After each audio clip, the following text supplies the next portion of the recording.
Hi everyone, welcome to Beyond the Evidence. This is the channel where justice matters. My name is Marv. I am a true crime fanatic, and I love to dig deeper into the mysteries of unsolved cases. Join me as we search for missing persons, uncover the clues in unsolved murders, follow along with jury trials, and we'll be a voice for the voiceless. I'll share with you the facts, the theories, the clues, the evidence, and the controversies that surround these cases. This is Beyond the Evidence.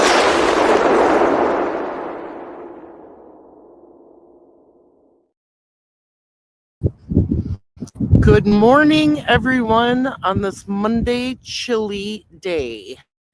I'm all bundled up here. Sorry about that, but it's very cold and windy here today at the Carroll County Courthouse. The jurors arrived at about 8:30 this morning. They're in deliberating now as we speak, and Baldwin and Auger came. We saw them. They started to walk up the ramp, and then they turned around and went back to their car. So we're not too sure what that's all about. I don't believe that Richard Allen is here yet. So we may see him later, may not. But we're hoping that,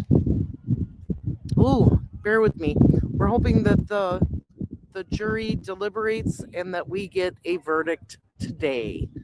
Greeno's down the block here doing some stuff, so he'll be on as soon as he gets back.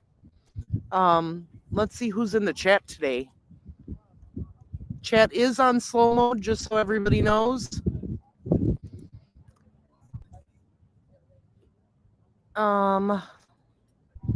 Linda, I commented on Tom Webster's Live about knowing and working with RA. I just wanted to say that.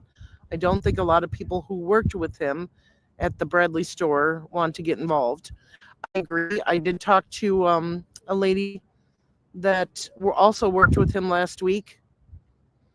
So, good morning, Linda. Good morning, Roxy. How are you doing? Victoria Van Cartier, good morning. Tina says, today is the day. Jacqueline, nice to see you here. I'm trying to get your comment to come up. It's not wanting to. There we go. Welcome, Paradise. Thanks for modding.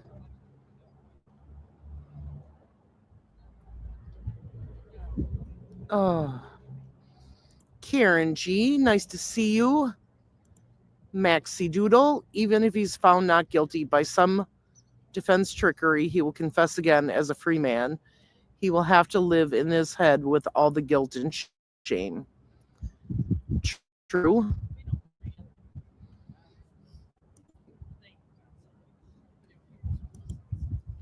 All right, just some housekeeping matters here. Please remember to be respectful and do not bash any of the family members. Also, do not bash any creators. Please, I know that everybody's got different opinions, but disagree respectfully with one another. Don't be attacking each other, please. Let's see. Hello, Linda. And Tracy. Nice to see ya. SP74.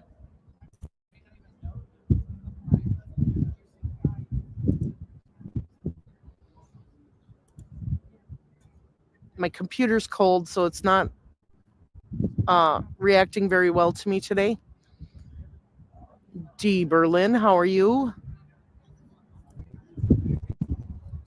Quizzical girl, nice to see ya.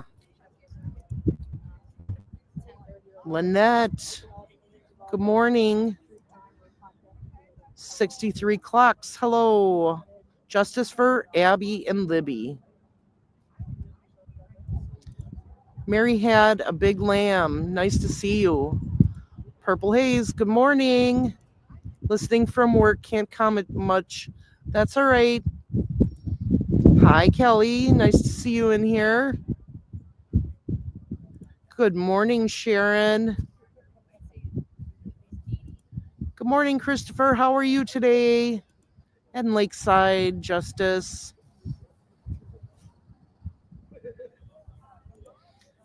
Okay, I'm not sure who you are, but I will let them know. Justice for those sweet babies, yes. Good morning. He's doing something. Anthony's doing something down the street, down on the other side. I'm not sure what. So, he'll be back. Jill L. Good morning. From Allen County, praying for the families of Abby and Libby and hoping there will be justice soon. Marv, thank you for all your hard work. Thank you so much. Lynette says, I lived in Kokomo for 50 years. It's getting chilly there. It is. I should have put my tent up. Yeah, not today.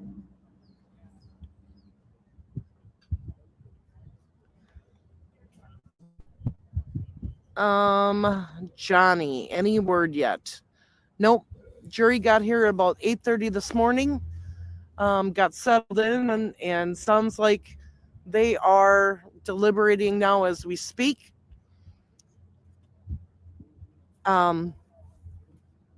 So we are just in a waiting pattern again. Hello, get out of my kitchen. I love your name. Oh, thank you so much, Shane. I had fun being on the panel with everyone who has been here that I've met. Hi, Jacqueline. Maxie. Doodle. Great round table last night. Yes.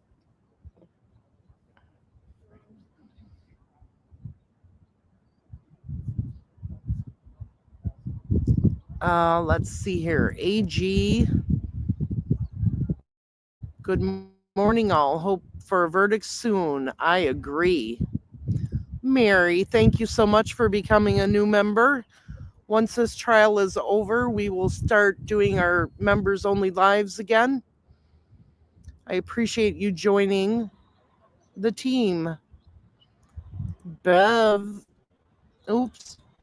says, good morning. Today is the day just for Abby and Libby.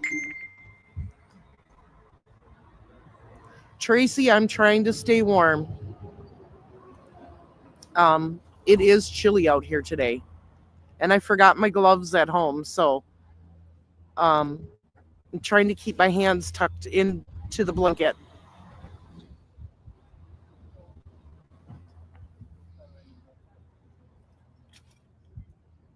So yeah, I thought we had a great panel last night on Tom Webster's channel. A lot of people were disappointed because there wasn't opposing views. Well, I can tell you firsthand that Tom just emailed all of us and said, do you want to come on the show? And we said yes or no. And he didn't ask us any questions, what side we stood on. It just happened to be that all of us thought that Richard Allen was guilty. So we'll get some more cameras going for you today. There's not as many people here today yet. A lot of news crews, but as far as actual people, not a whole lot. We're waiting for the sun to come up and come across the building and hit us here so that we can warm up a little bit. Awesome panel, reasonable thinkers. Yeah. I mean, there was a lot of things that were said in the trial, and I'm hoping that the jury is diligently looking at all the evidence that was given. And from that, I believe that there's more than enough evidence for conviction. Watching from Australia, 12:31 a.m. Oh my goodness. Yes, there will be a 2-hour notice of the verdict. So what will happen is we'll be notified there's a verdict, and the reason there's a 2-hour delay is because um, they are going to bring in more law enforcement into this area. Is Lauren there yet? Yes, she is. So Tracy says at least 2 counts. I would show you these comments, but I'm hiding my hands in the blanket. So just trying to stay warm. So I'm glad you're all here today. What are your thoughts? Put in the chat. Guilty, not guilty, hung jury. I'm curious to see what the chat is thinking today.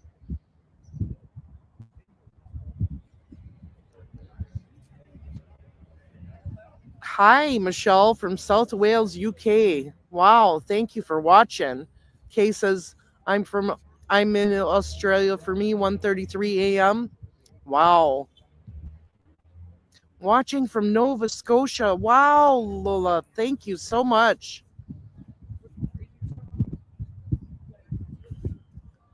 So we've got a mixed here. Guilty, not guilty.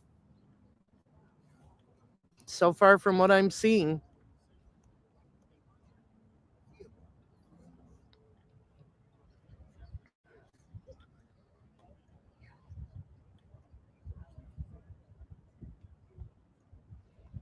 Wow.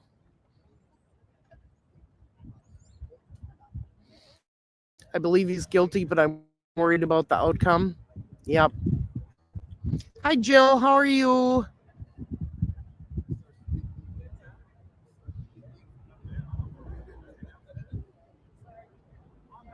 Mary, thank you so much for gifting 5 memberships to Beyond the Evidence. I appreciate it. Let me know who gets those memberships because I can't see it right now.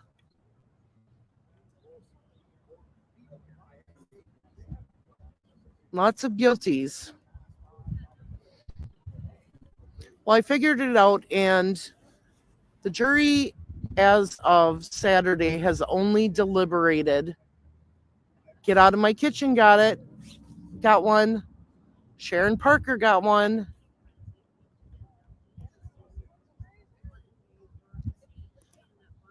Heading your way to say hi. All right, I'll be here. Wow, watching from Canada. Thank you so much. Congratulations, Victoria, on a membership. So yeah, a lot of mixed. Everyone's streaming from work.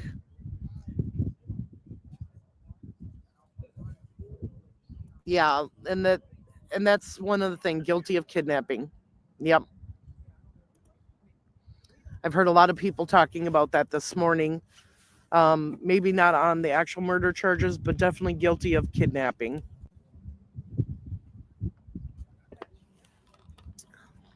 Lakeside Justice also got a membership. Thank you so much, Mary, once again. I appreciate that. Ooh, that wind is chilly.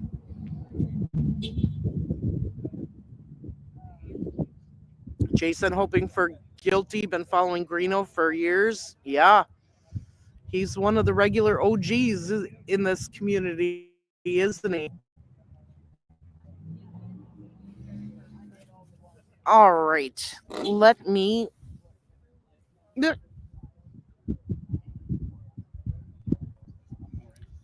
Now that my hands are a little bit warmer, I'm gonna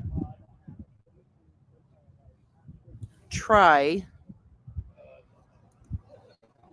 to get another camera going so you guys can see what's going on out here.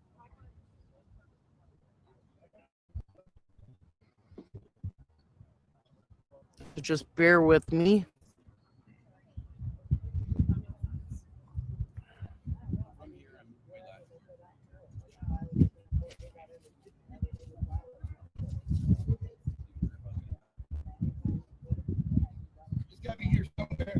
Oh, that's what it's all about, Amber. Oh, here it is down here, Piper. Justice for Abby and Libby. And all. Justice for all. Yes. United we stand, and justice for all. Marv.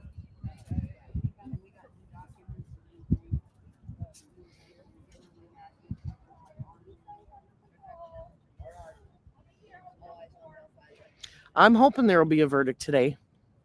So as I was saying, we figured out at the end of Saturday, the jury has deliberated just over 14 hours, plus whatever they do today. So, Frank will be here later. He's waiting for it to warm up.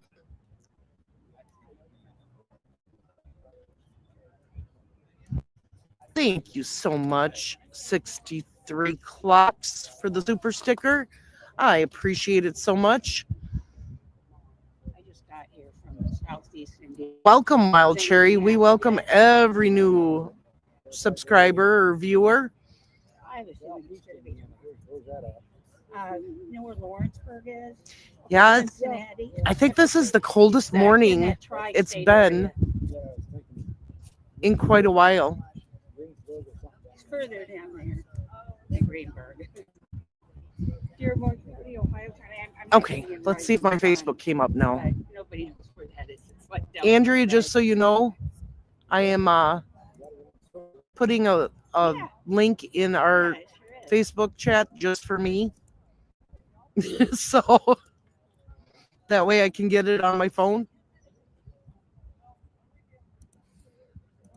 I do this to her all the time. I send her random things so that I can Andrea. And then she's messaging me, what is this? Oh yeah, sure is.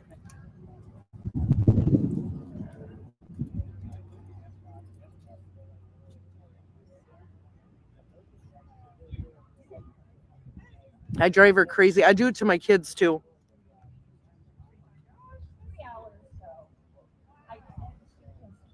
Especially my son.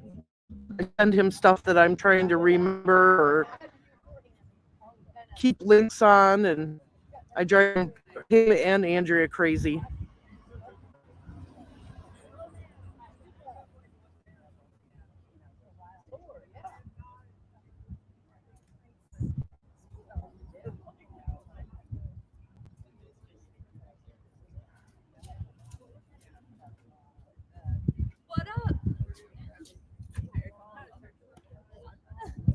My fingers do not want to work today.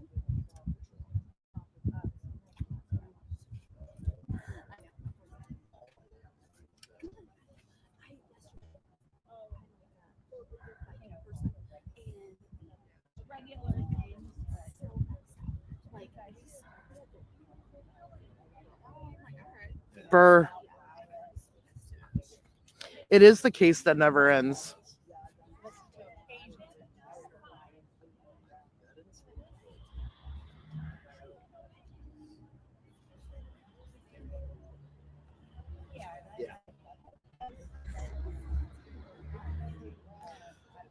Watching from Ireland. Nice to see ya, Lorraine and Angie and Katie B, who joined us.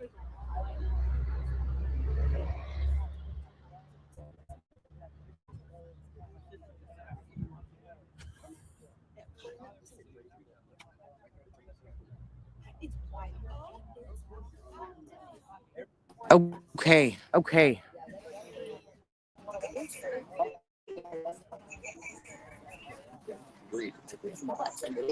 Yes, I know. My family was like, what's going on? I'm like, Yeah.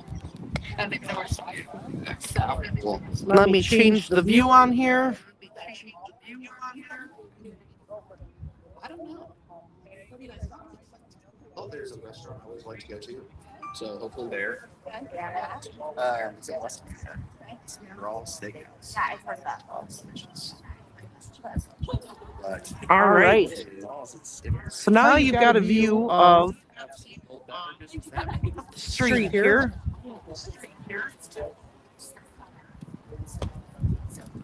And we've got some officers standing up there. right. I know. I was like, Rafael Sanchez is also here today. sit up. Okay, why did you say that?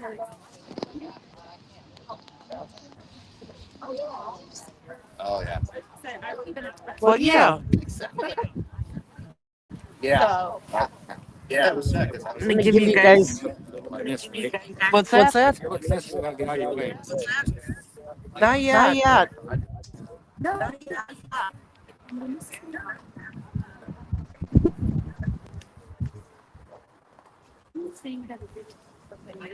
Right. Because it's I'm gonna use this cup to balance my phone, so you guys get a shot of the courthouse. all right. Oh, hang on, phone down.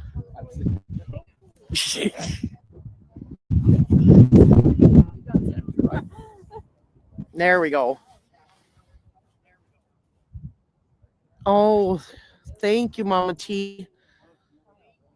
Yeah, I did. I turned it off because I had an echo.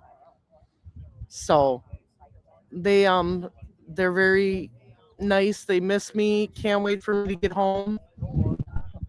Hey, Coach Kev, how you doing? Richard Allen is not here yet. Oh, there goes all the posters. There's angels flying in the air above me. That'll be neat to go back and watch.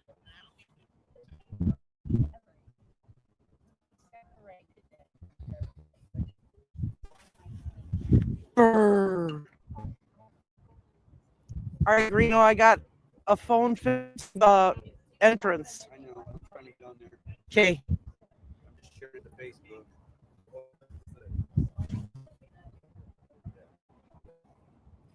Good morning, everyone. Thanks for joining us. You got to stay on that floor deal, are you? Or a situation for girls? Yeah, we got. Okay, let Woo. send that. There's a number on that. Carter talks about something that has to be out of place. So if you're all wondering,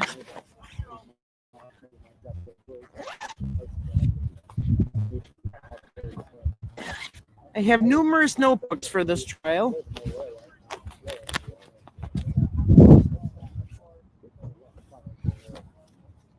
In fact, I'm missing one, but that's all right. I can grab that one later.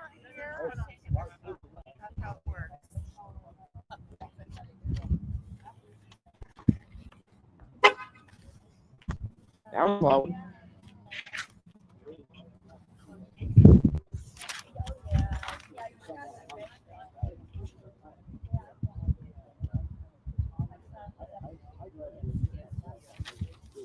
All right.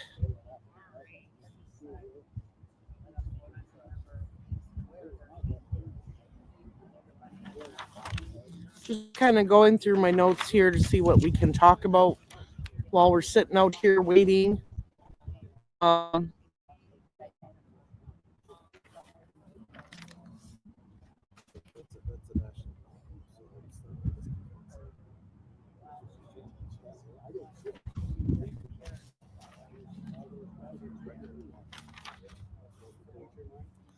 Ooh. So this is all my jury information. Jury selection. So if you remember, the prosecution started this case and said it was about 3 things. 1, bridge guy. 2, a bullet. And 3 was the girls.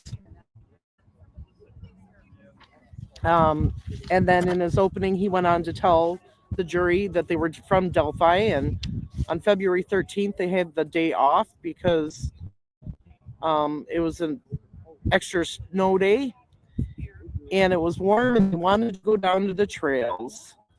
And they started to describe the trails and the Monon High Bridge to the jury. The fact that it was 60 feet high, no rails, and the girls went across the bridge, that it was common for kids to do during that time, and that they were followed by bridge guy and used a gun and forced them down the hill, and that was to have his way with them. That is the wording that the prosecution had used in the opening. Stated that he was interrupted and forced the girls across the creek to take off their clothes. He unalived them and put some of the clothes by the creek, and that the bullet came from Richard Allen's gun. In his statements, he places himself there and on the bridge, and that the evidence would show that he is BG.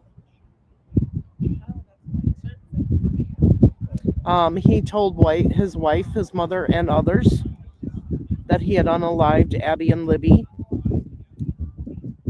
and repeated this over and over again. And then he said we would get the details on how and why he did it.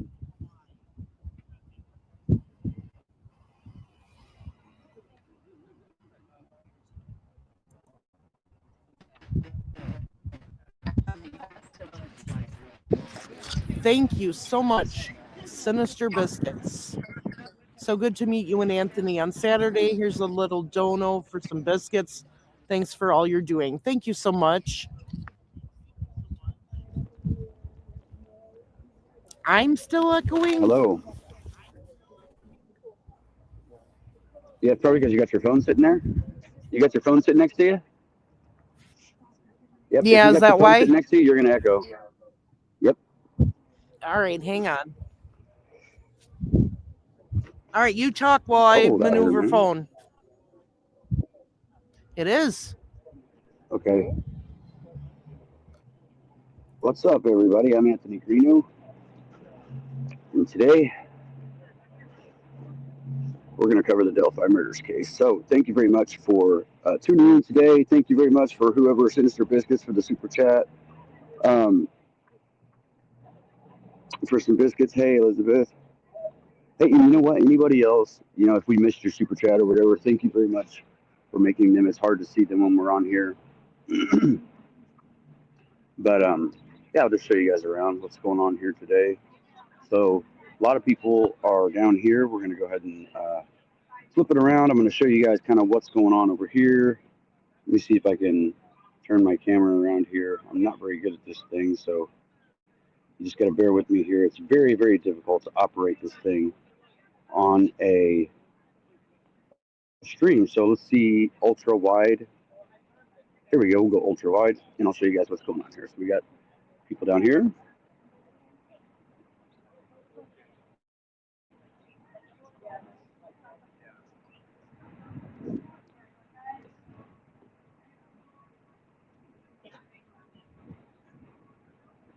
Good morning from Indiana. So I was surprised to see all 10,000 people were watching this yesterday. Thank you very much for everybody who did tune into that. 10,000 people, are you kidding me? That's a lot of people. Here in the courthouse. Your stunning view this morning.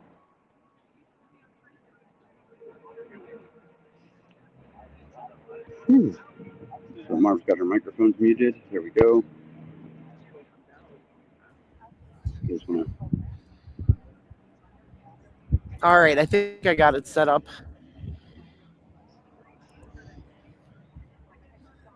Thank you so much.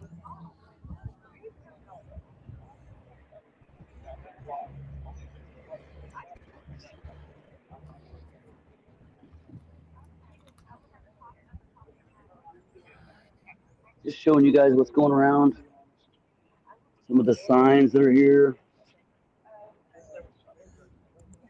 Here is Stop the Injustice, true justice for Libby and Abby, real justice for Libby and Abby.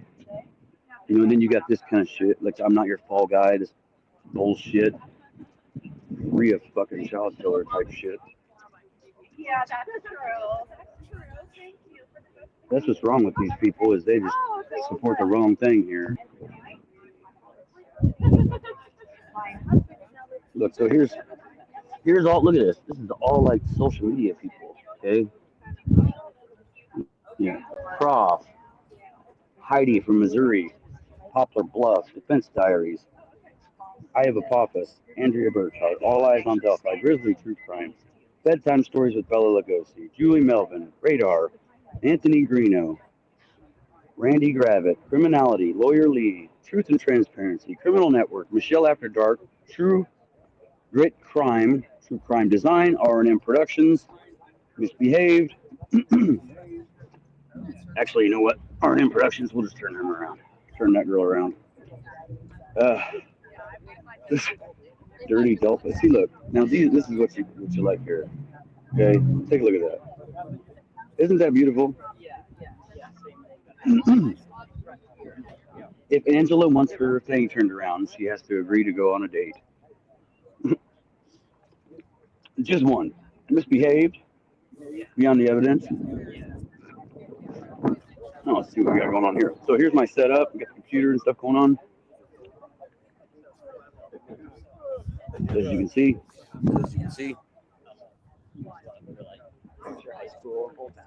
Where am I at? This Number is, I one? was telling her that we went from this list back to the original list because of fucking the news media. Fuck the news media. They can suck a dick. I'm going in with you. I'm walking in right with you. Okay, that's fine. I don't care if you do or not. That's what I figured because if they're going to try to bombard us, then just come up there. All right, everybody. Sorry about that. Hey, and if they don't call it. Anthony's having a conversation with someone there, and I'm going to mute him. We still get a view of what he's doing.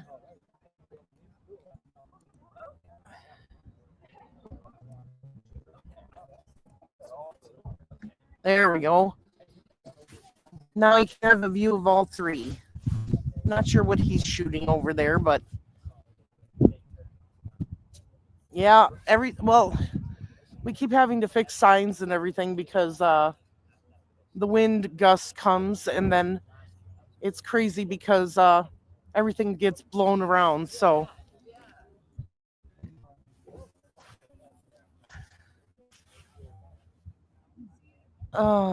Melissa, we don't talk about relationships of YouTubers, please.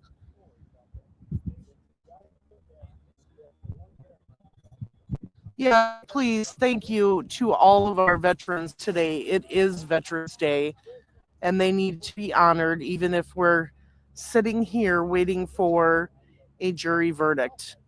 Looks like the police have moved. They shift around.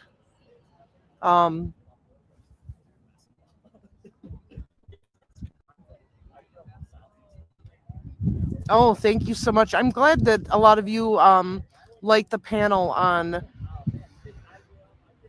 Tom Webster's channel. If you get a chance, go and take a look at it.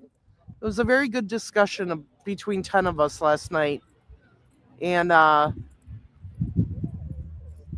was very enlightening and things, each one of us remember different things from the trial. There was 5 of us on the panel who actually attended the trial. So stay warm. I'm trying. I can't wait for the sun to come around here. Hello, Facebook user from Indiana. I'm sorry I don't get names on here from the Facebook page, but I do want to say thank you and for watching.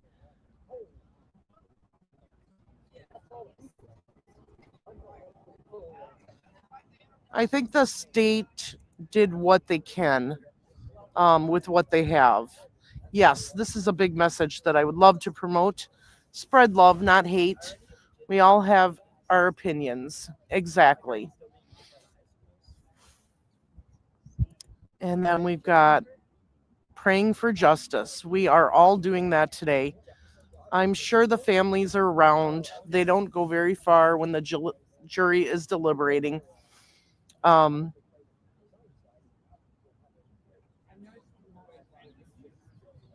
Hello from Denmark. How are you? Thank you for joining us. So I was going over some of the openings, the key things from the opening statements.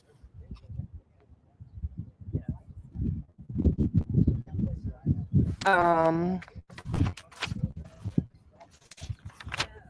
I was on the prosecution part. So let's see here. One of the things that in the opening I thought that Nick did well is describe, that the girls loved nature. Libby was taking pictures. They were best friends, more like sisters. Only Libby had a phone, but Abby had a login on Libby's phone with her own fingerprint. And then they used Snapchat, took pictures of the old bridge.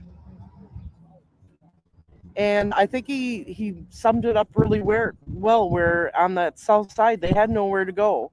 If you wanted to escape, you would have to jump off that bridge. So as they're crossing the bridge, they're taking pics and they're putting them on Snapchat. First one was just of the bridge, and then you had the one of Abby. They noticed a man following Abby, and at 2:13 he's filmed and he pulls the gun on the girls and says, "Guys, down the hill." Now we did get to see this video, and I'll tell you, it was I thought there was more to it, but there really wasn't. Libby had the phone down by her stomach, and she had it the long way.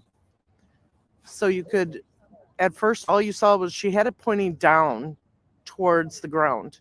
Okay. So she's got it pointed down towards the ground. So you see the ties on the railroad, the bridge. She brought it up, and you see Abby. She puts it back down towards the ground, and then she brings it up and she rotates it. That is the only time we saw BG, is when she rotated this way. If she hadn't done that, you would have never got the image of BG behind Abby. And then it goes to the ground again, and then it comes back up, and you see Abby like jump off the last few rungs of the bridge. There is some conversation in there. I'll have to find it in my notes. But we all thought for years that there was more to that video, and there actually wasn't. All right, so Andrea says the countdown on the verdict is 15 hours and 45 minutes right now.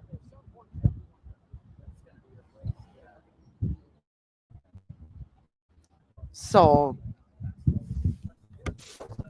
from then we know that the girls are taken down 2 hills across taken down the first hill, across the private driveway, and down a second hill.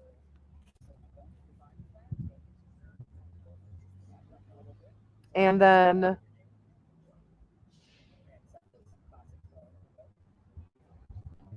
so we know that the girls, out of fear, complied with Bridge Guy's orders to go down the hill. We all know that they were into true crime. Libby was, Abby was a little bit. But when you're in that situation, you freeze and you do what you're told.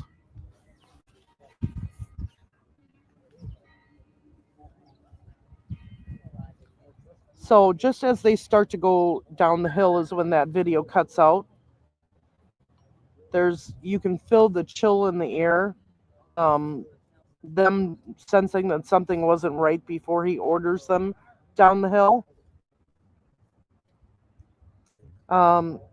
He had the power and fear instilled in them. So we know he takes them across the creek up into Ron Logan's land, where he unalives them and where they're found the next day. Derek German comes and starts searching. The search goes on until 2 a.m.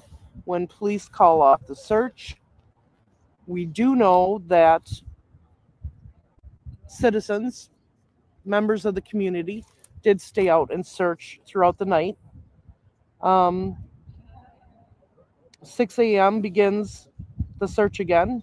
Their individuals are put into teams of about 4 people each. And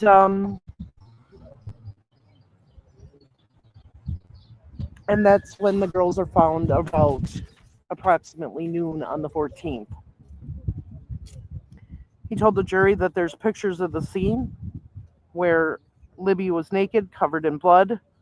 There was blood all over the ground and on the tree. And that Abby had been wearing Libby's jeans and sweatshirt.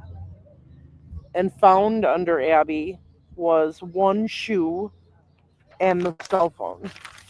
The shoe belonging to Libby. They talked about the Winchester .40 caliber, the phone, Libby's phone, the last pictures and video that showed BG. They talked about the 3 girls as witnesses, and we'll hear from them, that they ran into the male walking with purpose, that they identified the man that they saw and identified him as BG from Libby's video. They told about how Betsy Blair saw the male on the first platform, and she was going to tell what time she was there. And then you have Sarah Carbaugh, who saw the muddy and bloody man, and the man she saw was also wearing the same clothes that BG had on in the video.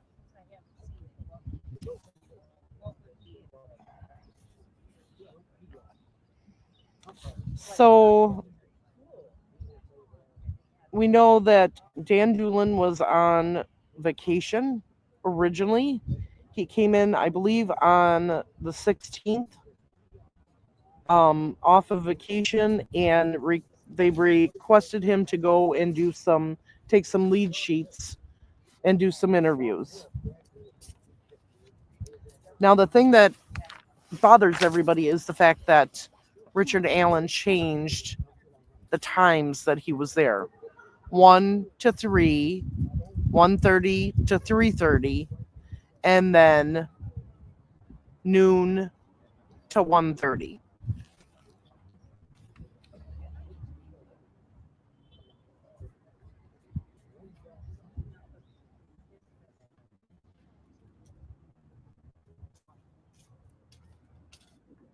So when they finally met up and got Richard Allen as a suspect, they interviewed him twice. There's 2 interviews. I did not get to see the first interview, but I did see the second interview. And I think the biggest thing that I took away from that was that there was no explanation. He had no explanation for the bullet, his bullet being there at the scene. Said he didn't even have his gun that day, but then later on in the interview said that whenever he went walking in the woods, fishing, or mushroom hunting, that he always had his gun and he had 1 bullet in the chamber.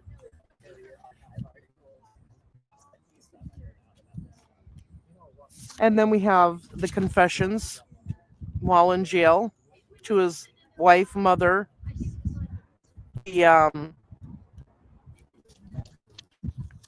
psychologist.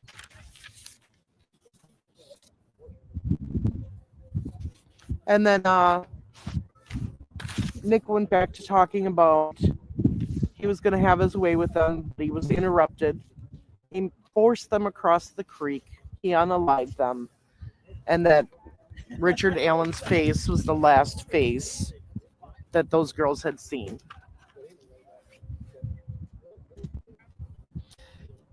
I know there's people around me talking and the wind, so I'm sorry if it's hard for you to hear me.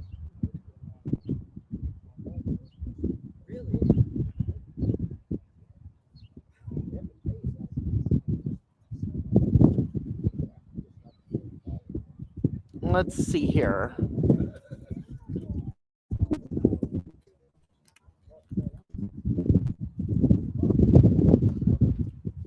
Oh, there goes all the posters and stuff again. Yep, the jury is in there deliberating now as we speak.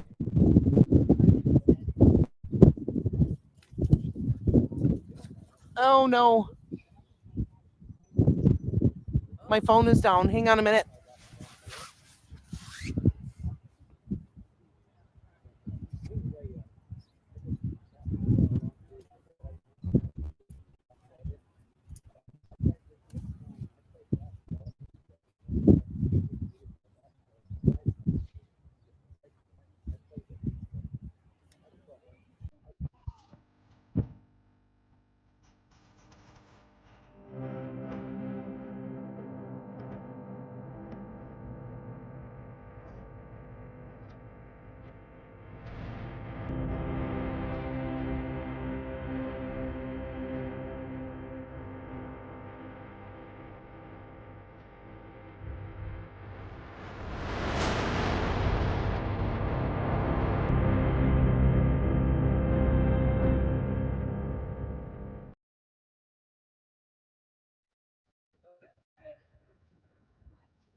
What's up, everybody?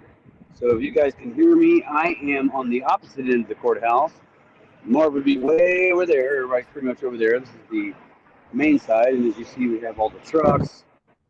Over here where the signs were, where that chick is standing over here where the signs were. Over here is where all the sticks were, and now it's just like empty windows. But this is kind of what it looks like around the courthouse. Semis all day long. So here's the statue. This is what we got going on right here. You'll see this is the opposite side. And if you go over here, Marv, you should wipe the camera off on the thing. It looks like it's foggy. On which one? On your computer. All right, hang on. The camera just looks foggy. It looks like it's got like a moisture on it or something. So I came here this morning. This thing was all down. This whole thing right here was down. It fell down sometime in the middle of the night, probably from the wind. And then you got the news vans right here. Okay, so like usually everybody's like, usually if you're an inmate, you come in here. I got low battery on.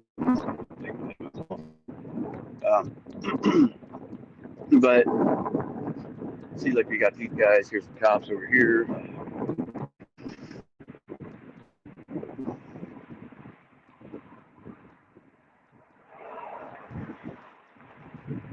These things right here.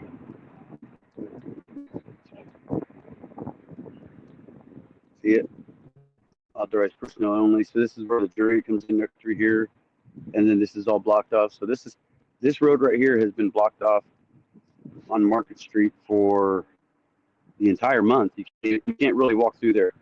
So at nighttime, they're still blocked off, but the jury comes through here, and the object of this is because you can't have any kind of public influence on the jury. You can't be like holding signs or telling the jury, giving them pretty much anything, because that's actually trying to influence the case and stuff, and so you're not allowed to do that. Here's the office tavern. Anybody that wants to know about that, I'll take you guys on a walk over here, show you guys kind of some of the old stuff. I'm not sure what they're calling over here. Looks like there's not a whole lot going on. There's a lot of squad cars over here and stuff, so I'm just going to take a walk. There's always people walking around. Some nice flowers.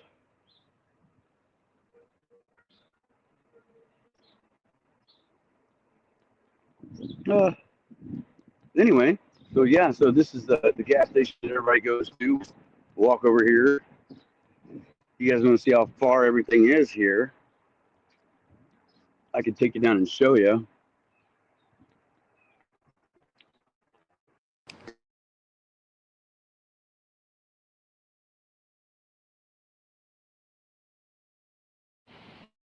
All right, here we go. I'm back.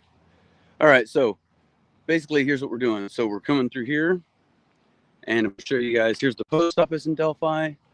Over here's the mainstream media, and just people that think they own the case or run the case, even though they haven't covered it as long as we have. And if they're on the news, they certainly don't know everything we know, because they're not social media. In this case, it's perpetuated by social media, I would say. So I'd say 100% it is. So we'll see what we got going on over here. See if anybody's freaking out or losing their marbles already this morning, which they very well could be. Sergeant John Perrine is over there.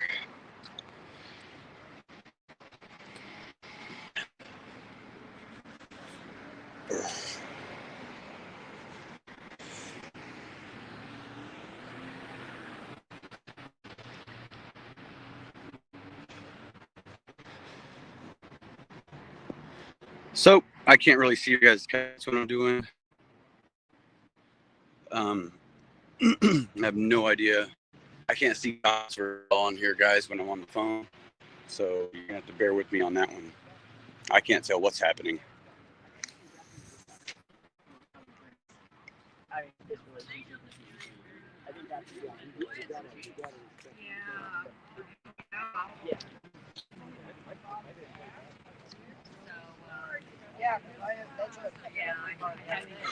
Sure. So right now what I'm doing, everybody, is I'm trying to upload a video to this. I think I might jump on the computer and talk to you guys while I upload this video. So let me mute here.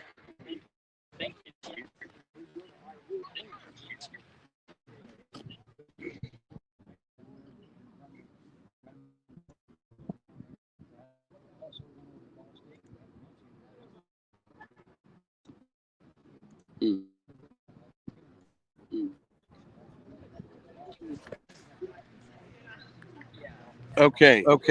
So.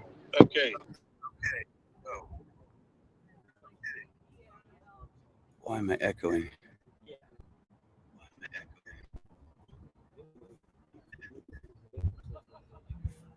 Not even sure.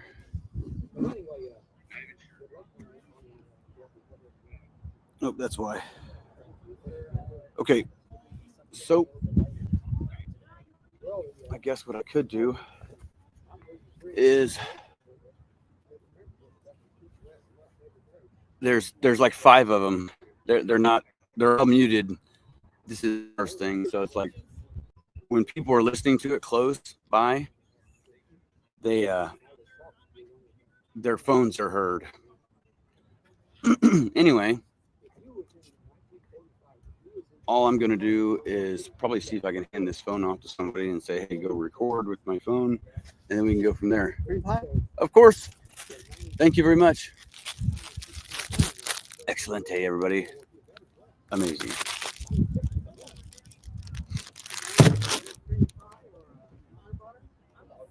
Now, let me see if I can connect this. Something's not right over here.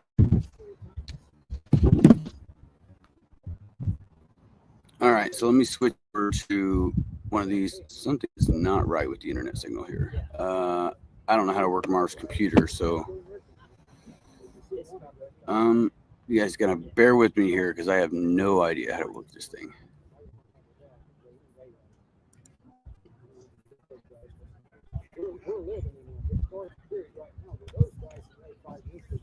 Oh, we're connected to Greeno Internet. We need to connect to Greeno Wi-Fi.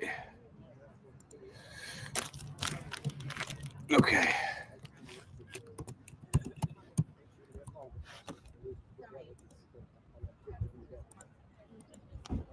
Brr. I'm here, everybody. Just bear with me. My fingers are freezing. I slept out here all night long.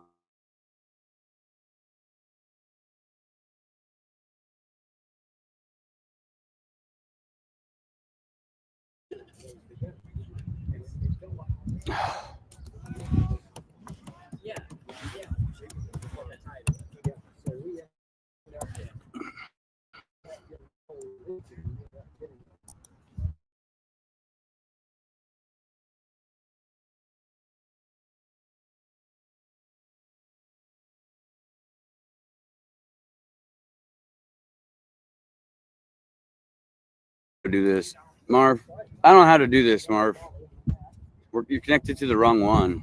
Huh? You're connected to the wrong one. What? The internet. It's supposed to be Greeno Wi-Fi. I don't know how to connect to it. See, here it is. I keep typing in my password and I know it's right. It's just not working. Type it in I again. can't type very What well. do you want me to type? It's just Anthony Greeno 1. Let's try this one.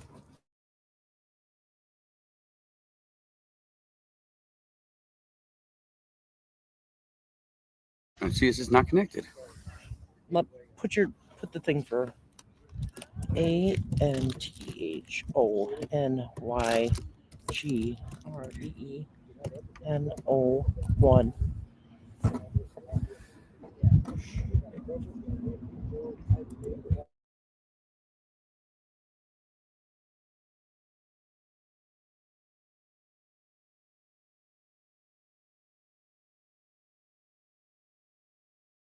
I don't know why it's doing that.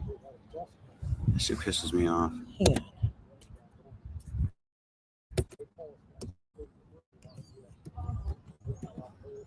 on. My phone's gonna die.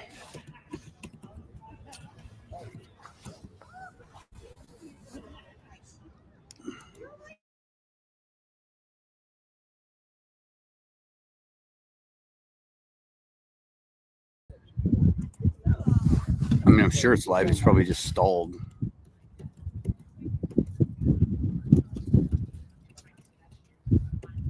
What's it doing, Marv? It's going. We're trying to get connected again.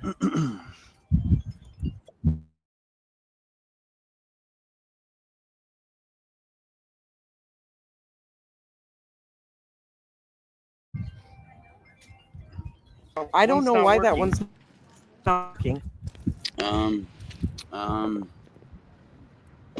What is going on right now? What is going on right now? It's echoing crazy.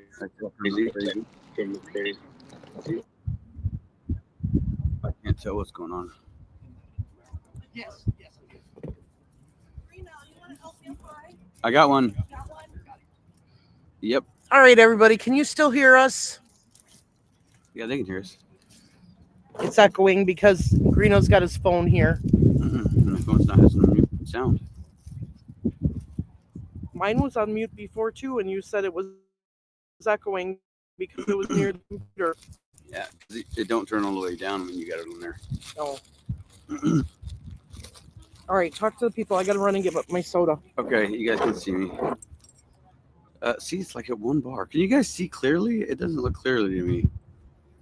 I'm not sure why it's on 1 bar. You weren't on mute? Okay, I didn't think so. It's just, not sure. So here's what I'll do. I'll go ahead and remove this one. All right, and what I'll do is I'm not even sure what I'm going to do here. I'm trying to upload a video to the thing so you guys can kind of see what's going on here. Oh man, it stopped it.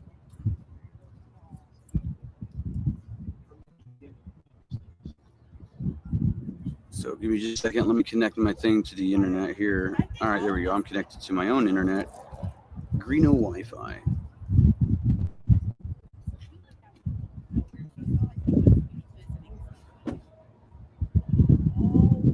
Okay.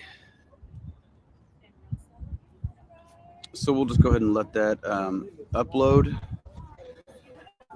And yeah, I know I have a screen glare coming from the phone or coming from the sun, but it's too low.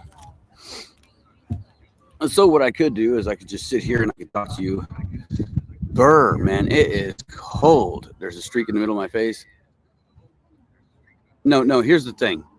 Just if that's what people don't get. If Richard Allen's found not guilty, that doesn't mean he didn't kill him.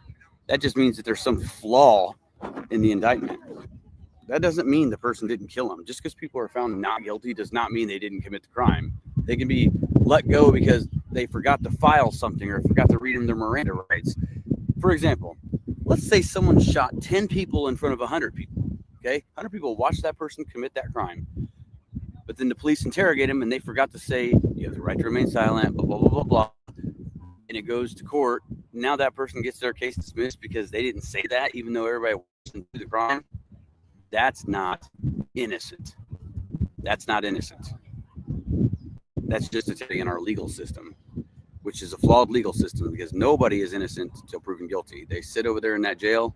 And for anybody's information about Richard Allen, about he's being held in jail for what? For no reason. He's being held without bail. You know, his life is miserable. Whatever else people say, about him in jail. I got something to show you guys. And when I pull this up and show you guys, I think you guys will see it. So Richard Allen has not been held without bond this entire time at all. He's had a bond since the very beginning. You just go look at the court docket. It says what his bond is. It's $200 million. So his attorney said that he was being held without bond. That's a lie. That's a lie because it says it right on the court docket that he's had a bond this entire time. Entire time. That's why they didn't push for addition to let bail. He's not innocent. He has admitted to this over 60 times. He's committed the crime. He's stated how he's committed the crime. His statements match up with forensics. His statements match up with the way the crime happened. He is guilty, and people here know he's guilty, and he knows he's guilty. When he looks over and mouths the word "I'm" to you, you know he's guilty. And so for anybody that wants to go back and see my September 28th video, it says exactly how he committed the crime. And by me putting that out there, you do know what I'm saying. Have you been? Nobody is innocent until proven guilty. Because if you're innocent until proven guilty, you wouldn't sit in jail. Because if you sit in jail for 2 years waiting on a trial, and then they find you innocent, you already served 2 years of your life. You already served time. That's not innocent, right? You don't get that back. You can't sue them.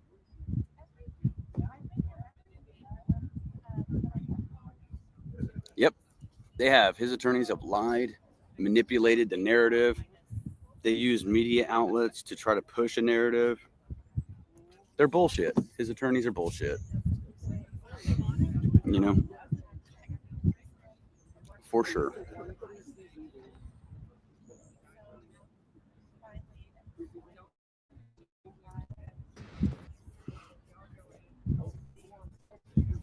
Yeah, exactly. You may give a false confession once, but not 60 times. You know, and when an individual says my own defense attorneys coerced me into not pleading guilty by scaring me, by telling my family not to come see me anymore, to give me a hint at what life would be like for the rest of it, that's sad.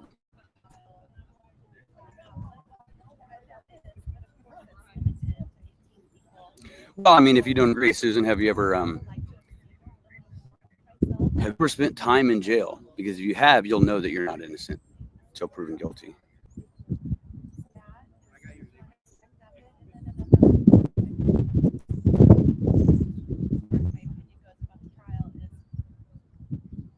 What was it about Richard Allen that motivated me to say he is the right guy?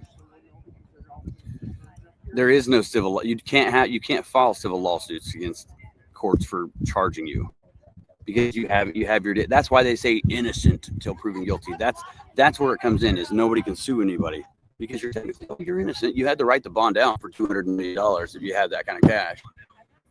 Nobody does. Nobody does. You know, so most people don't have $200 million to throw down on a bail bond. So if you're falsely accused of a crime like that, how are you supposed to get out in the first place unless you have a lot of money? What got me to say that Richard Allen is the right guy is he fits all the profiles that I developed over the years.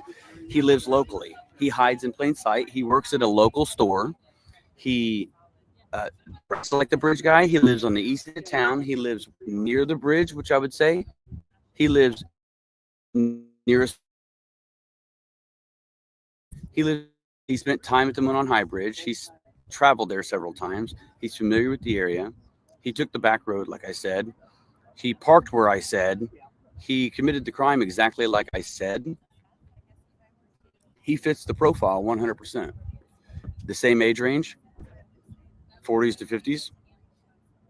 Richard Allen fits my profile 100%. And that profile was developed with the help of John Kelly Profiler, basically listening to him, talking with him, going by what he was talking about, my conversations with him, my conversations with FBI agents, different interviews that I've conducted over the years with law enforcement, led me to believe that Richard Allen would be the man responsible. And that's just because I'm a local person and I know the people around here, and I can tell by going to the crime scene how it would have went down. And you can only figure these things out by being a local person. For example, look at Kathy Shank. She found that tip. And if you guys remember something, I kept telling everybody, I said, no one on the internet can solve this case. Only someone who's local to the area could solve this case, because you have to know the people involved. And Kathy Shank solved this case. Kathy Shank solved this case. She is a local person that was able to identify the incorrect information in that file and bring it to the investigator's attention. That's what she did. And I really appreciate her. Listen, it ain't, if I get in there, I'm going in anyway. I don't care what anybody says. I'm going in. I sat out here all night and slept right here by myself. With me and one other person, I was outside all night long for this. I was the only one. Okay. And thank you to Lindsay, Grayson, for bringing me blankets and keeping me warm, because I needed that. Boy, I'm cold. I'm real cold today, ladies and gentlemen. So it is cold today. What I'm doing right now is I'm trying to find some videos here of interviews that I've conducted over the last couple of days, so I can show you guys kind of what people are talking about. I'll show you. Let's see what Marv's got going on. So she has to, Marv, you have to disconnect from your internet, from the Wi-Fi if you're going to walk. Otherwise, it'll get glitchy.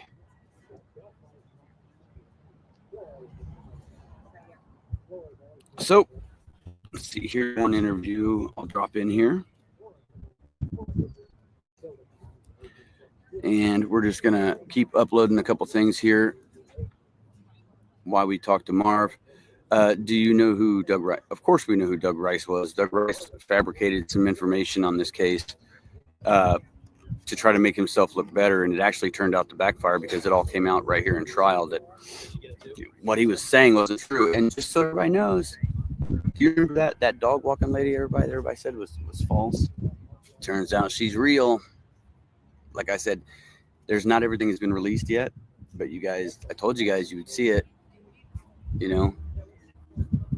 Exactly, and I like that. Where he was incarcerated and what happened while he was incarcerated has nothing to do with the fact of whether or not he killed Abby and Libby. So if he didn't want to go insane, he shouldn't have put himself in that position. Let's take a look at what's going on over here. Hey, thank you very much, Jen, for joining in. Hey, if you guys want to make contributions to help out, like with future recordings and stuff like that, future things, and we're also going to conduct some interviews with people. I'd like to talk to different people and find out their opinions and stuff like that. So what's all this stuff about 218, 225 p.m. on other channels? I'll go over that Greeno in my notes Not a when I clue. get to it as far as the times and stuff. So I plan on doing that today. Yeah, what are they talking about? They're talking about the different What are they talking times about? of the phone. The phone stopped moving, and when Libby's phone was getting messages in and stuff like that. That's what they're talking about. I'll go through the Oh. times here in a little bit. Okay. And then for everyone who's like, oh, a headphone jack plugged into it. Well, actually, there's a lot bigger explanation than that. So a headphone jack did not plug into the phone. It just actually can be caused by water going into the phone and causing a disruption within that, and can also be caused by dirt and stuff like that entering that area. And just as water, as the phone starts to dry out, it can create the phone to do different things, such as that. And it's been proven that happens. And there's actually an individual that's talking about that. An expert in that field has been giving you some information, and I happen to catch a little bit of it, which is very interesting to know about. So for the people that are like, see, an iPhone plugged into it, it didn't plug into it. It's just people think one thing. But that just doesn't take into account the complexities of the case.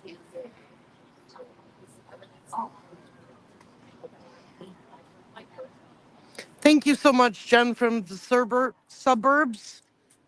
We appreciate it.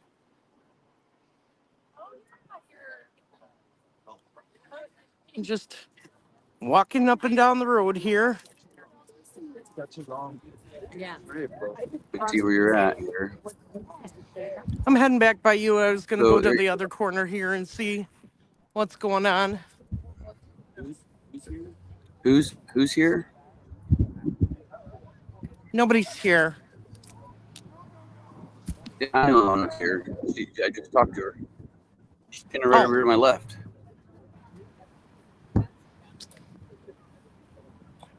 I can't remember.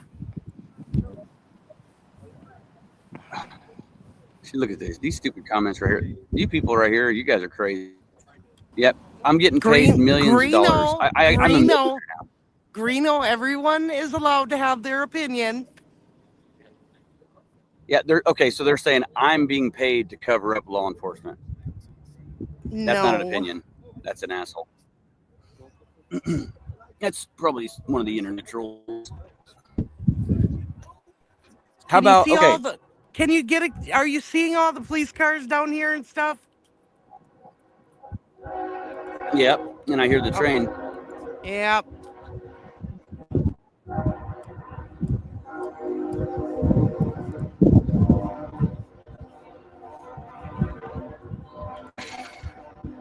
Is Frank there? I haven't seen Frank yet today. Frank is on his way. I have not seen. He's on his way. Yep, he's on his way. I just got a text.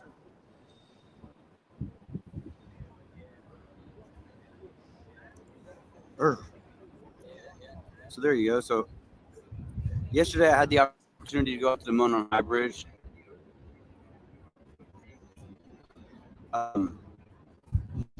And just got to go down the hill and take a look around at some things and just show some other people around. It was kind of a interesting thing to show people, you know.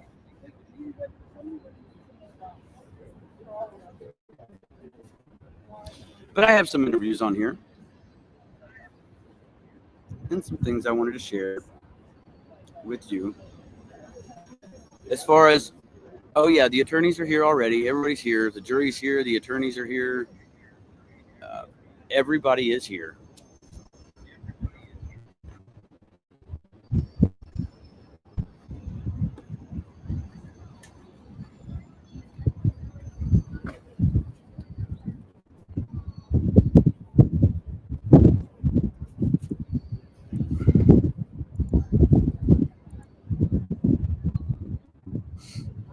We'll plant that.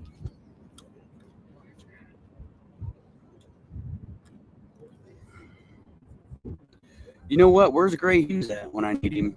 I'll take Gray Hughes today. Where you at, dude? And there they all go again. I'll tell you what. That just means all those signs have to be put up. I vote for all the ones that say Richard Allen's and free him. Should be thrown away. Yeah. Well, guess we're gonna find out today. Look, here's the thing. Richard Allen's guilty. Richard Allen's guilty. And the child killer activists are getting heated as they're realizing that the time is coming down to the final judgment of the bridge guy, who is Richard Allen. By his own admission, over 60 times to several people, Richard Allen committed the crime of murder on Abby and Libby. This community wants justice. Friends of victims want justice.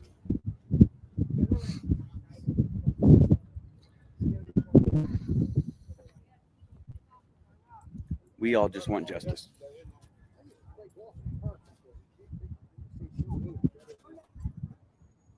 That's all we want.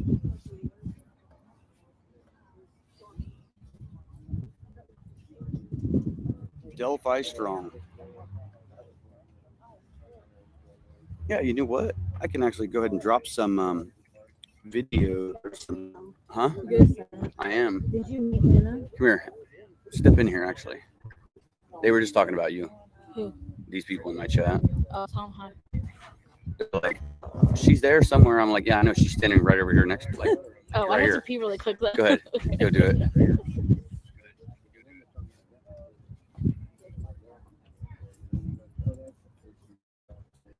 I see you guys. Yeah, she was right here. She was just right here. She'll be back. I see Rick Snay. I don't know what the hell he just did. He just did like a backflip or something like that. Any word? Yep, the word is it's cold out here. There's no word. No word whatsoever.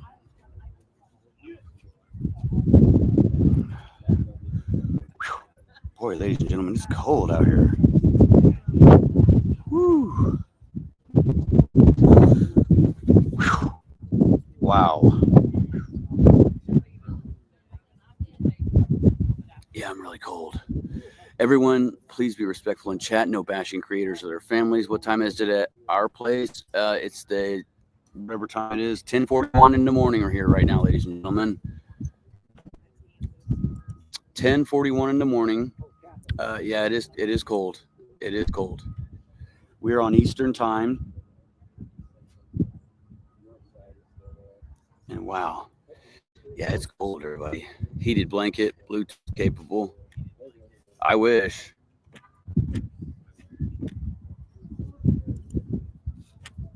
Oh my gosh, you guys got so many comments going on. There you go. So yeah, so I'm just looking through here to see if those things uploaded at the same time. Marv's mouse is backwards or something. When you throw it, it goes down instead of up. I know. It's weird. That gets me all the time. I'm like, what's going on here? All right, so I'll just drop this and see what you guys see. Tell me who you are. Where are you from? I'm Kaylee Goltz. I'm from Delphi, Indiana. How old are you? I'll be 25 this year. Did you know Abby or Libby? Yeah, I was 17, a junior in high school. How's this affected you? A lot. I mean, growing up, it was a small town. You could run around, ride bikes, go to the park, play basketball. And when it happened, it was kind of like a ghost town. So we really just want justice for the girls and their families and the whole community. This case? Like Yeah. a lot? Yeah. Almost too much? Yeah. Okay. For sure. Yeah, for sure. Me too. I'm from Delphi as well. That's why I'm doing this. What do you hope to see happen today? They come to a decision and bring justice and closure for the families. And if he's not guilty? Then I hope, they find the person that did it and they keep looking. Only wish for the best. Yeah, sure. Ultimately, I think that this community, not just the families of the victims, but the community, is like almost been holding our breath this entire time. Yes.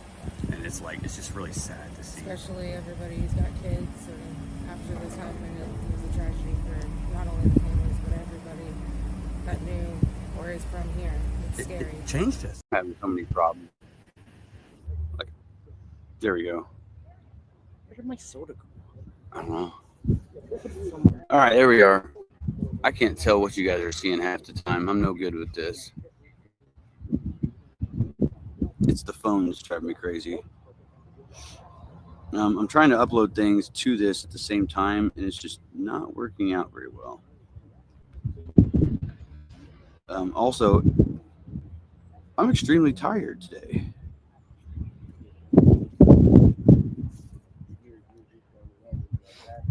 Oh, So there we go. So I can see what you guys are looking at right here. So we are awaiting a verdict in the Delphi murders case against Richard Allen, where we anticipate that the jury will be back with a verdict today. We would like to see the verdict end with a guilty verdict. If it doesn't, it's not because he's not guilty, because he is. It's because people have influenced the case and tried to free a child killer. And when he's freed, he says he's going to move to your town and live there amongst you guys. And you guys can have your own, very own bridge guy living with you, because he's not living here. There will be bridge guys across America. They're selling bridge guy starter kits on YouTube now. that's sad. You get your own blue coat, your hat, and a box cutter. I mean, did you guys see on that website that they posted the crime scene photo, some of the stuff that was written on it? A bridge guy starter kit with a coat, hat, box cutter, and something else that they had. A fanny pack, I think they had it on there. That is absolutely ridiculous that people would go to the extent just to post that. Now, who's people that post that kind of stuff? I mean, that's just ridiculous, everybody. No, I'm serious. Bridge guy starter kit. That's crazy, isn't it? Hey, Gail. It was really nice to meet you, too. Sleeping out there, you know what? Have to. Just to make sure that we see justice play out for Abby and Libby. You know? And we got a bunch of people down here, man, that I've never met them, but they know who I am, and that's kind of cool. You know, when you actually get to meet people that are your fans or that come here just to see you. I had a guy named Paul. I didn't get to speak with Paul yet. But Paul, if you're watching this, man, I know you're watching. You're from Lafayette. Came down here to meet me, and I was on a live stream yesterday and didn't get a lot of chance to speak with him. But I just wanted to say thanks, Paul, for, you know, coming down here and reaching out. Thanks, Gail. Thanks to Jesse, everybody else that's come down here just to meet us, you know? Yeah, I've got one down here this morning that came just to me. So It's really cool, isn't it? it is. You know, and now we're starting to see more locals. Yes. I'm seeing more local people come out. I'm seeing people come out from other places that I've never seen before. they probably don't even know who I am. Some do, some don't. You know, they're asking questions. Can we stay here too? Of course you can. Everybody can stay here. Anybody's welcome here. Whether or not you go in or not is a question, but it is what it is. All I care about is finding a resolution today. Camera down. Camera down. Only sewing the sidewalk. Yep. Well, that's all you're looking at right now. Hello from Scotland. Hello, Elizabeth. You know what? And I'll tell you guys, what you guys witnessed in those crime scene photos is not an accurate representation of what really it looks like. It's not. They're much worse than what it appears. Much worse. So, if you guys are just joining in today, my name is Anthony Greeno. I am with the host of Beyond the Evidence, Marv. And we're just two people who really are interested in the outcome of this case. It's a captivating case. Everybody I've talked to seems to be overly obsessed with the case. Why? I don't know why people get overly obsessed with this case, but they do. Yeah, so Gibo says I was talking to Teddy about the pictures, and he said the same. It's so bad. So horrible. You know, it's just so heavy. It's deeper than what you'd think. It hurts more. It really puts it into perspective. Oh, is the line there? Look, there's no line. There's no line. It says, is the line the same? People think there's no line. There's not a line here. I mean, to me, there's no line. So cozy? No, I'm actually really, really, really cold. Really cold today. So looks like there's a whole bunch of people down there. Julie Melvin's here. Bossy's here. Looks like Richard Allen's wife is somewhere around here.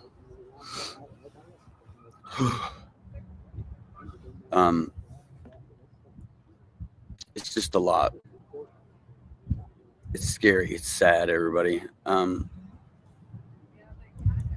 hoping that today we might be able to pull up some videos and share with you guys. Let me see if I can share some audio in here with you. Of course not. I keep disconnecting from this thing. I don't know how that's possible.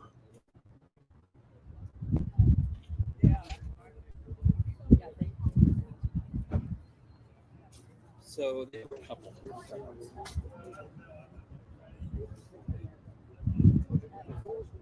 Give me a second, ladies and gentlemen. I can't see your comments the whole time. So someone had commented like a really nasty comment to several of us, like, "Why didn't you get a thank you for your?" Oh, so you know, okay. So I just talked about that. There was no thing plugged into the headphones. An expert is talking about how water and dirt can influence that and trigger its memory. So there was nothing plugged in to the device at all. It's just a simple glitch in the system because it went underwater. The chairs have numbers, but they don't mean nothing because nobody goes by them. Yep. And you know what? That timeline that I made, everybody, is 100% accurate. 100% accurate.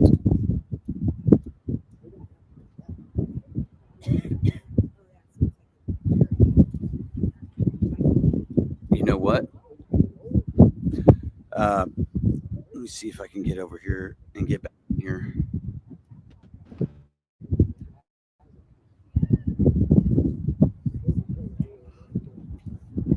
And see if I can go ahead and pull this out. I need to get, you know what? I need to catch up on making videos. I have a video that I made this morning, but it says it's taking hours to upload. It'll upload. It's a full trial update. It was supposed to be played for the video today, but it took a long time for me to get it done. Then it took a long time for us to give an update. As you can see, what you're looking at right there is the center section of the area. What's a Bridge Guy starter kit? This thing that Nick McClellan talked about in his videos, or in his video that he laid out. Here comes another train. So let me see if I can flip over to this. Oh my goodness, it's so cold, everybody.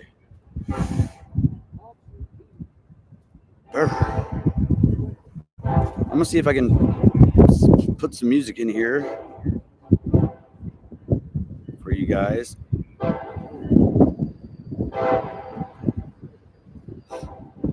And that way you guys can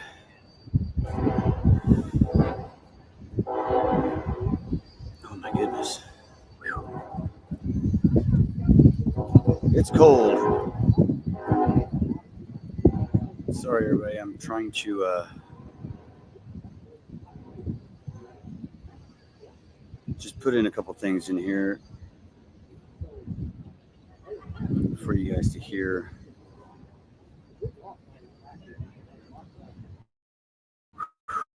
All right, so I got some songs in here. I'll just let you guys see what's going on, and I'm gonna take a break for a minute because I can't touch the mouse anymore. My fingers are frozen.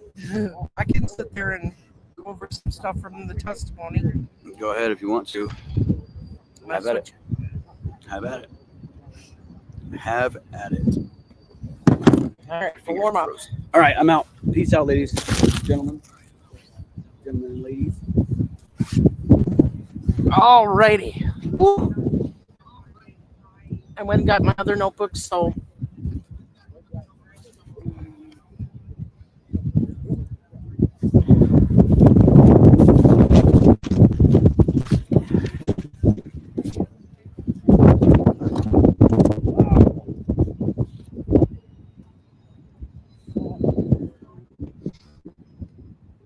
one of the things that the defense said in their opening was that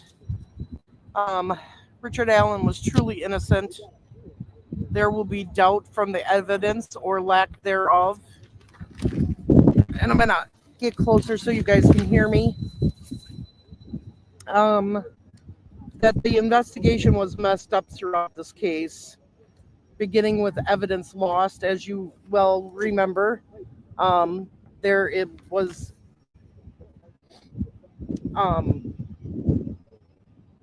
interviews that were lost, recorded over, things like that. They said that there was a month or more lost interviews. That one of the errors in the police investigation is that they kicked out the FBI, who had a digital forensic person. And because of that, they didn't find out a lot of the findings for the digital forensic information for quite a while. The defense stated that, now this was on day one, remember, that 2 days prior to day one, law enforcement was scrambling to have the hair in Abby's hand with the tested for DNA.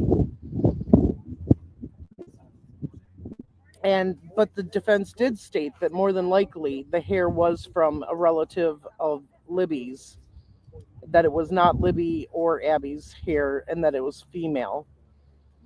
And they wanted to know why the mom, grandmother, or sister had been tested compared to that hair. And they made a point to state that in 7 years, they never found out whose hair it was. When it came to the phone, they said the data doesn't lie, it doesn't cheat. That per Libby's phone, the case will fall apart.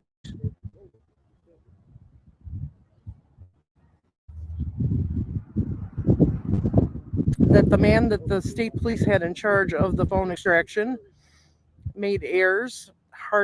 There's hard data on that, and they didn't understand the data that they got. According to the defense, the info was accurate and reliable, I found out her last name is Marvin. That's how I found that out. and it's going to change the whole theory of the case.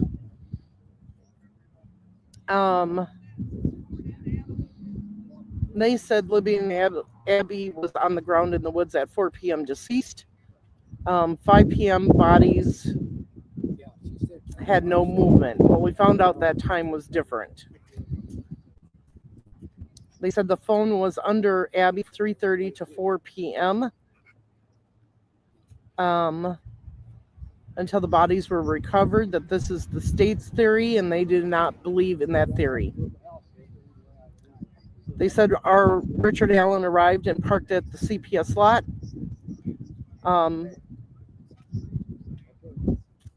And that he parked there at 1:30.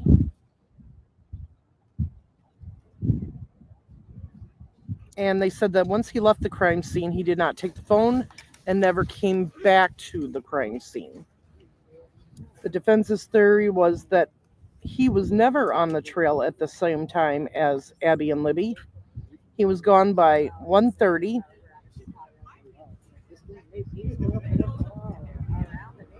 And that Betsy Belair was going to tell that when she drove by the CPS camera. The Hoosier Harvest Store camera. And it shows her driving by. She'll tell about the vehicle she saw. The car was not there. And that they really hammered on the fact that she identified the car as an old Comet Mercury with crisp lines, and that Richard Allen's 2000 Ford Focus is nothing like a Comet, and that was because he was already gone.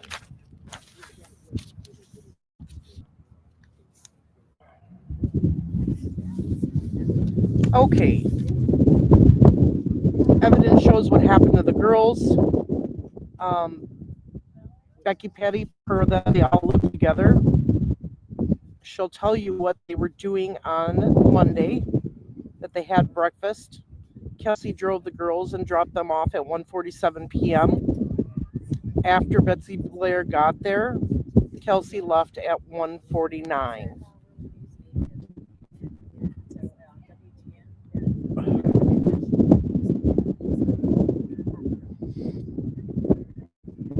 Now, they're saying he got on the bridge at 2:05. The girls did. They passed Betsy Blair on the... and Liberty was ahead and took photos of Abby at 2:07. At 2:13, that is when the kidnapping happened, when he took the girls off the bridge with the gun. The defense stated that if you watch the video of Bridge Guy, you cannot see his mouth move on the video. So therefore, he isn't the one that was doing the talking. But I can tell you this, from the video that we saw, there is no way, because he's too far away, there is no way you can even see his mouth clearly to see if he was talking or not. The one shot that Libby got on her phone, he was a long distance away. You could not see that at all, as far as if his mouth was moving or not.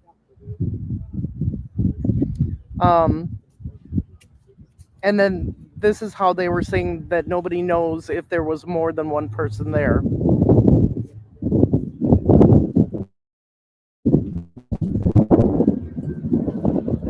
They're saying the video can go, per the video, they could have gone left or right down the hill.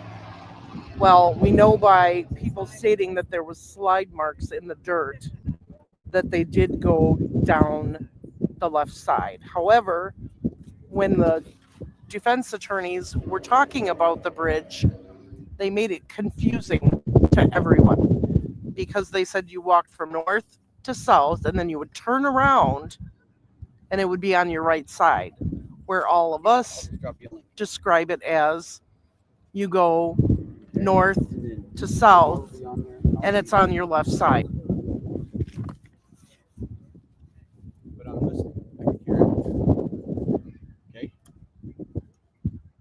Okay. They took him down to the private drive by Brad Weber's property. There's 2 ways to get there. The access road under the bridge, they called it an access road instead of a private drive. And there may have been other vehicles on that road. What they didn't understand that this is a private driveway only to Brad Weber's house. The only reason anybody should be on that road is if they were going to the house. Not everybody would go and drive down this road.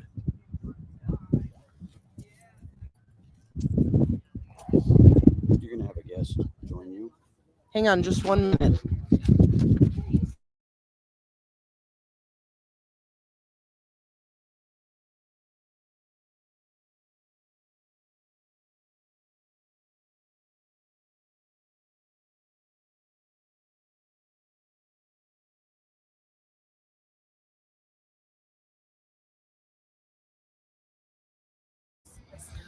All right, so yes, so the defense was implying that the girls may have gotten into another vehicle and that there's no strong evidence as to what happened. They were saying that Libby's phone connected to the tower and received calls and messages until 5:44 p.m. The phone no longer connected to the tower after 5:44 p.m., but at 4:33 a.m. on the 14th, it reconnected to the tower, and the phone was under Abby's body. The defense was stating that after 4 p.m., human hands touched the phone. They handled the phone. And at that time, Richard Allen was home, and he never came back. So, they said according to the pings, the call provider pinged it at 5:44 p.m. every 15 minutes, but it was not connected to the tower. It says that at 10 p.m., Steve Mullins contacted Mitch Walker at the state police. They didn't elaborate on that, so I don't know what is going on with that. They said the phone was no longer working or it was out of the area. Supposedly, it's supposed to be under Abby's body. At 4:33 a.m., it reconnects, but don't know where it was. They said after the phone came back into the area after 4:30, the girls were brought back in to where they were found. At 4:33 a.m. on the 14th, 15 messages came through. And they said after that is when someone unalived the girls. So they're saying the evidence shows the girls were not where they were found on the 14th. All evidence will suggest that they were not there at that time.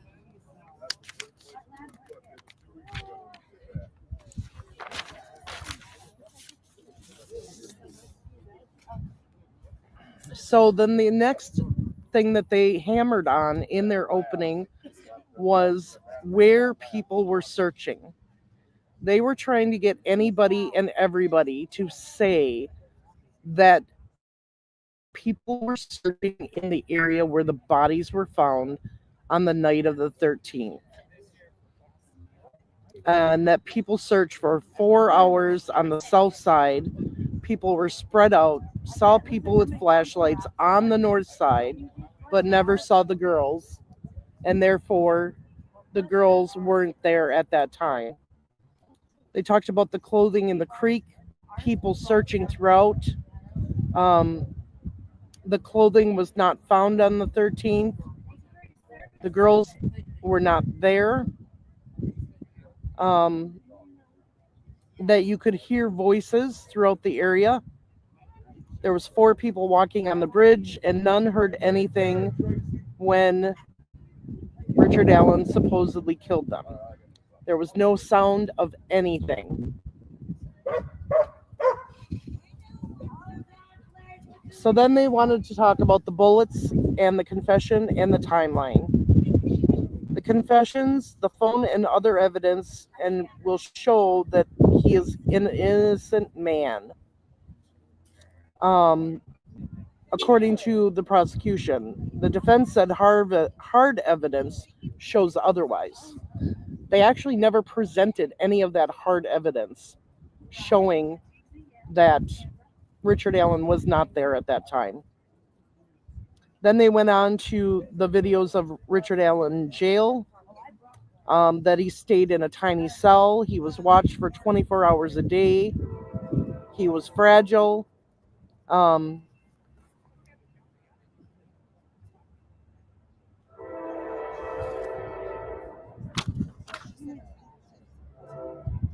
And that he was talking to the stepdad about how they had no money and no lawyer.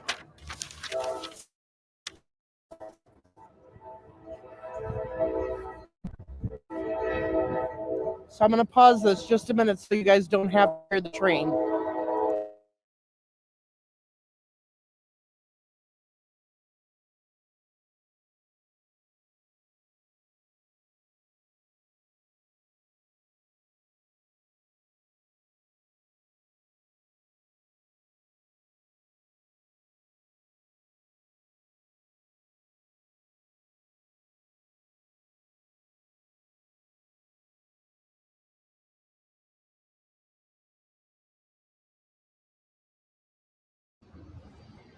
If you're calling me, my phone is still on the live, so I can't answer it.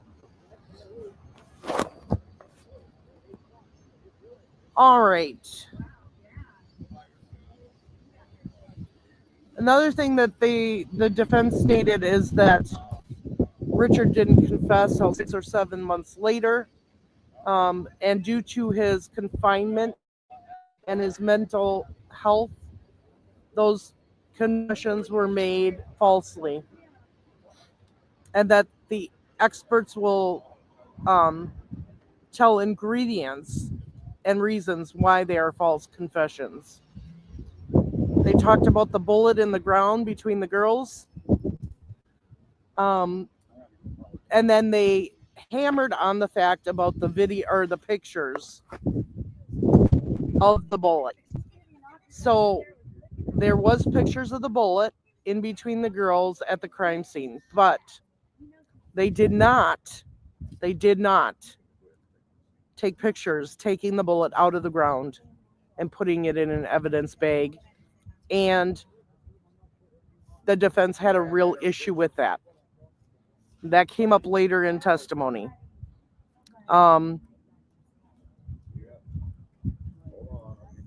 Then another thing they hammered on was the fact that the defense believed that police officers at that time used 40 caliber 6-hour guns and had a 40 caliber bullet. So they hammered that to the jury. That is a later on in the testimony. Most of, if not all of law enforcement at that time were using 45 caliber, not 40 caliber. Because their big thing to the jury was, did the police drop this bullet? You know, anyone walking around, and did they have any bullets missing? Nobody ever checked to see if the police had bullets missing. Then they went into the fact that Brad Weber had a 40 cal and was tested and was not excluded. Then they attacked the testing process on the bullet. Said you had markings, you can see that the bullet was never shot, it was cycled, and had markings, took bullet and put it through Ari's gun, and the markings were insufficient or not matching.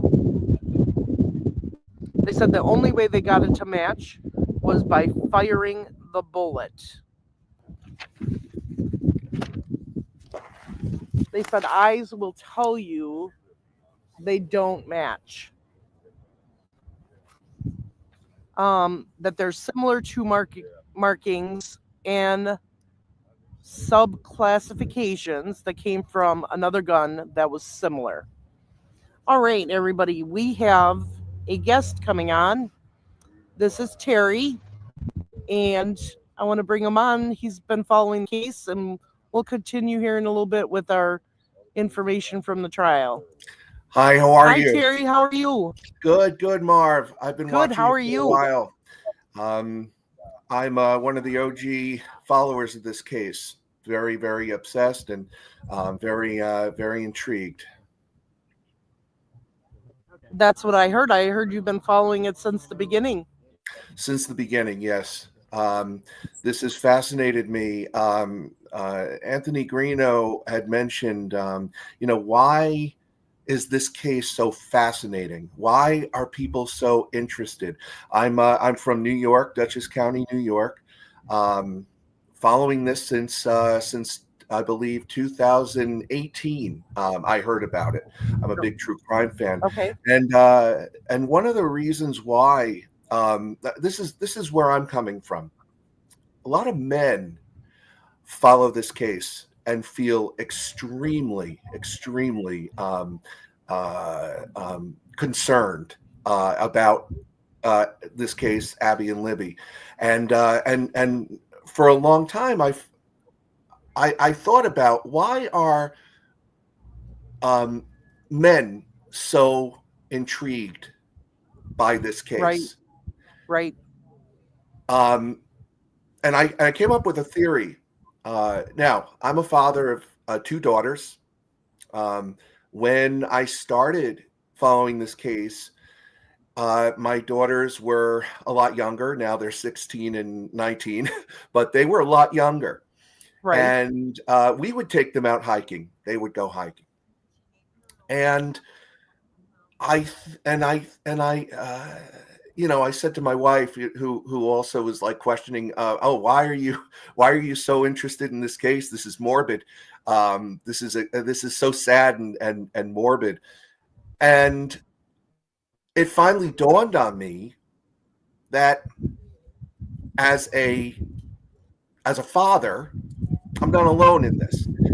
You see, had Libby not gotten a snapshot of this man on the bridge, to which we now know as Bridge Guy, I don't think a lot of men, middle-aged men, would have gotten on this this bandwagon like they have. Now I'm talking about, and I can list a whole bunch: Randy Gravitt, Rick Snay, Matt Sullivan, Gray Hughes, the list goes on and on, Anthony Greeno. And I think, and I could be wrong, but psychologically speaking, that man on the bridge, when fathers see that man, it's as if we want to protect those girls. I have stayed up awake at night thinking to myself, man, I wish I was there to protect them. It's a Papa Bear that comes out in all of us men. Now, women too. Women are just as equally, taken by this case. But I've always been so fascinated by how this has affected the male population. Yes, I agree, and I think it's because the males are protectors, and when you see this happen to 2 young girls, like you said, you have children of your own, that even though they're not yours, that protection still comes out in full force. Yeah. It's instinct. It's in all of us. And I don't think that would have happened had not for Libby getting that snapshot. Yeah.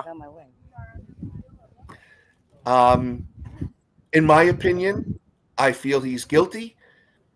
I feel like he has gaslit his wife for all these years. Now, it's interesting if I had been on that bridge and I caught the and Libby caught me, my wife would have known in a heartbeat that was me.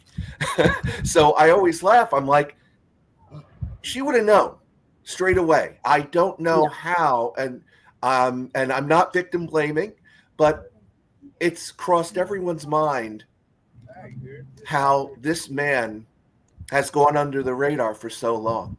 Oh, I agree.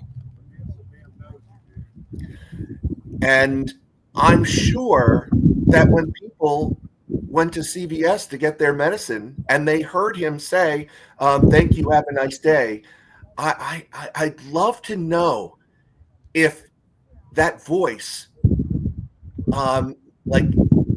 sent chills down some people's spines without even knowing. Right. You know? Well, everybody was so trained on that voice, and I talked to many people that everywhere they went, they listened to the voices that were around them to try to pick his out. And for some reason they didn't. So that is kind of bizarre to me. Especially since when I heard the recordings, I thought he sounded just like a bridge guy. Wow. Because you were in the courtroom, right? Thank you. Yes. Right. And the first time I heard his voice, chills ran down from head to toe. That's what's going to get him in the end. Not the confessions. I think it's going to be the jury hearing that voice. Because if you got chills, then those jurors must have felt the same thing. Right. Man, God bless those. We have a question for you, Terry. What's that? So there's a question for you because you hit the nail on the head with the male community part of it. Right. How do you explain these grown men and fathers siding with Richard Allen versus with the girls? Have you thought about that part of it? I have not. That is a wonderful question. I think that depends. I think that now I'm not a psychologist, but I know who you're referring to. There are defense attorneys that are following this case. I listen to Bob Mata. I love what he has to say. I go back and forth because you're getting a different side of things. Remember, Mr. Mata and his wife, who are absolutely brilliant, they're coming at it from a different standpoint. They have a skill and they have an occupation that handles those cases, and they're trained to look at this case differently than others, to have that reasonable doubt. That's their job. That's what they went to law school for. And I listen to them. They're phenomenal. They know their law. They know their craft. The other folks who are concerned about Richard Allen's innocence, I think there's a skepticism. I think it's a little bit more of a need to be controversial, and it's almost to raise the stakes a little bit, to get in battles. It takes it's a certain personality. Right. I don't exactly know As a father myself, you know, I look at this whole thing from a justice perspective. Right. Now, I will tell you, even though I have not been at the court, not been following this live inside the court, boots on the ground, the Right. information that came out after the day was over, and you know, I listened to, I go back and forth. I listen to Murder Sheet, who are absolutely wonderful. They're absolutely brilliant. Yes, they are. You cannot get any better than a journalist and a lawyer combined, and they're so honest Right. and truthful. And I listen to you and Greeno. I have to be completely honest. Even though I have not been in the courtroom, I was a bit disappointed in the evidence that came out from the prosecution. I have to totally be honest. Absolutely. I think we all were. We were, over the years, we were given these theories, not only Odinists, but retaliation about drugs and meth and Yep. and theory, and all the people who have been dragged through, raked through the coals because they just happened to be there. That gentleman Pat Brown, who his life is ruined. I've followed this from day one. Right. There are so many suspects, people pointed fingers at, ruined their lives, and so these insane theories. I'll never forget Robert Lindsay with one of the girls pregnant. It was just absolutely out of its mind. It got so big, and I blame law enforcement for that, not putting a kibosh, and also not putting out more information, which I'll get to in a moment. I finally figured out why they kept such this whole case close to the vest. But all the theories led to, and there were many of them. Oh, absolutely. Led to finally hearing that it was just cut and dry. A guy wanted to go out into the woods, take advantage of two girls, and leave. Simple as that. And yeah, it just got so out of hand, this case. Where was I going with this? What was the original question? I don't remember anymore. Oh, how people could think the opposite and be for Richard Allen. Yeah, because the defense did such a great job. The defense did an amazing job with all these red herrings, throwing different things out there they were phenomenal. They did a great job twisting our brains with that Frank's memorandum. Yeah. And if you are a tinfoil hat guy or gal, you're all over that. And you know what? I myself thought, my God, this makes a lot of sense. And then suddenly the prosecution comes out with their theory. And I have to say I was a bit disappointed.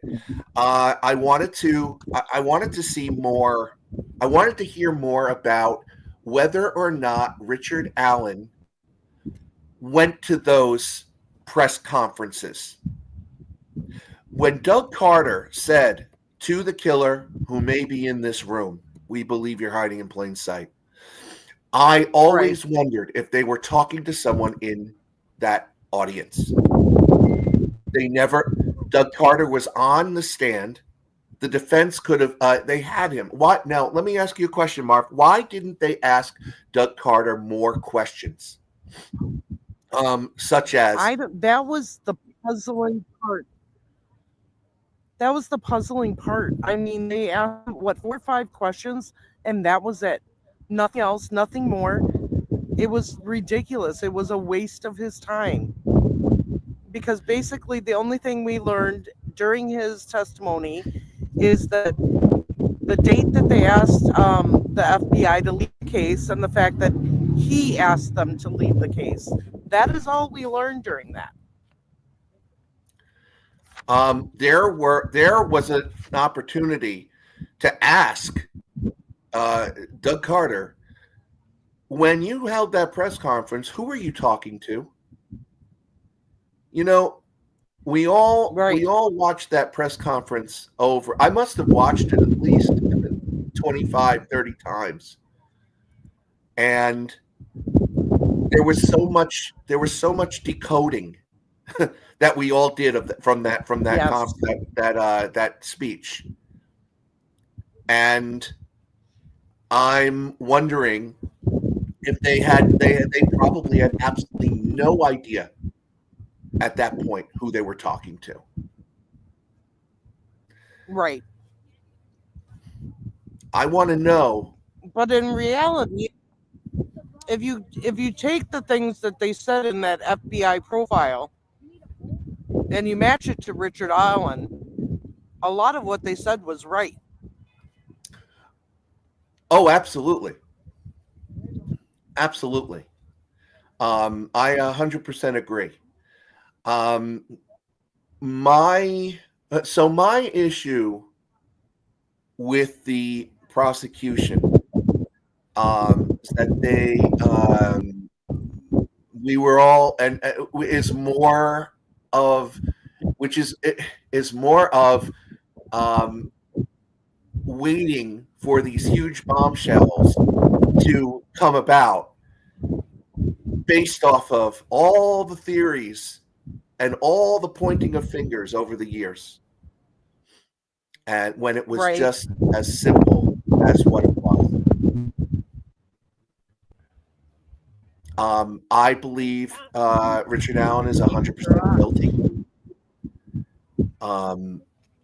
I think that there is a bullet somewhere on that bridge. When he said in the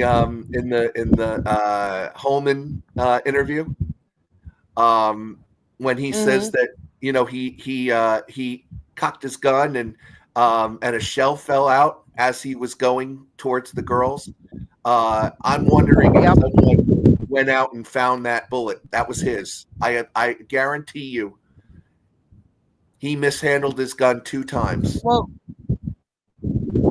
yeah, because I'm thinking there's one that's maybe in the water because, well, no, it would be in the land because at that point that they were on the bridge, there was land behind or underneath them. So it's probably somewhere in there. I don't believe they ever took metal detectors over there to look for it. And why would they? Why would they? Only the killer would know that.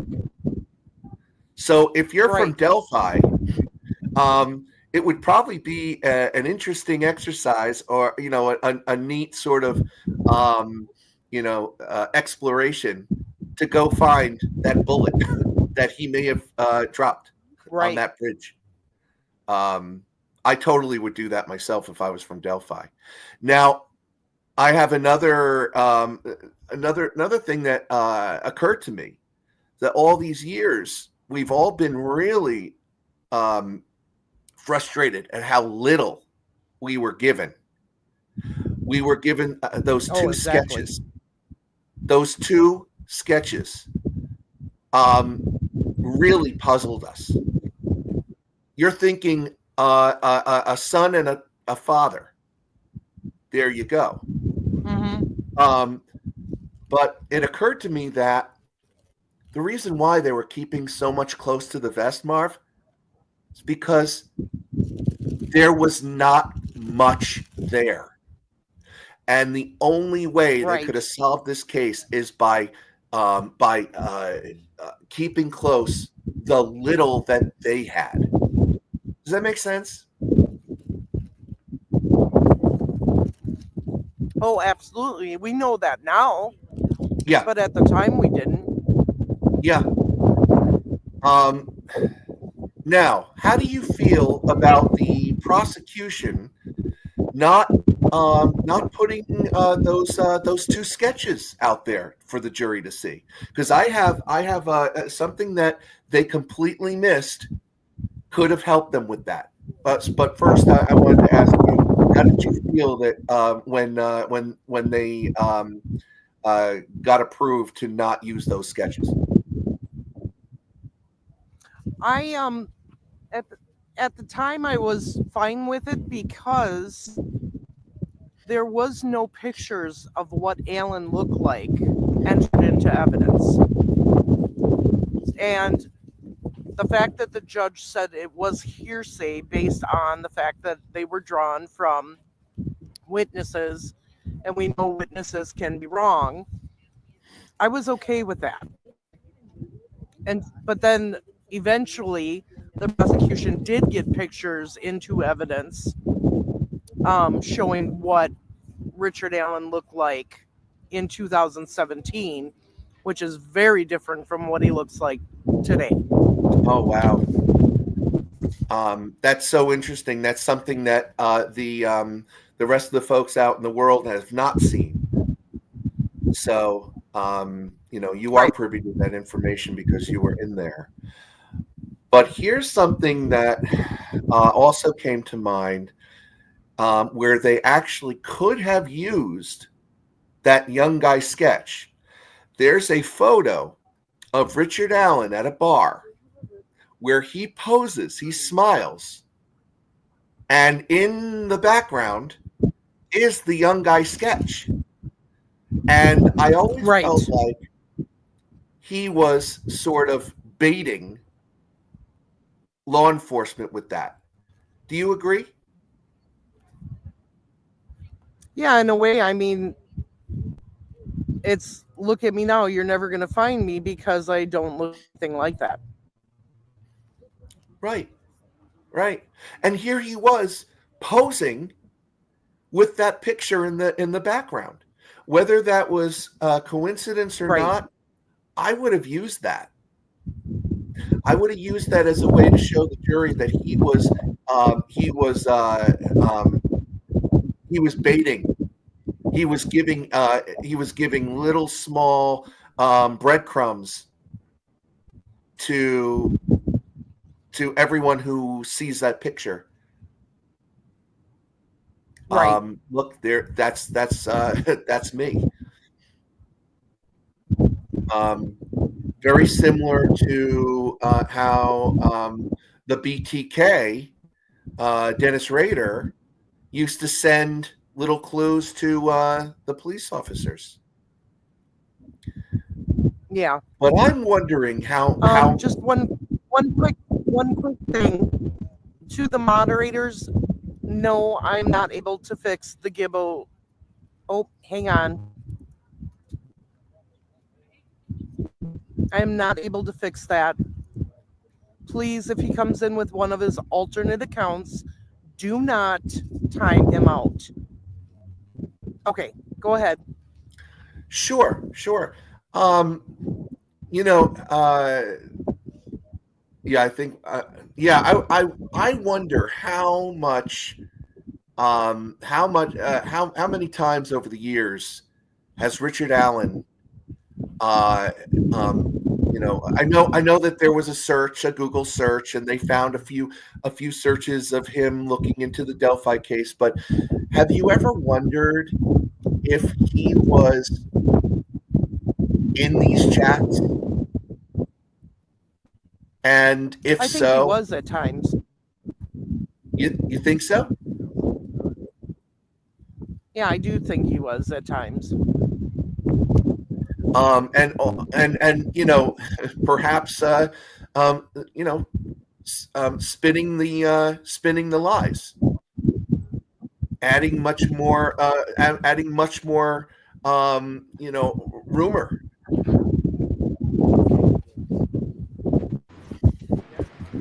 Yeah, hey, Reno, how are you? He wasn't there. And I'm not saying that the prosecution did an awful job. You didn't prove it, you guys. I'm saying that there are things that the prosecution could have done better Me too. in order to make it more clear for the jury. Yep. It could have been. They had so many opportunities to. So, for example, let's take Rex Heuermann, the Long Island serial killer. The law enforcement was able to tap into his phone and social media, and he was following the case big time, and proof of Right. that. I was so hoping that we would know that Richard Allen was in these. If they could have found if they could have found proof that he was in these chats, Yeah. calling in to Gray Hughes or Anthony Greeno, he could have been meddling in this case for 5 years, and we would have never known. But it didn't come out in court. Right. So to the audience, no, there is no jury verdict yet. The media will get a text message when a verdict has been reached, and all of us will be notified. Yeah. The other thing is, Richard Allen, this was lightning in a bottle. If he wasn't affiliated with Keegan Kline, that it was very, everything came together at that moment. It was, I always say, if he had nothing to do with the catfishing, which I don't think they ever tied him into that. Am I right, Marv? No, they have not. Yeah, no, they have never tied him into the catfishing. Do you think that was on his 2017 phone? Could they have found it? And it was completely lost. Possibly. I mean, there's so much we don't know because that phone is missing. And why is that the only phone out of 19 phones that he kept missing? Right. I mean, he had old flip phones and everything else. So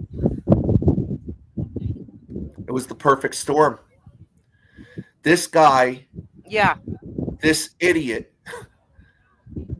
pulled off the perfect crime, but he was his own worst enemy. I honestly believe that if that woman didn't find his tip, if he never came forward and gave his tip to law enforcement the first few days, he'd still be at the counter at CVS today. I agree. Oh, this case. So what do you think we're gonna get, Terry? What do you think? Are we gonna get a decision today, or do you think it's gonna go even longer?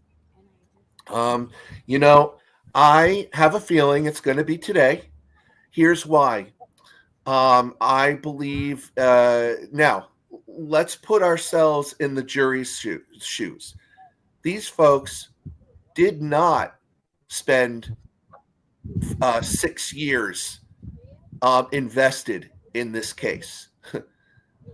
They probably actually had lives. They did not spend any time knowing this case like we do. This is one of the reasons why I thought the prosecution could have done more. Showed more bombshell evidence. Right. The jury has a very hard decision because they just learned this for the first time. And Right. I have a feeling half and half. They're on the fence, and they said, let's reconvene Monday. Let's take the day off, think about it, digest it, think about it some more. Let's come back on Monday and let's let's figure it out. I don't think they. I don't think that. And you know what? They're doing a great job. This is a very hard case. This is a very challenging case because you have so little evidence to go by, and the defense did such a good job at manipulating. In the end, the jury has to believe in quote unquote to the defense junk science with the bullet, and they have to be their own behavioral analysts by watching him in those interviews. The jury has a lot to think about before they put away a guy who may be quote unquote innocent. So, but I have a feeling yesterday was their day to digest the information, and today they're going to come in with a fresh mind, and they're going to work this out. Right. Now, I agree. I really hope they come back with a guilty verdict, because not only did this man kill 2 little girls, but he also killed the parents, the cousins, the aunts, the uncles, and the entire town. He might as well have come out of his home and killed everybody. He's a mass murderer, right? In my opinion, he killed this entire town. I hope they come back with a guilty verdict. Yeah. And not just to placate, not just to say, oh, let's just give everyone everyone justice and call it a day. No, I think they're working really hard at making sure that they are going to actually bring the right justice to the table. I agree. And when you look at when you look at the fact that now the death penalty was not put on the table, but when you look at the number of years he could get for each count, that is a death sentence to him due to his age.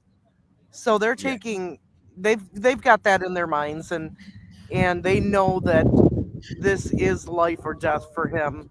So they're going to be careful and make sure that they go through everything to make sure they get the right verdict. Yeah. And with all the questions that they were asking, this is a smart jury. I'm very interested that these jurors can write a book. Interesting. I just read a comment. Elvis Fields. Yeah, this is where it gets tricky. This is where it gets really tricky. Elvis Fields said that thing about spitting on the girls, and the cops did nothing. Yes, I believe he is a mentally I don't know ill that person. I actually, interestingly enough, I actually conversed with his sister, Janice. I believe. I was actually talking to her via Facebook, and she is.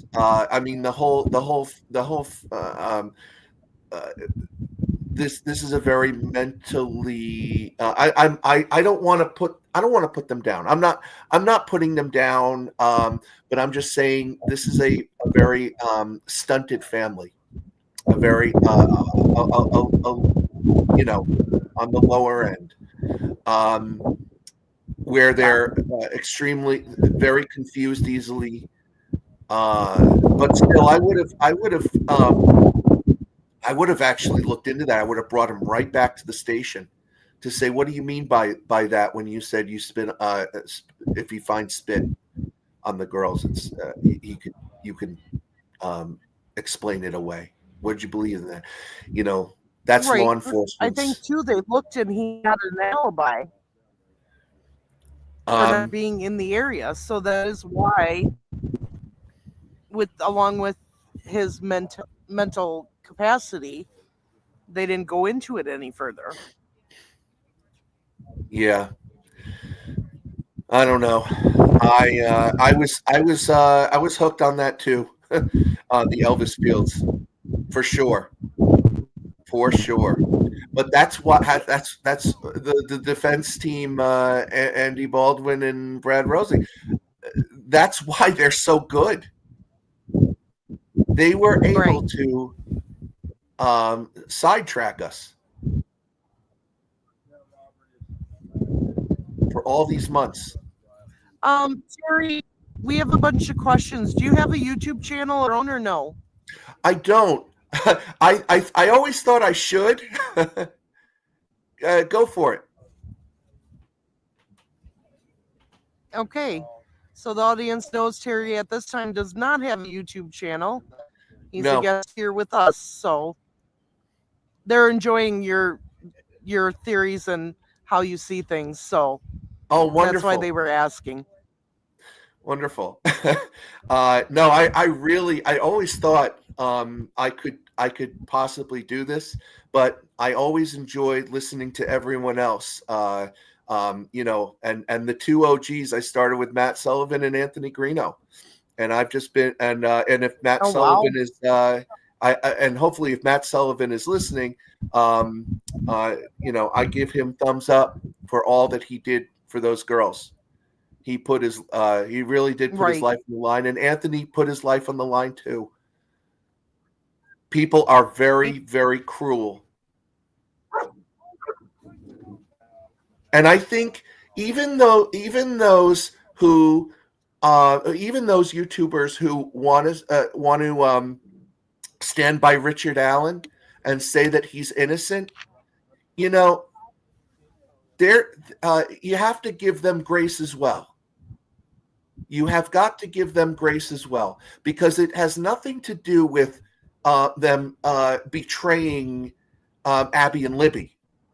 It has more to do with their disappointment in the judicial system.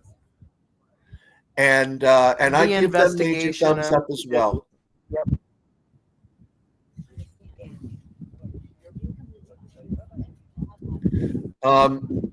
Greeno, are you on here? The sun is at the perfect point right now where I'm having a hard time seeing the screen. So bear with me if you see my hand keep going up, because I'm trying to read comments. And so, you know, it's funny, Mark. This is actually my first time ever calling in to one of these. Really? Yeah, very first time. I have to say, I'm as an actor. As an actor, I'm a theater artist, theater teacher by trade. But as an actor, even I was shy to call into these things. Yeah. Well, the audience loves hearing you, so. Oh, I appreciate it. Do they have any questions? I mean, I don't know if I can answer. I could just answer, you know, from my own perspective, because I've been following this for so long. Sometimes up at night, like till 3, 4 in the morning. Right. So if anyone has any questions, I'm looking to see.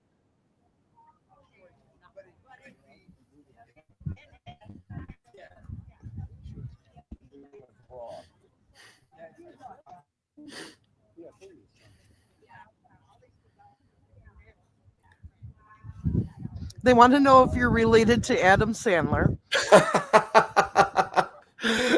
I always say when my students ask that, I always say yes.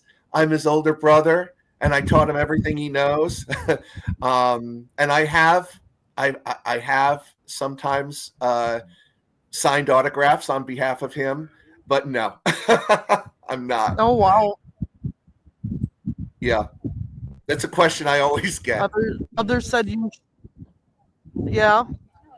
Others said that you should get a YouTube channel. Oh, I appreciate it. Have you an opinion what our family suspected? Oh, I was my wife, who's a psychologist. I was talking to her about it because I always say to her when she wants to listen.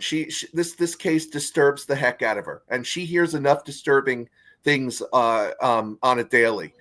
Oh, Tara, good job. Nice. My suspicion is that she always knew.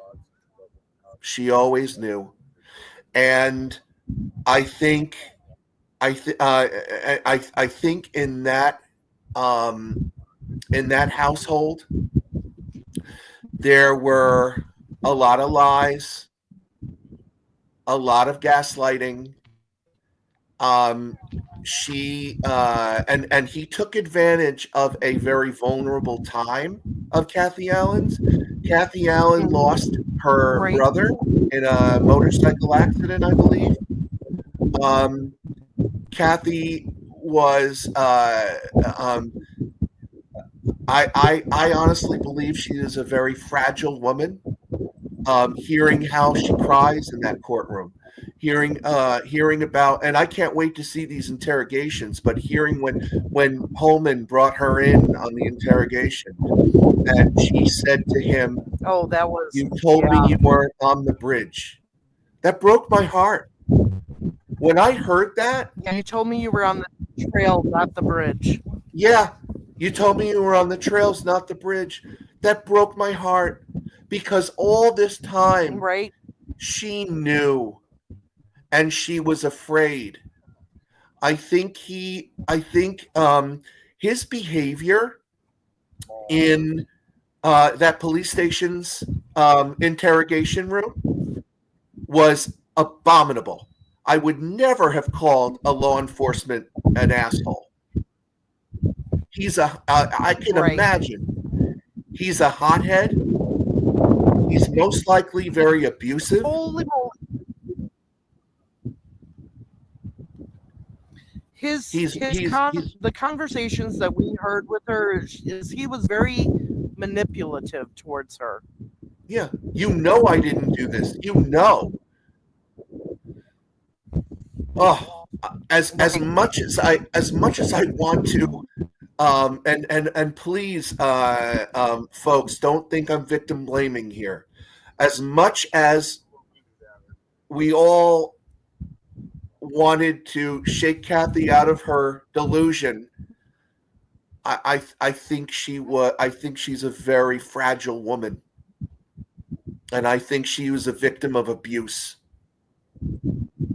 We don't know how bad. Right. I don't think she think about the support system. I mean, I hope that she has a close relationship with the daughter. But then again, the daughter was never to be found. The daughter didn't go to court to be by her side. There's obviously something going on in that household. A very abusive household.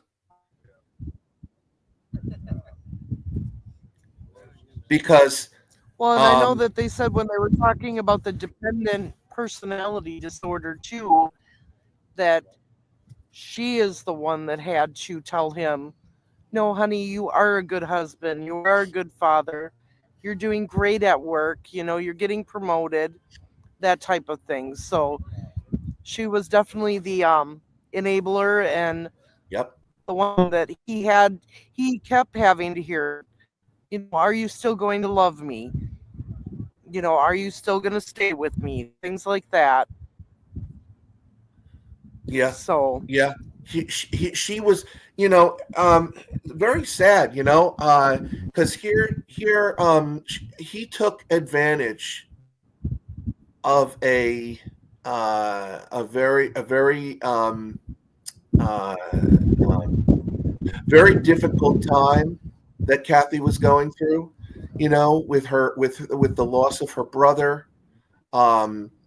I think she was. I heard somewhere. I don't want to bring up rumors. If someone knows this, that it's true, that'd be great. That Kathy was taking care of a sick family member. That was only rumor, speculation. But regardless, he was perhaps alone a lot of the time, and alone with his thoughts. He had, and part of the profile that everyone was coming up with was this killer had to have been someone of low self-esteem and low confidence and inadequate. And Anthony, you said it. Anthony was on the ball, like in the gentleman. John Kelly, the profiler. This is he said it best. This is a guy who was constantly fighting his inadequacy and needed the reassurance. And here's a moment in his life where he wanted to feel wanted to experience what it was like to control someone so that he could get what he wants. Right. It is about control. I mean, Anthony, are you on here? I'm hoping he's listening and can jump in here. Oh, who are you saying? He just left. Well, Anthony was on here. I was hoping he could jump in here. Right. And talk to you for a few minutes so I could use the restroom. Are there any questions? I always felt like I could have done a YouTube thing. I always felt like I enjoyed everyone else's live streams more. Well, I can tell you that I did have the opportunity to talk to Kathy Allen in court, and she is very nice. And she stated that the reason her daughter does not come to court is because she has very high anxiety also. And that she would want to come to court, and her anxiety would just get so bad she couldn't. So that's why she was only there the day that she testified. And she also said that she was looking forward to this being over, that this had been going on for 2 years of their lives. She believed it should, and just wanted it to be over. So, as far as we know she was an enabler because of the way he was asking her questions, what we heard on the interview tape and the confessions. But hey there. Yeah, hang on a minute, everybody. Can somebody find Anthony Green? Anthony, are you on? He's down. Can somebody? Anthony? Yeah, I'm right here. I just walked right by you. Can you talk? Can you talk to Terry for a little bit? I have to go to the ladies' room. Yeah, I'm right here. Okay, I'm gonna mute. So. No, I'll just jump on there. Okay, never mind.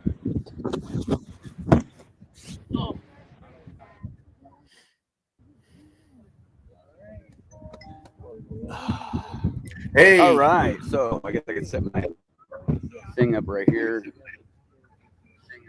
We could go on with this. What's going on, Terry? How you doing, man?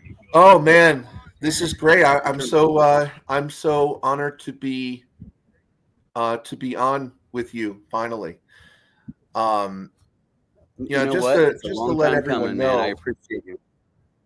Just to let everyone know, who's listening, Anthony Greeno was one of the first people I started listening to back in 2018 when I first found out about this case, and the kindness and generosity I remember writing him questions, and I assumed I'd never hear back, and he was perhaps too busy to contact anybody with questions. He wrote back to me in 5 minutes, and I just want to say, Anthony, your devotion to this case and to these girls and to the families and to the community and to the entire world has really been it has really been profound and important, because you were our eyes and ears through this whole entire thing. And I've also said, you remember me saying, I'll never give up on you. You've gone through some horrible hardships, terrible hardships. This case has beaten you up. Yep. This case has beaten you up, and it's beaten up several. I believe anybody who, and this is perhaps why I wasn't on YouTube to begin with. I have a very, I don't have thick skin, but you folks out there who do the YouTube channels and the content on Delphi, you're a different breed. You have the thickest skins, because I saw how badly you were beaten up, but you still prevailed. I'm still here, and you know what? I couldn't not be here. Can you turn that around?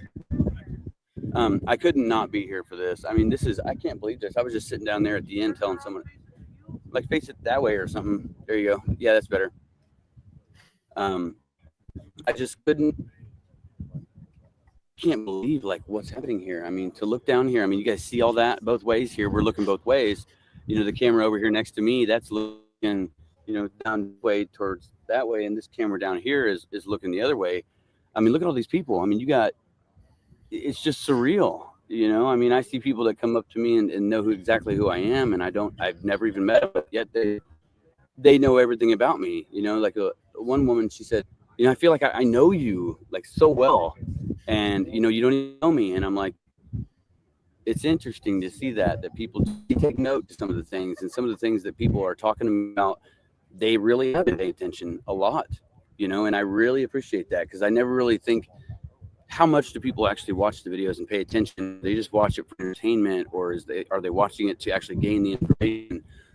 The things that people are saying, you really do take in, what we're saying and stuff like that. And sometimes we're not always right, but this is different for me. I didn't intend to do this. It just became, this is who I became. Abby and Libby, pretty much, I became this because of Abby and Libby.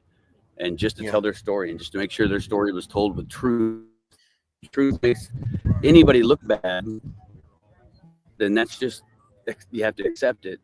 And so that's what I've been telling people around here is, there's been a lot of tension here, a lot of high, emotions. People are upset, they're mad about things, and whatever happens, I told people, don't rub it in the other side's face, no matter what, because you don't know if you're dealing with an individual that may be their final, they can't take it anymore, and maybe they self-harm, or maybe they harm others. It's like, don't antagonize. This is very emotional for a bunch of people. and we don't want to see anybody go through anything that, you know, that would harm it worse or make it worse for anybody. And so acceptance is our word. It just has to be acceptance. If he's found guilty, accept it. If he's found not guilty, accept it. Don't hate. Don't try to get deep more involved. Just let it be and let it close. You know, closure comes with sometimes not the best results, I found. You know, and I just want it to be over today. Yeah, and you know, I go back and forth on this, because I put myself in the family shoes. You know, I put myself in a father's shoes. Yeah. If Richard Allen is in fact found not guilty, I can only imagine how much it's going to hurt. They will suffer. The families will suffer. The town will suffer because of the disappointment. But on the flip side, here's what we have to consider this. This man already has his death sentence. He will be left with he is a shell. He will be continuing to live as a shell. This guy's not going to be able to get a job. No one's going to want to hire him. He'll be ostracized by the community for the rest of his life, and he's going to be a prisoner in his own mind because of the guilt. He'll live with that guilt. Whether or not he lives it in prison or on the outside as a free man, he'll never be free. And folks, he was never free for all these years when he wasn't caught. How can you be free looking over your shoulder all the time, waking up in the morning and saying, is this the day that I'm going to be found out? Do you notice Yeah. do you notice that we never heard him talk? And you know, this is one of the things that was so odd that Kathy Allen erased her Facebook all 2017 year. She erased on her Facebook, and yeah, every single moment of him talking, and we never and I heard on the, I believe it was on the murder sheet when they interviewed we heard him a talk. woman from CBS who said that he was really quiet. If this guy is the bridge guy, he woke up every single day saying, don't talk, try not to talk, someone will recognize me. What always baffled me was that even the lawyers told him not to speak, not to give any. We never heard him talk. We've never heard him speak for 7 years. If I was in this predicament, the first thing I would have done was, give an interview to the press to listen to my voice. Is this the voice of the bridge? No. But but I think that's what's going to do him in, the voice. Yeah, I think that when you listen to that voice on the recordings when they play it, I mean, he's a bridge. I mean, it sounds like the bridge guy to me. I mean, you know, he's calling home. He's sad and he cries a lot. And it's the way he says things. You know, that no, he wasn't coerced. No, he wasn't mistreated. You know, like that's. To me, that's the things that he said, the way he said it, the context behind why he said it, the finding God. That's compelling. I mean, he's found religion, man. He realized what he did was wrong. He made a mistake. He's owning up to that. He's trying to make amends and let people know the truth. He wants to apologize. He's written letters, and he's got a defense team that says, no, we're not doing this for nothing. You know, like, that's not right. And for him to say that his defense team has basically asked his family to cut ties with him for a while, just to teach him what it's going to be like for the rest of his life if he continues to talk to people, that is putting him under a duress. That can cause someone to go crazy. When someone doesn't see their family in there and they realize that, like, nobody's coming anymore, that's when you start to freak out. That's when you start to get depressed. It starts to go downhill for you. And he was just going through that, and that was because he thought he was never going to see his family again. And then finally, they're like, okay, now listen, do you get the gist? You're either going to have to be quiet in here and you go home maybe, or you can keep talking and you can expect that for the rest of your life. And that's why he's like, I'm glad nobody gave up on me after I killed Abby and Libby, because he thought they did. Yeah. And that's a reason for why he went into the depression and the mode that he did. It wasn't caused by his conditions in jail. He was going through nothing that everyone else goes through. It's the same. Everybody goes through the same stuff. It's not a good place. It's why it's prison. It is what it is. It's not what people think it is in there. Unless you've been there, you just wouldn't know that that's the normal,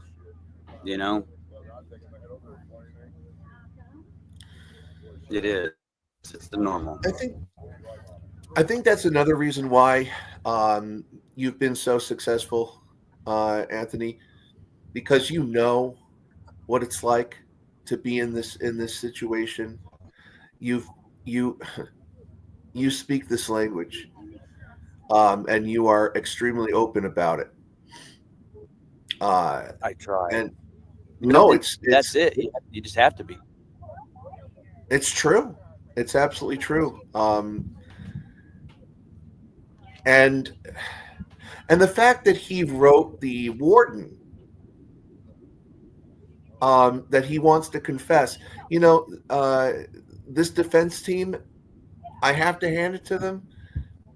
They did a great job, but they did a disservice to him. He wanted to get this over with. He didn't.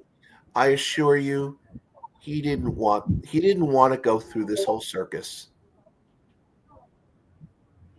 I agree.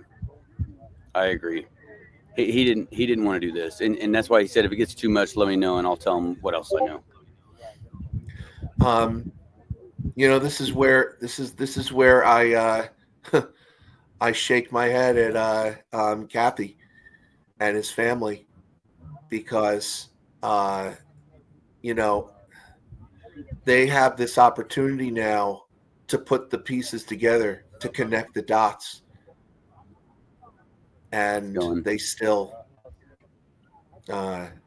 they still fail to realize that my husband couldn't have done this.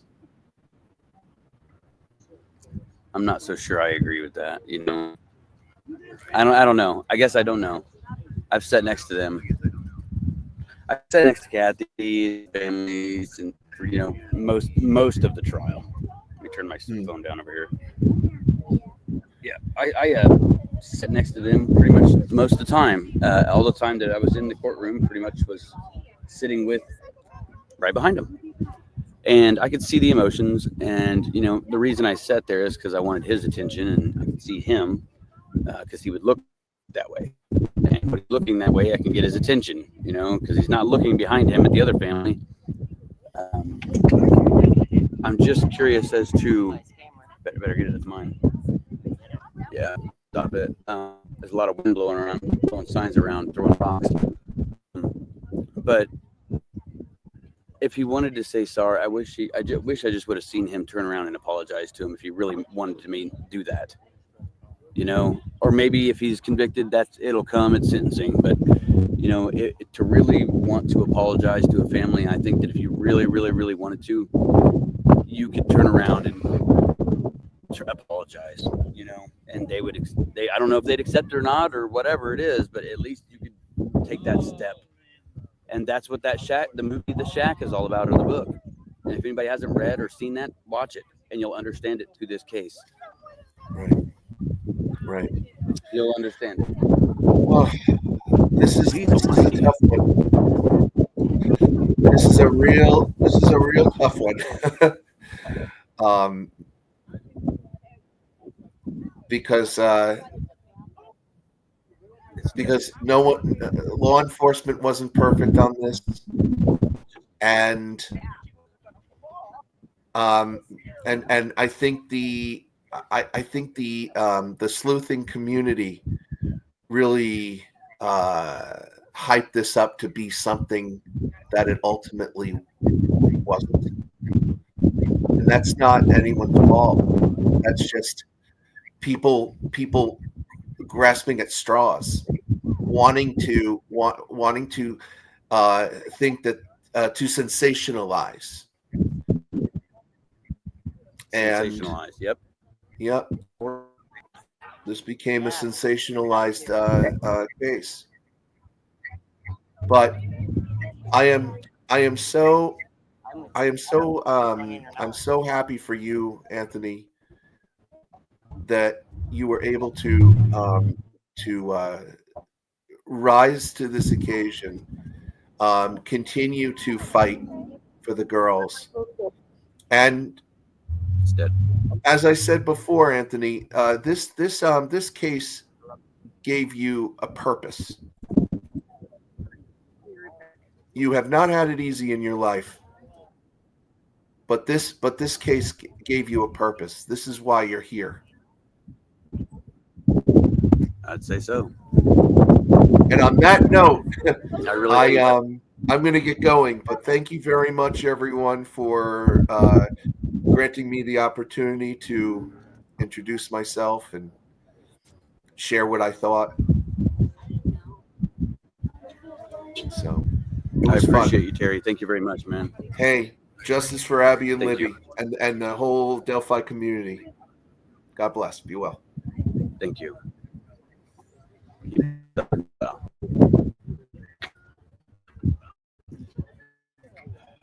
Okay, so let me see where we're at here, ladies and gentlemen. I'll tell you what. Why don't we take about an hour and a half break, and then charge everything back? Okay, here's what I'm going to do then. So I'll just...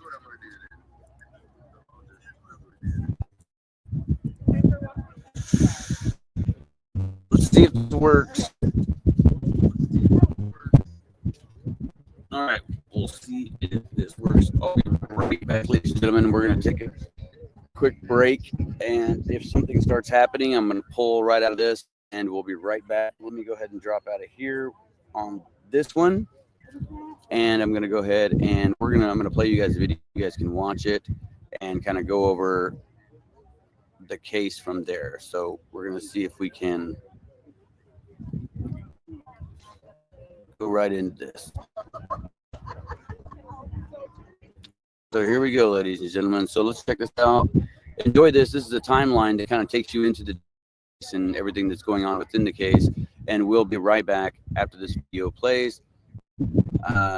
We just need to charge up the other devices. That way we can still maintain something.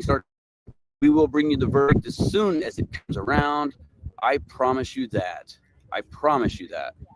So as soon as it comes in, we will drop it right down to you. Okay, so just sit back, relax, and I will be right back later.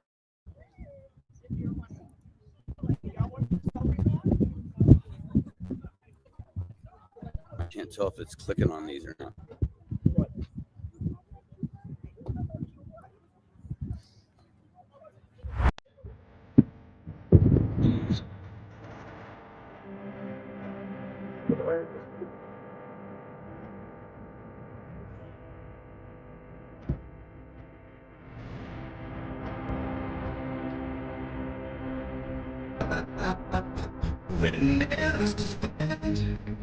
I'm walking on this empty road, trying to understand.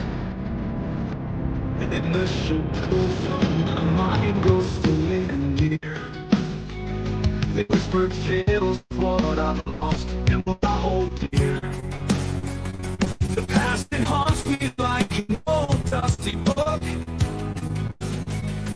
Turning pages now, I'm giving it one last look. I'm taking a long way home to find my peace. Letting go of every weight I believe. That's what I mean, playing the story that's mine.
Coming up tonight, this is a true crime conviction.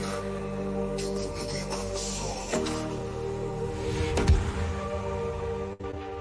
Coming up tonight, this is a crime investigation into the unsolved. We open a case file on the Delphi murders. But hidden deep within these files are sealed. Files are sealed. Files are sealed. We take a look inside the world of chaos, mystery, murder, and mayhem. Government cover-ups, cyber attacks, religious cults, and a conspiracy to control it all. YouTube, Facebook, TikTok, or wherever the hell you're watching from. It's time Anthony Greeno investigates the unsolved as we go inside the YouTube, Facebook, TikTok, or wherever the hell you're watching from. It's time Anthony Greeno investigates the unsolved as we go inside the true crime. Oh, inside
Yeah. So I mean, we may have to do that. We may have to stop it and come right back in an hour, but we could do that.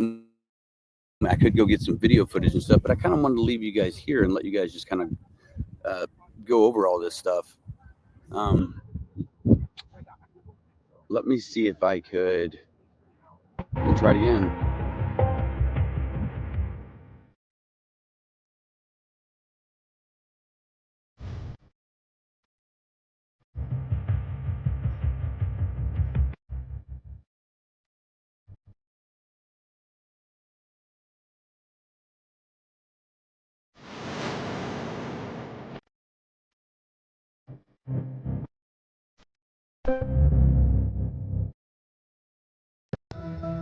Abigail Williams and Liberty German went on a nature hike at the Monon High Bridge trail. Their last Snapchat, and then they go missing and are murdered. A search called off at midnight resumed on Valentine's Day.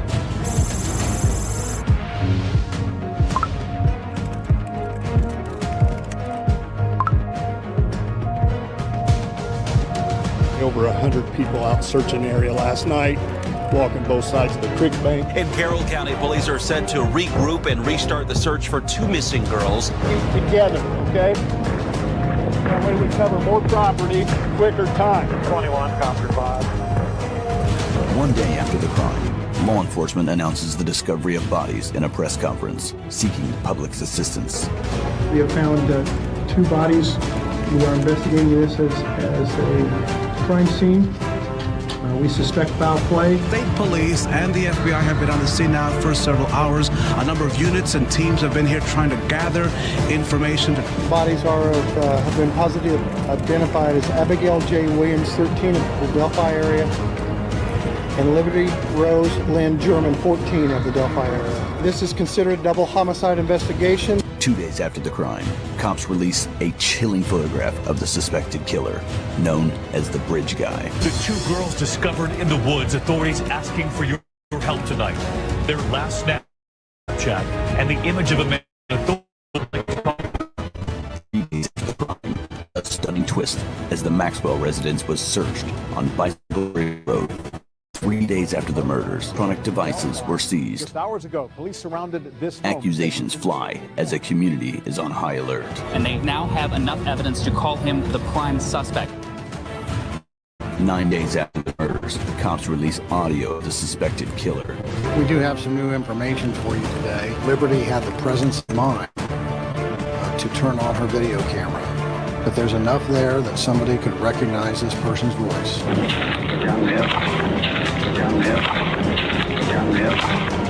And if you're watching, we'll find. 11 days after the crime, FBI search warrant at a home in Peru, Indiana, and electronic devices were seized. Fast forward to March 17th, 2017. Logan was arrested on an unrelated probation violation for drinking and driving to the trash transfer station. There's been more than 11,000 tips come in to our command center. Somebody knows something. On the day of the murders, Down the hill. Logan guilty to being a habitual traffic offender and received 4 years in prison on April 3rd. Skip ahead to July 2017. 5 months after the murders, the FBI released a composite sketch of the suspect and a profile of the suspect being in the age range of 30 to 65, a height of 5'6" to 5'10", and weighing between 180 and 220 pounds, with reddish-brown hair. Somebody has to know this person, recognize the voice. It's not easy, and a lot of people are putting their work on this, and we're hoping that the tip's there, and we're going to find it. On September 25th, 2017, a sex offender who went on the run from Johnson County, Indiana, the day the sketch was released, was arrested in Colorado. Daniel Nations became a notable person of interest in this case, bearing a close resemblance to the sketch. A previous criminal history showed Nations was convicted of sex offenses and stalking women and children on hiking trails and public bathrooms. To call this a cold case is just ridiculous. It's not even close. 2018, Ron Logan heads back to court for a modification. Judge Curtis Faust released Logan from prison to home detention. We learned that investigators will be releasing new information about the man on the bridge. The 1-year anniversary. Cops clear Nations. As you all know, we went out to Colorado and we spent time with him.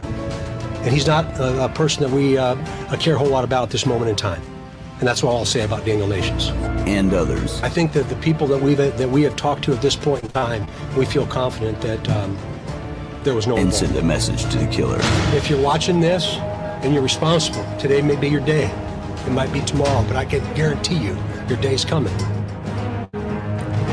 Skip ahead 8 more months of silence. Daniel Nations is released and speaks out in August of 2018.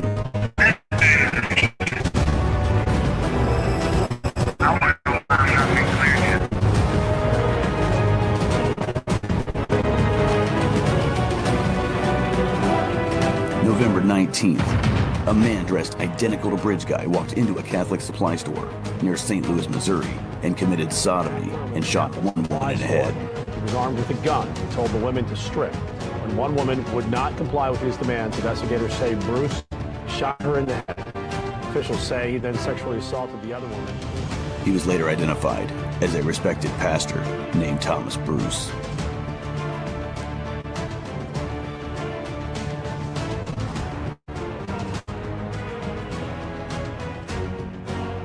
Moving on to 2019, a series of men hit the hot seat as they become persons of interest.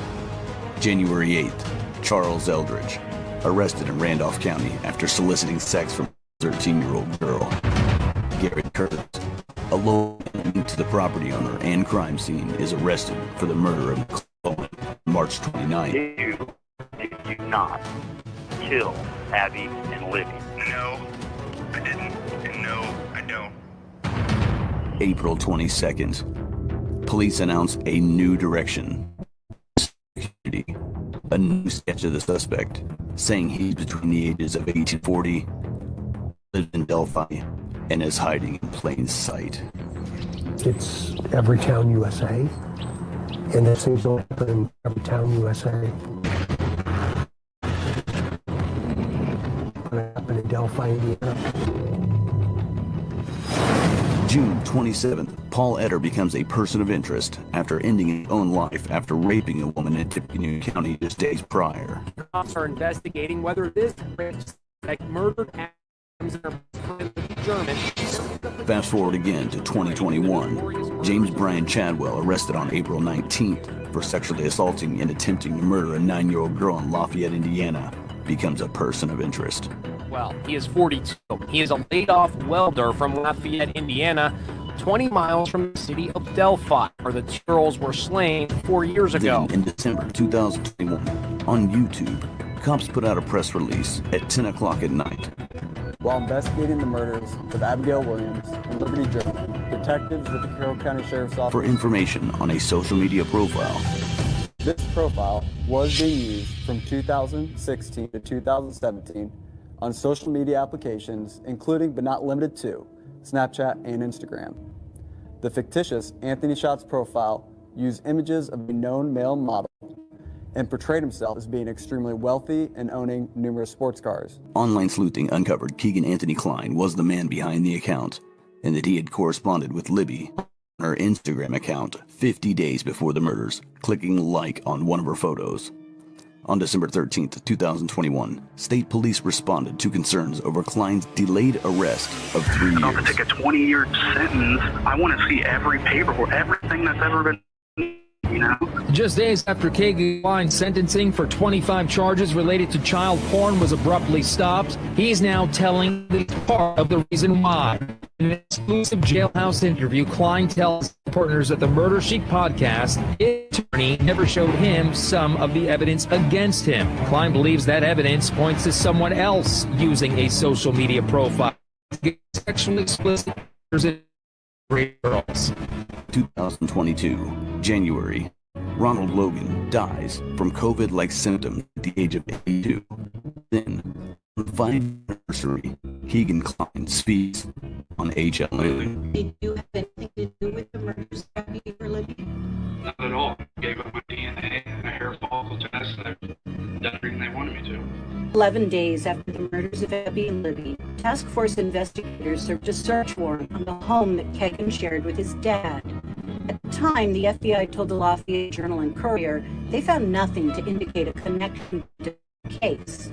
Kagan's electronics were confiscated then, but he wasn't arrested until 3 years later.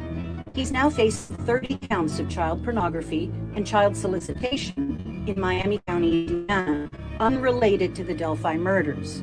He says, though, that Indiana State Police told him Anthony Schatz had been communicating with Libby before her murder. So why do you think investigators are putting so much focus on you right now?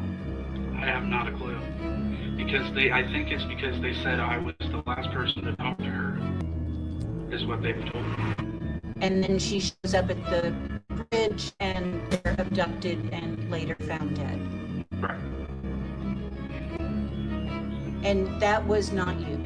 No, 100% not. Behind Anthony Schatz, a social media persona who, it was later learned, talking back and forth with Libby the night before she died. I think it was in February, one of our sources told us, everybody's focusing on Kagan Klein, but they're really looking at the father. That tip was borne out a couple weeks later when Greenlee stumbled upon a pair of transcripts from jailhouse interviews with Kagan Klein that were inadvertently posted on the court website. We have here in our hand is the 194-page transcript of an interview between Kagan Klein and two police officers immediately after his arrest on a variety of charges related to child sexual abuse materials and obstruction of justice. At first, investigators didn't seem too worried about the transcripts released, but then when the interrogation reports hit their website, what this transcript and our release of it was basically set off a wave of responses from people in the Peru community in the Delphi area. In Klein's own words, pointed the finger at his father, Tony Klein, as the only other person with access to his social media account. Could have known that Anthony Schatz was going with the girls on the bridge that day. At the same time, police said cell phone tracing put Kagan Klein back home in Peru at his grandparents' house, about 40 miles away. We're going to get to the bottom of this. Carroll County Sheriff told Leslie has been at the center of the Delphi investigation since the day before the girls' bodies were found.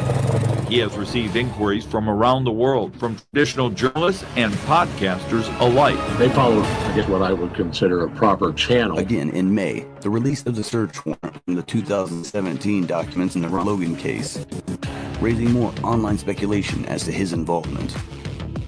August 19th, 2022, Indiana State Police take Kagan Klein out of the Wabash River, his home in Peru, in connection with the Delphi investigation.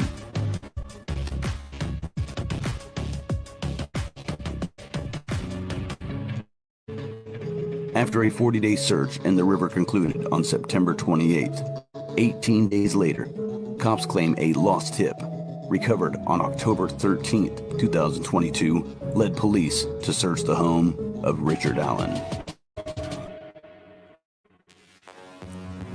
Cops conducted forensic analysis on a firearm seized from Allen's home and were able to link an unspent bullet found at the crime scene to Richard Allen's 6-hour model P226 handgun. Because his final days are numbered, and we are counting. It's Judgment Day. It's Judgment Day. Judgment Day is coming. Living this life until it passes you by. Judgment Day. Yeah, it's Judgment Day is coming, and it'll take away the innocence that remains. It's Judgment Day. Judgment Day is coming. It's time to pay the price. The cost is great when you take two lives. Living with regret as you stare into the stars, as you cry yourself to sleep. Justice, we got ours. I can't believe you're standing here today in front of me like everything's okay. You tore apart our whole community. Don't you understand the pain? Every night I wake from nightmares from your voice and the sound of the train. It's like the echoes, it just plays inside my mind. But the day that verdict's read, it's Judgment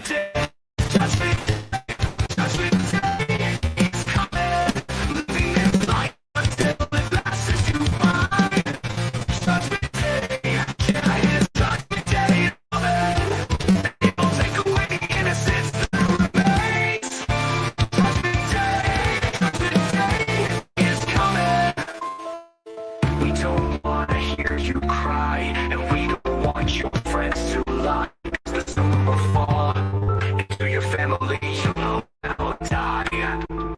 It's all your fault, you made the choice, and now we see closure because we are their voice.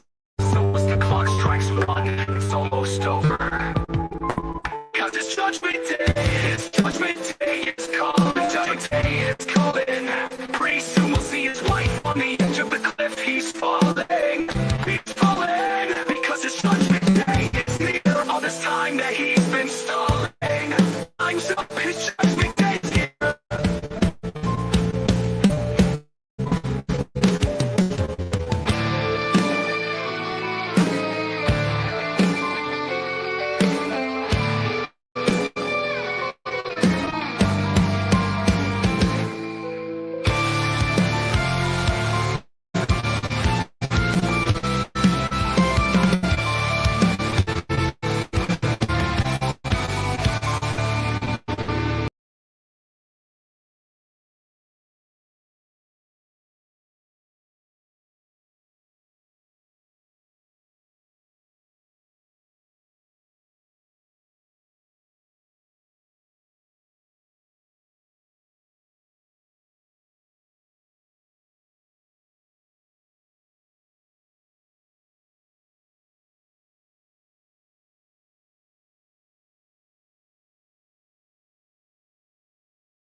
And you just joined with my Grino from True Crime Investigation Unsolved. I'm here with Mark from Beyond the Evidence and a couple of other people. There's Andrew Burkhart's here, Lawyer Lee's here, everybody's here. Frank, everybody's here.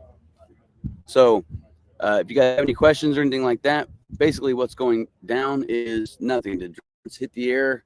That can only mean one of two things. Either the drone hitting the air is Richard Allen has either come back because the jury has a question, or something else is going on. But if they take the jury out of here, we know that it's over for the day. They've not decided, but they're not going to decide quite yet. It's still early in the day.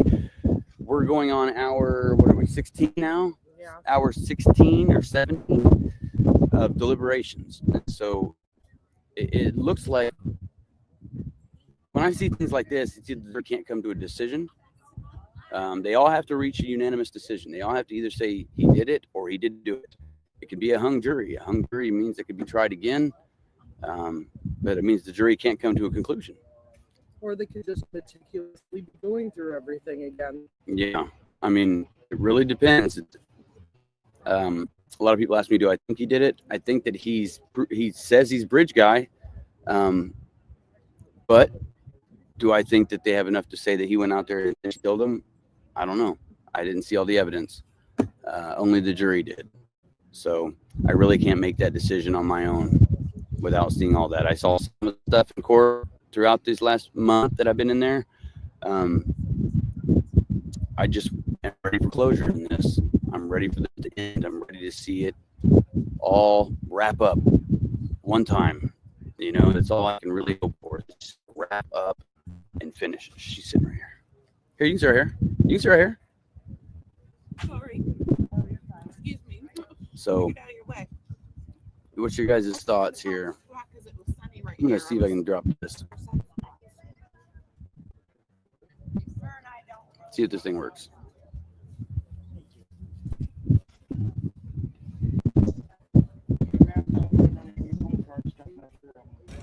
Okay.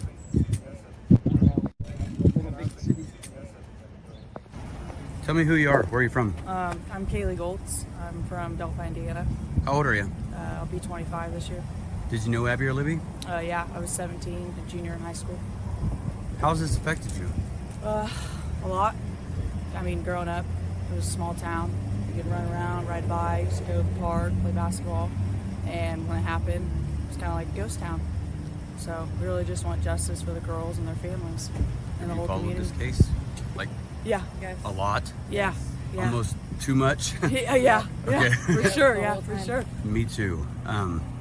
I'm from Delphi as well. That's why I'm doing this. What do you hope to see happen today? They come to a decision and bring justice and closure for the families. And if he's not guilty? Then I hope, they find the person that did it and they keep looking. We wish for the best. Yeah, for sure. Ultimately, I think that this community, not just the families of the victims, but the community, is like almost been holding our breath this entire time. Yes. Yes.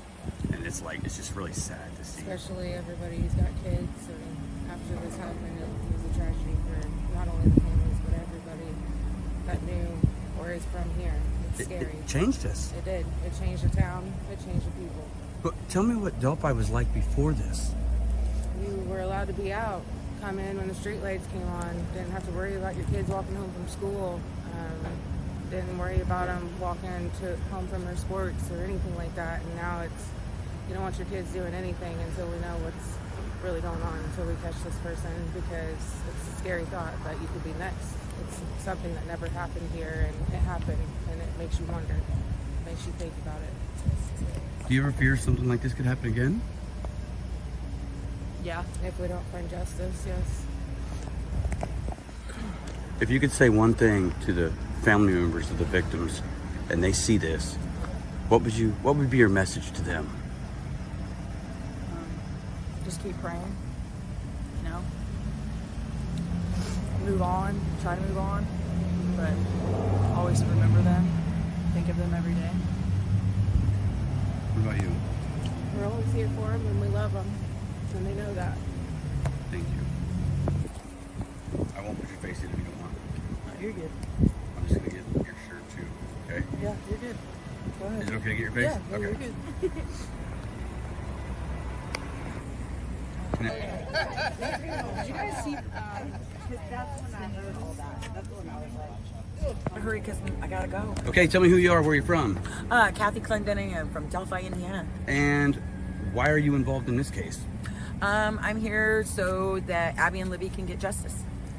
What do you think is going to happen today with all this stuff over here? What do you think about this last month? Oh, it's been horrific. The hate that has come from the YouTubers and the different social media has been awful. The family doesn't deserve that. Abby and Libby deserve justice, and they don't deserve the hate, no matter what. This is in the hands of the jury, the 12 jurors.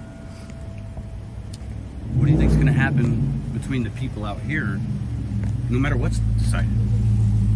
Oh, they're still going to keep going. It doesn't matter. They're selfish and self-centered. This is about them and not Abby and Libby. What did this crime do to Delphi? It tore this community apart. It made us feel unsafe in a community that we felt very safe in. And what did the internet do to this community? Divided this community. Yeah, those things got Velcro. Down there where we were.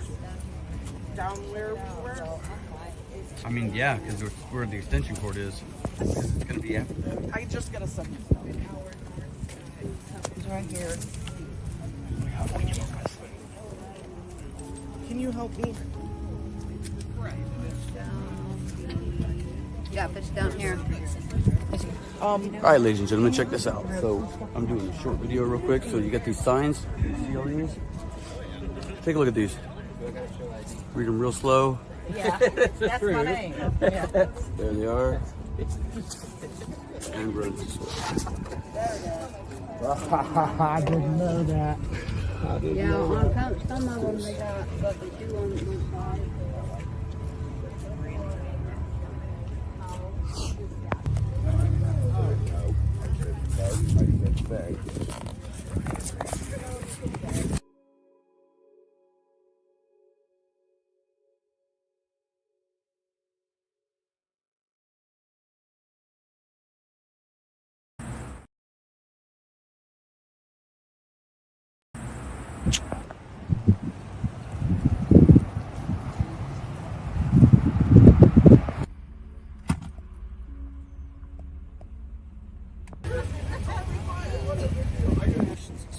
who you are and where you're from. I'm Jenny Kroom.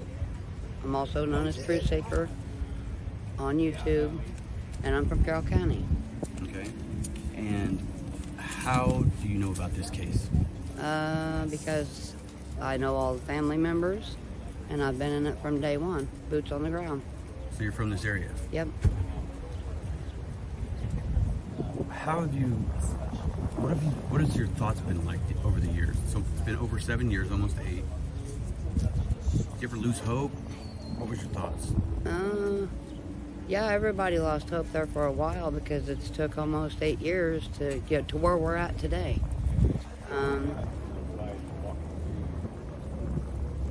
We didn't think that this day would come, and it's here. And I don't know. Tell me about Cat. Who is he? Michael Cat, he was one of my best friends. I've known him for 20 plus years before the case ever started, and we started this case together. And I'm here for him as well as everybody else today. First time he went to the bridge was with who? Can you describe that day? The first day Cat ever went to the bridge was on March 16th. Me and him decided we were going to come over and look into the case. And then we stopped and we picked up Anthony Greeno. We went out there. We took footage. It's also the day that Dave McCain followed us down the trail way behind. And the guys went out across the bridge. We had some officers come up, and I had to holler for them to come back because they were telling us we couldn't be out there, which we didn't understand, but we respect it, and we left. But I've always been in this to find justice for the families. So what do you think about all this? You know, like, I mean, describe what you see here or what you've seen the last month. The last month, I've seen, people here for Richard Allen's families, for Carrie's family, for the Patties, for Anna. It's been a majority, like 50-50, of everybody being here to support who they need to support. Has there been drama, fighting, arguing, anything? Yeah, there's been a little bit of drama and a little bit of fighting between some of the public members, but it's just the ones that's always been here that try to cause chaos. What do you hope to see happen today? Well, I hope that we come to a resolution today, whether he's guilty, not guilty, that we can learn more about the case. If he's not guilty, then that means we got work to do. If he's guilty, then, that's the court's rulings and the jury's rulings, and people just have to, I guess, accept that. Richard Allen. Wife, yeah. Let's go and do the... But you're right. That's a good point. And by having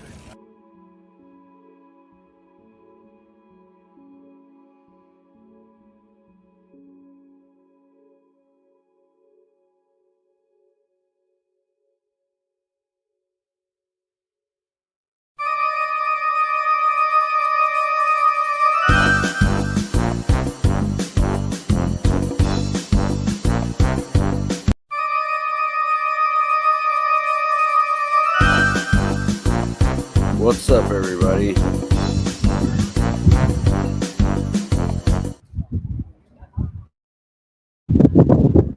Computer's just slow. Oh, ladies and gentlemen, so if you're here with me, my name is Anthony Greeno, and we are sitting here basically watching people as they walk by, checking things out, seeing who's here. Jerry Holman just arrived on scene. He's right over here to my right. I still see the normal people. I saw Bob Mata a little bit ago. I see Andrea Burkhart, Lawyer Lee, a bunch of media outlets, a bunch of people that are fans and viewers are here. Barbara McDonald's here. I saw her down the road. Frank Meister, Susan Hendricks is here. I mean, there's a lot of people here. So can they go today? They can go as they want. I mean, they're scheduled until 4 o'clock, which means we'd have about 3 more hours left. If they went through all of that and still didn't make a decision, we would come back again tomorrow, or we would stay the night again tonight. But I'll tell you, last night I about froze. Oh my gosh. Thank you to the girls that brought me the blankets and the sleeping bag, because I didn't think it was going to be that cold. You see, when you look at the thing and it says it's warm, it's not warm. Okay. It definitely got real cold. I don't even think my fingers even work anymore. Like, I can't even feel them. Like, it's that cold outside. So no amount of coffee can like fix these cold fingers. I feel like I got rigor mortis in them. They're like so stiff. So 3 more hours of that. Ladies and gentlemen, 3 more hours of that. That's it. Just 3. So I'm going to see if I can get rid of these songs on here and just let you guys go ahead and just think about everything. Think about everything that you believe in this case. You didn't see the evidence, so you can't make a decision. Is just what I want people to know. If you haven't, you shouldn't be able to make a decision because it's not based on everything that you actually needed to see. So, like I said, I wasn't in there for the whole thing. I couldn't make a decision on all that because I wasn't there. I wasn't there. I wanted to be there for all of it. I wanted to see all of it. And, you know, closing arguments day is probably a day that was probably the most impactful for me. When I seen the way the timeline was presented, how it happened, and, you know, 6 to sleeping, like, well, that's a story for a different time, but just being in there and seeing how it came about, and just inside the atmosphere within the courtroom, and the individuals watching, the families and the media and everything, it takes you to a different level, like a different place. It's just sad.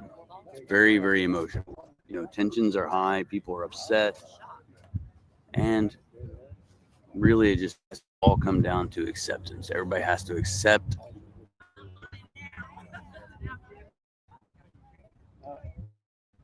the fact. And no matter what happens, it's just acceptance is the key.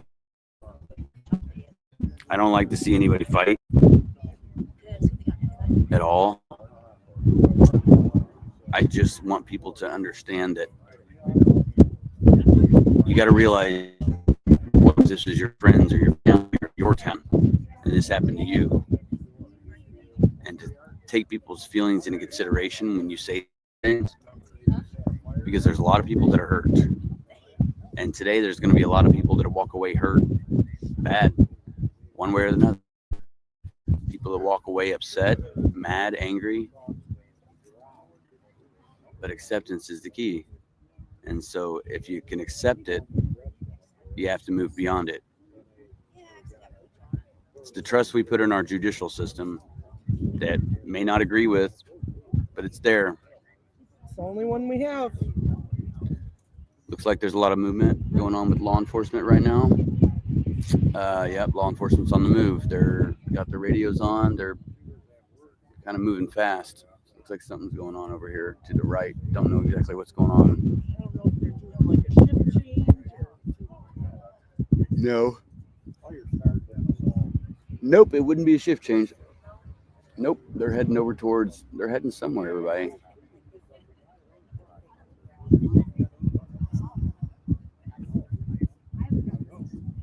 I'm not sure what's going on. You guys are like freaking out, like, oh my gosh, what's happening? I don't know what's happening, but oh, one of the cop cars must have died because they're pushing it backwards. They're pushing a police car backwards. Literally. Yeah, they are.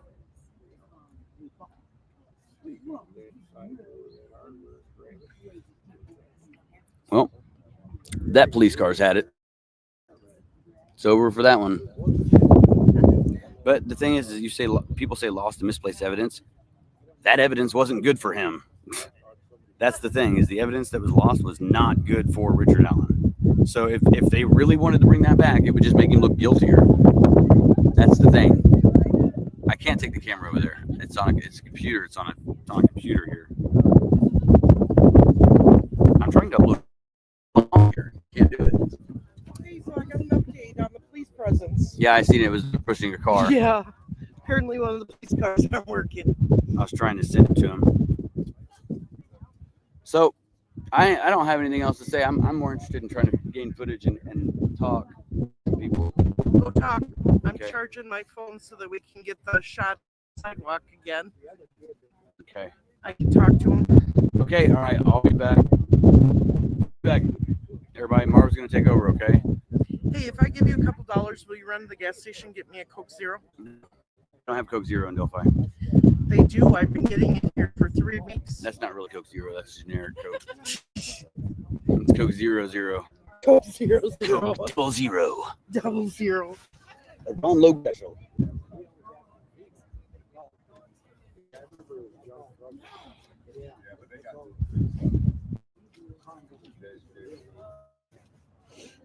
Oh, Lord.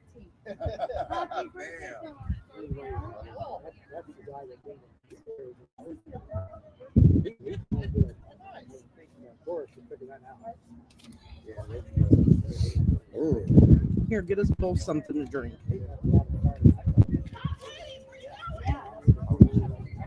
Anthony, get us both something. What do you want? Coke Zero. One bottle?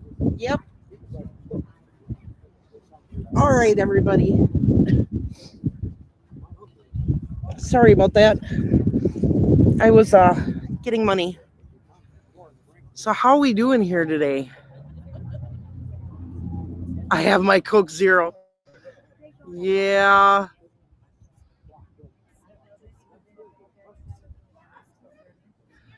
That's all I drink besides water and the ice drinks.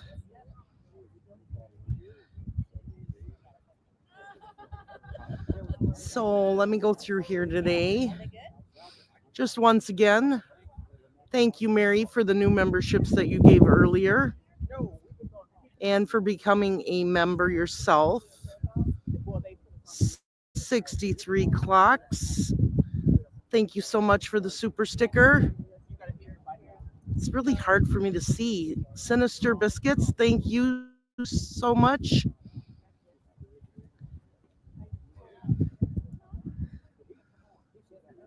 Sensi, I hope I'm getting your name right. But thank you so much for the donation. And Jen from the suburbs. Froppy and Friends, I'm a father. Yes, thank you so much. And Sarah, we appreciate it. This morning was very cold. Probably, I would say, the coldest morning we have had so far. And the poor signs around the courthouse, even the kiosks that they have sitting up by the steps, it's so windy, everything keeps blowing down. So I think people are just done with it and are going to let it lay on its side and leave it till this wind dies down. All right, let's see. The time in Delphi right now, 107. huh? 107. Is 107.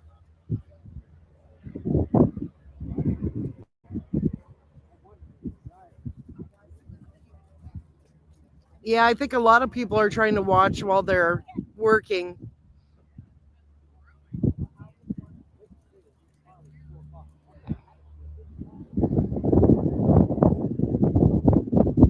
So, all right, let's see what else I have in my nifty notes here as far as times.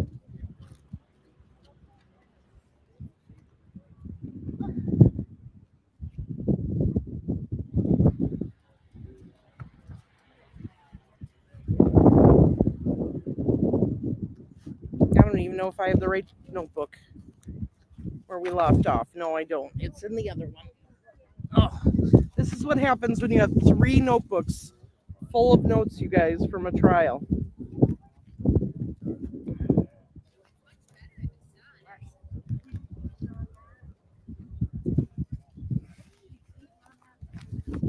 All right.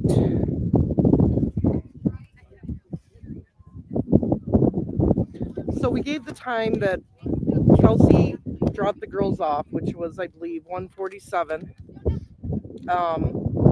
Shortly thereafter, Betsy Blair came to the bridge.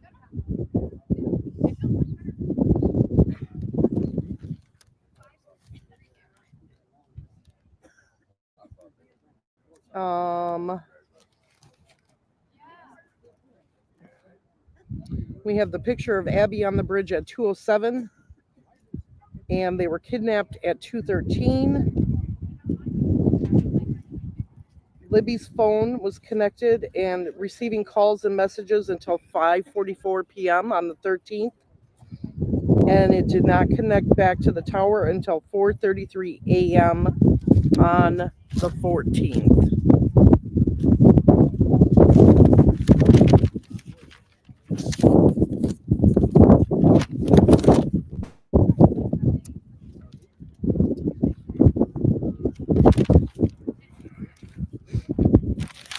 So the first witness of the trial was Becky Patty.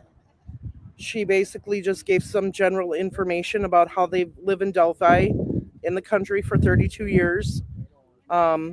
She graduated from Delphi and had some college locally. She is a home appraiser and has an office at home. And her office is in the garage. And she lived at the time with Mike, Kelsey, Libby, and Derek and Cody.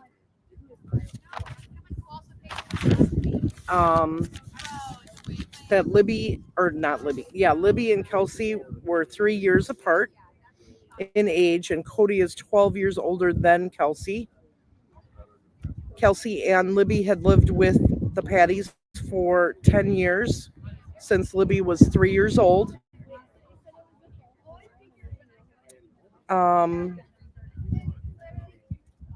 Tara, her daughter, worked with her, and there was another office worker. They operated a home office between the hours of 8 a.m. to 5.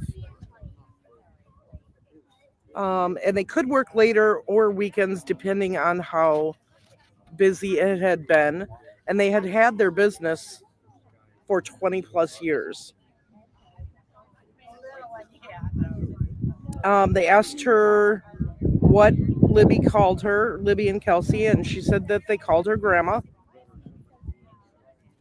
She said that Libby was active, smart,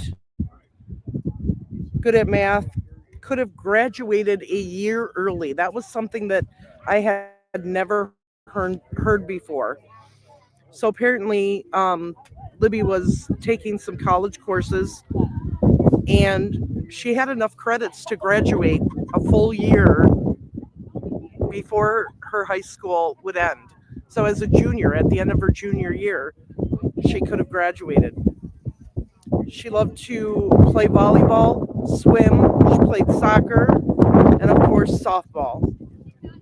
She was always asking to do something. She could not sit still. All of her cousins lived in Delphi, so she spent a lot of time with them. She was active with friends, spent the night, and had friends come home with her to spend the night.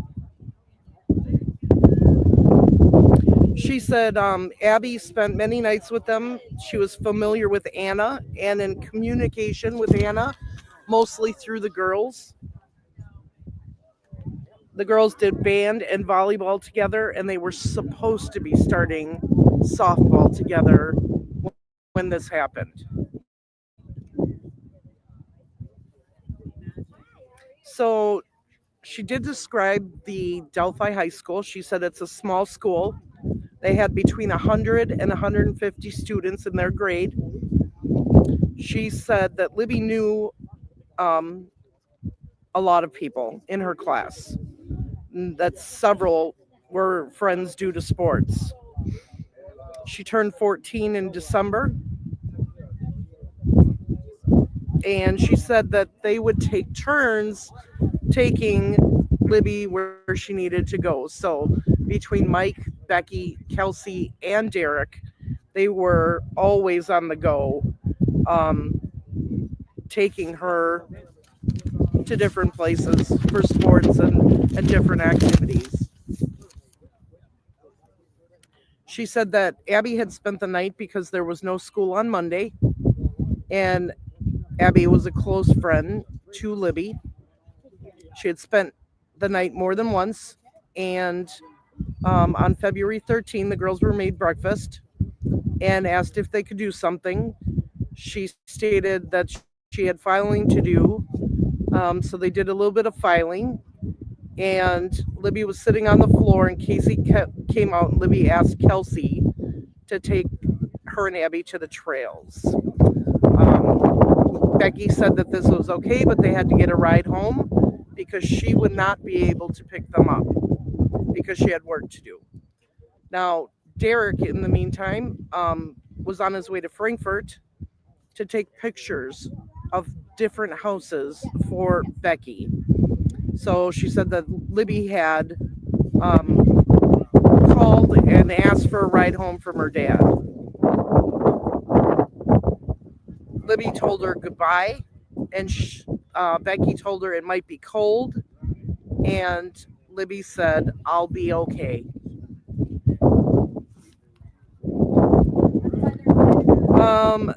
Now, when Becky saw Libby, she was wearing her tie-dye shirt and gray sweats. We got a verdict, guys. What? We got a verdict. There's a verdict? That's what they just said, and Anna just went in. Oh my gosh.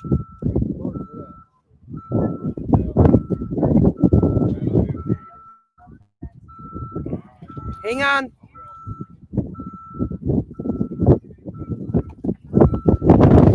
Oh my gosh. My computer just slid. But I'm going to go live, so I'm going to get off here. Yes, we have a verdict. I was just texting you. Okay. This is the moment we have all been waiting for.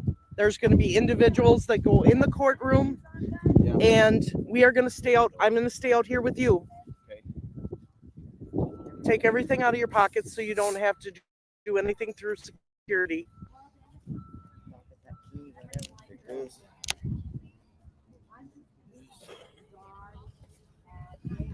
All right. Andrea, are you there? What is the time of deliberation for deliberation time? We have a verdict. We have just been told there is a verdict. Media was just notified. So everybody come up here and run up here to get a chance to go into that courtroom to hear the verdict. Police are standing by. We've got a long line forming at the sidewalk. The time has come where we are going to hear Richard Allen's fate. But there's a 2-hour delay. They want to be able to bring in more law enforcement. Give me just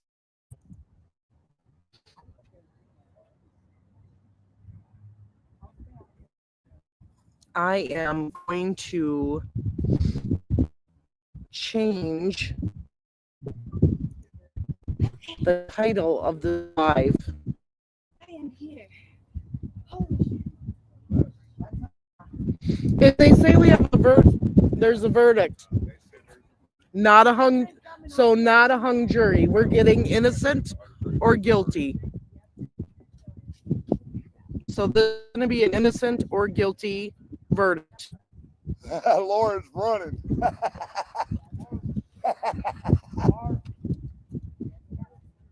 So I'm changing the name of the stream to Verdict Reach. The defense team is walking into the courthouse right now. Max, and others from the defense team. Yeah.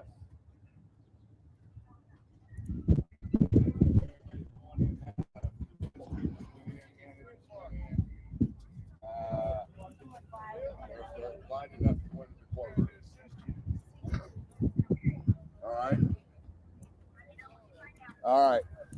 I'm going live. We go live, so pay attention to my live. All right.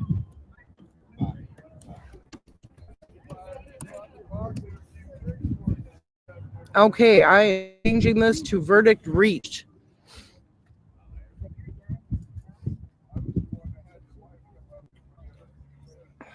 Make sure it's saving.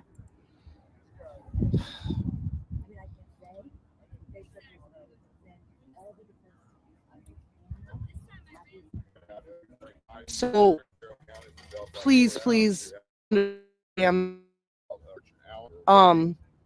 why I'm going live. So this verdict is going to come in, and no matter what it is, I'm pretty sure that I'm going to end up being in tears. So just all of you be prepared. This is what we've been waiting for very, very long time. Very long time. And now it's here. Is lined up, guys. So I'm going to ask all of you to flood the chat with the blue and purple hearts for Abby and Libby. Pray that this is what we want and what we've been waiting for. So we've been live for 3 hours and 58 minutes. Greeno is trying to get inside. Yes.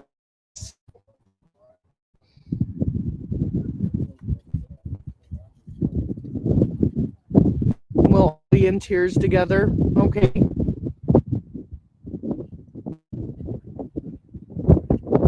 This is the moment. I mean, I know wait as they're going to bring in security. We now know the jury has reached a verdict. This is not a hung jury, probably, because they said there is a verdict. So I'm just in Blade. Blade's trying to go after another dog. I know you love her, buddy, but calm down. Oh, him? Okay. Wow, you guys. My heart rate started beating faster. Whew. Take some deep breaths. Everybody lined up. And I will try to get my phone out and shoot here the line so you can see what's going on. I just got to see if I got enough battery life to do that. Yes. Okay, I'm going to disconnect here.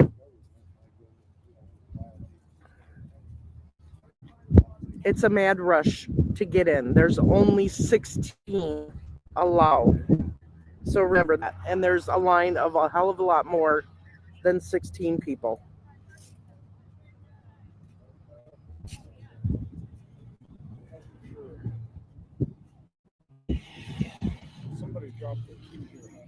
Oh, I don't know what it does, but I'll keep it here just in case. Where's my phone? Don't know.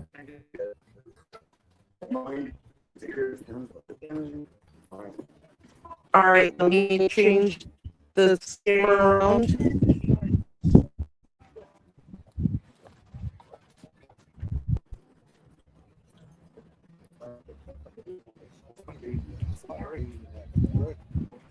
All right. You all see.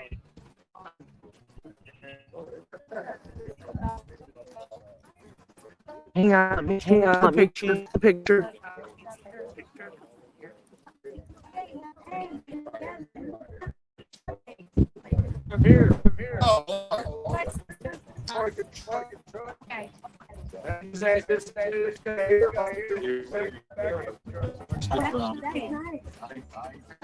Why am I not showing on the screen? All right, guys, 1 minute.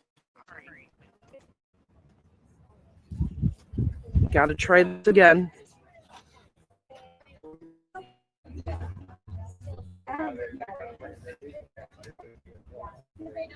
So part of the delay also is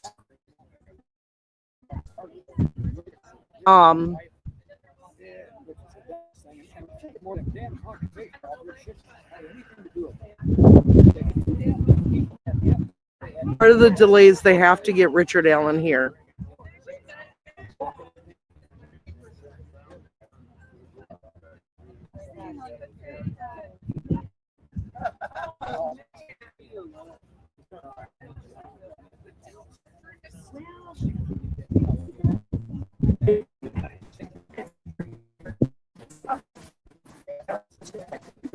I know.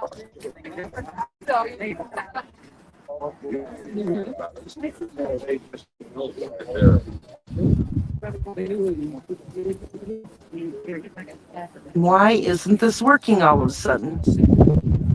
Yeah, we see it.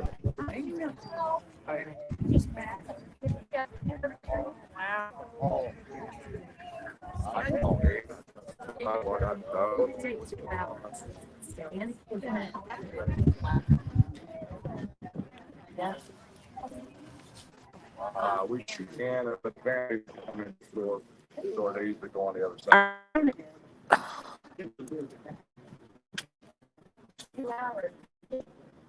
I see you. Hey, how are you? You came just in time. Did you get a message? I saw the people at the chamber building. They were letting everyone. And yeah.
All right, I'm back.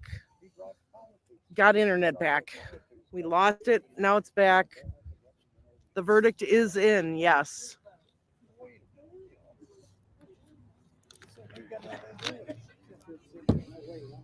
We are in a whole pattern waiting for everybody in the room.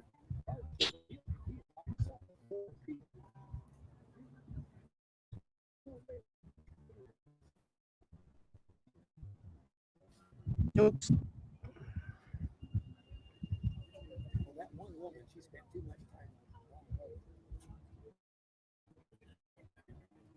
All right.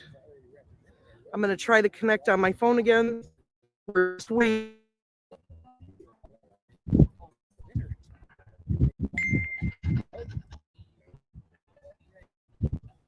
Andrea, this is going to have to be as good as it is. All the media is surrounding. I know this might be good. There's nothing I can do.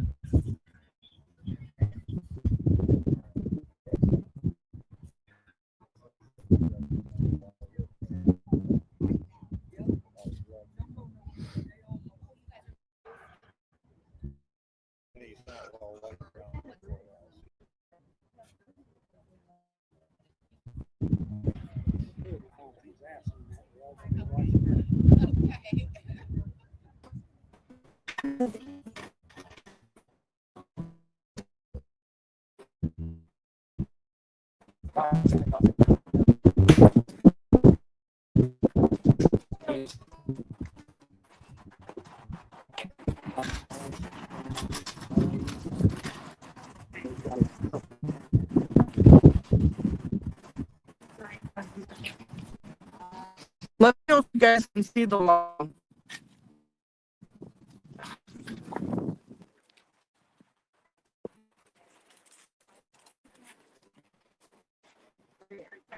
Red.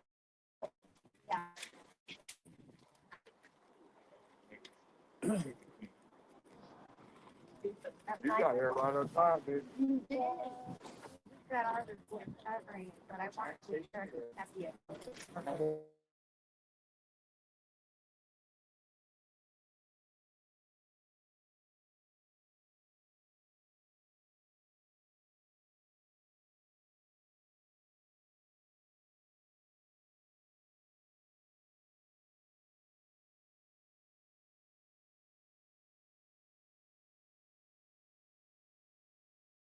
Hey guys, I'm back again. I'm just going to leave it like this. We're not going to see the line. The internet is this. Now, hopefully, I do not lose connection again. Everybody's still in a line to the left of me.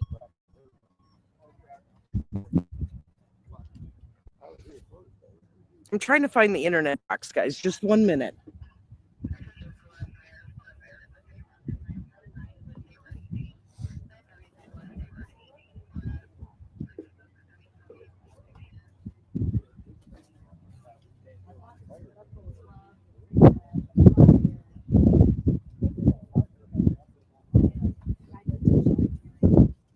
All right, I'm bringing it closer by, so hopefully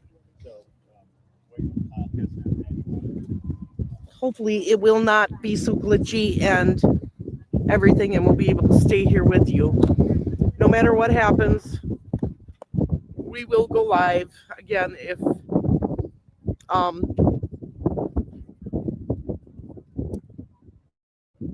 it clicks out on us.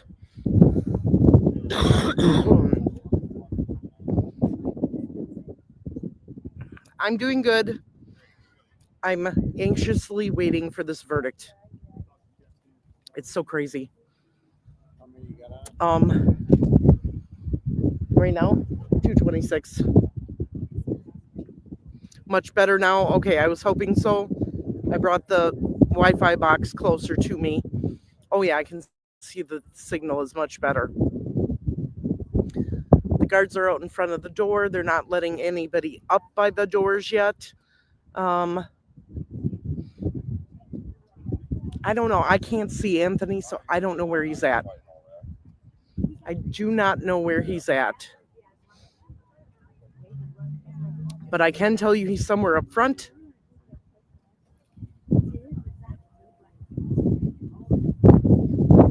Yes, I can see the van when it arrives. We're still waiting for family members to get here to arrive to the courthouse.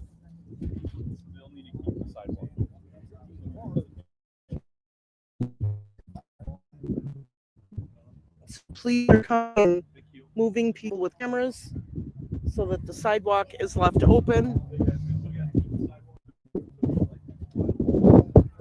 So he's trying to keep everybody in order. Oh, I'm an emotional train wreck right now. Absolutely. Absolutely. This is what we've all been waiting for. Nobody's inside yet. They have not let anybody in yet. So we're just waiting to see when they're going to open the doors and let them into the courthouse. And like I said, 16 individuals from the general public will be allowed in to hear the verdict.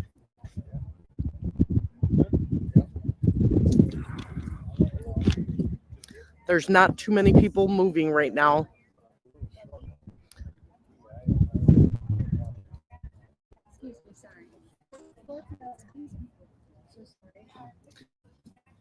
I am unaware, Jason, of anybody threatening RA's life. I know that there's some individuals on YouTube that put that out, but I, for one, did not hear any of those comments. So I think that is just false information and people trying to rile other people up. Verdict will be read at 3 p.m. Okay, so it's 1:35 now. We've got an hour and a half. 3 p.m. That's what somebody online just said they saw. Okay, so you can see in another live that Anthony is in front, close to the front. That is good. It's very important. He wants to go in and see what's going on. We do have police officers walking up and down the sidewalk now. We all want to be inside that courtroom for the verdict, but unfortunately it's a small courtroom. Not everybody can get in. Those that get in will be able to come back and report to us and tell us what happened and what they saw. Mark, you have your battery charger, the portable one that I can use. I will have to shut my live off if I have to go to the truck and charge it. I don't know, will this one fit in your phone? Yep. All right.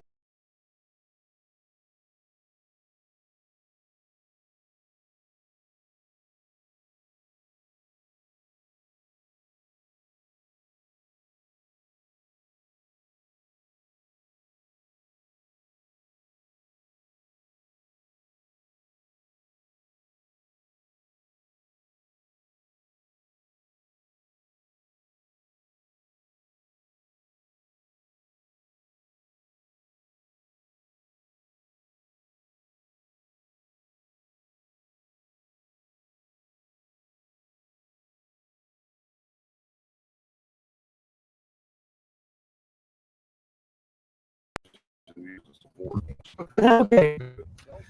I got Frank standing behind me. He's using the charger for his phone. We're live. Sorry that the feed keeps cutting out. There's a lot of media here taking up bandwidth, even though I have a Wi-Fi box. So we're doing the best that we can.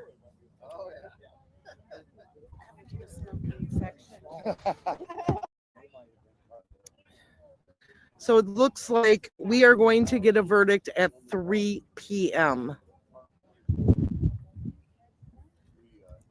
My heart, Kelly says,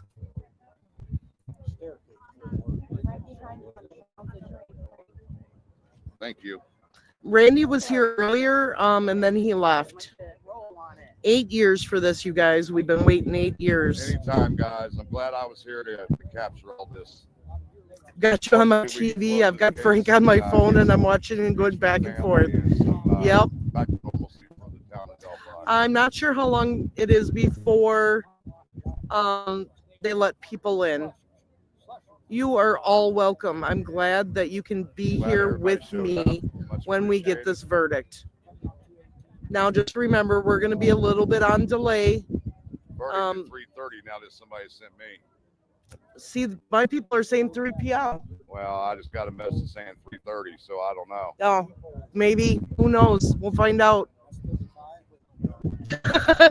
They said to zip it. They can't hear me over your loud mouth. My bad. I'm deaf. Oh. Bob Mata, live. We didn't expect this today, did we? Did not. We're glad it's here. We are so glad it's here. Way better than the hung jury. Yes. My anxiety is going through the roof. You know, at least the families in the town's going to get some back to normalcy from somehow. You know. So. And this is a blessing, you guys. This town needs to get back to normal, and hopefully after this, they certainly can. At least we know it's not going to be a hung jury. And we know it's not a hung jury, so we actually have a verdict.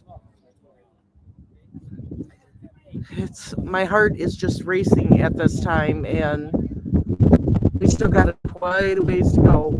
Just remember, they're gonna go up there, and both ends of the sidewalk. Yeah, both ends of the sidewalk have a line going. They're gonna go up there.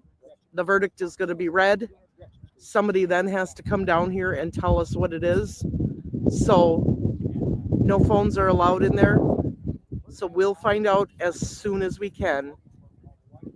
Yes, Judy, there is a verdict. We're getting different word of the verdict being read at 3 p.m. or 3:30. So we got to wait and see. Yes, Miranda, I'm live. I'm not going to try to attempt to get into the courtroom. You're welcome, you guys. I'm glad that we can do this and cover this live for you. I felt like today was going to be the day, and it certainly is. We can officially say today is the day we are getting a verdict. We were all worried about a hung jury.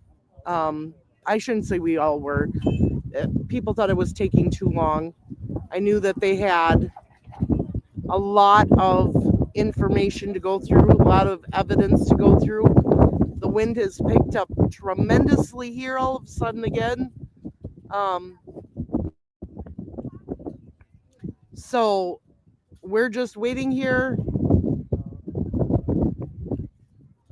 Yeah, that's true. Greatly appreciated. That is true. Thank you, guys. Greatly appreciated. I think we're all just kind of holding our breath. And give an inside view of everything that's been going on. 111, yes, 11:11. Angels are watching. So this verdict is going to come down. It's going to be what it's going to be, and we'll have another memorial walk in April of 2025. Yes, my dear. Amy just told me her advice is not for me not to because I'm on deadline. So I thought that'd be interesting. I said, how do you have an idea of the timeline? And her comment was between 3 and 3:30. Don't leave.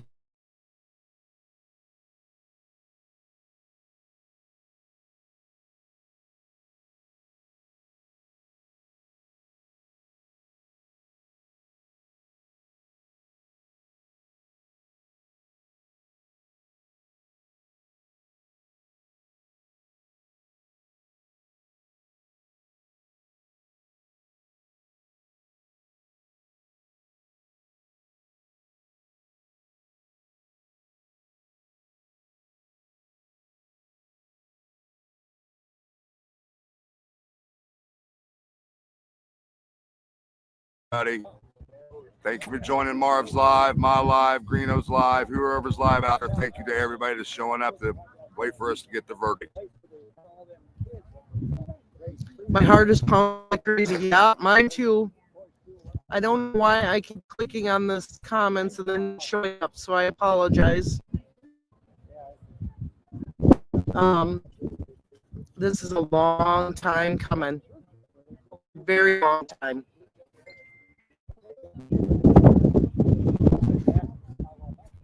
Okay, so they're giving some instructions for those that are trying to get in. Hold on. They're giving instructions right now. Up here. Oh. Okay, so they're asking for media with a media pass first. So anybody who has a media pass is getting in.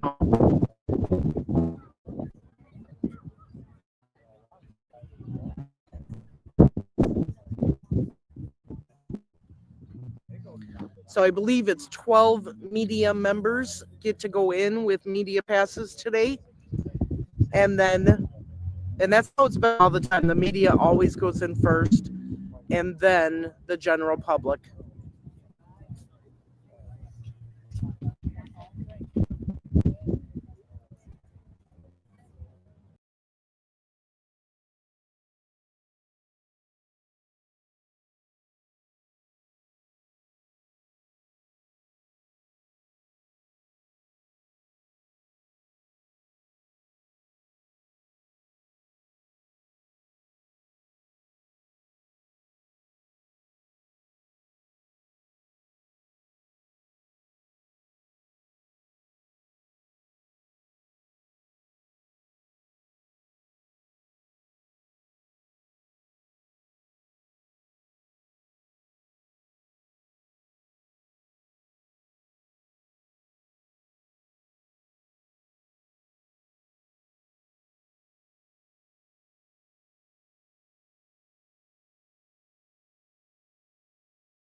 Hi, I'm breathing.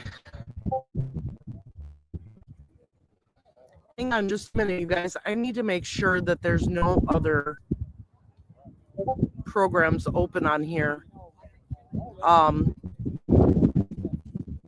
that could affect my signal.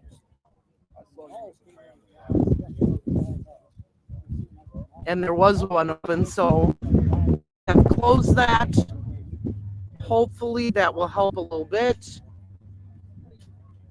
Yes, a verdict has been reached. There is a verdict. We are waiting for them to let everybody from the general public back into the courtroom. They have started with media only. Yes, this means they have found him either guilty or not guilty. There is no hung jury because there is a verdict.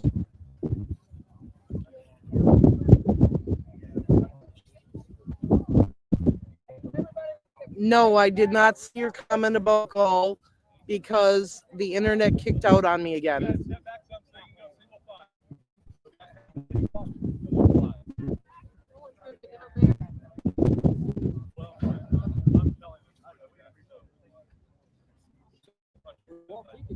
Andrea, send me a Facebook message with that.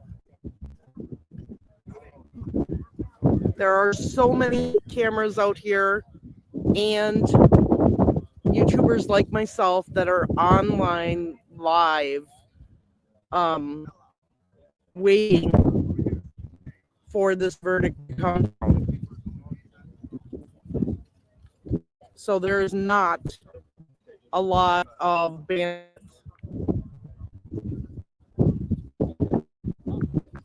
So we're being told that Gull will be giving a written statement and there will be no interviews. Greeno is in line.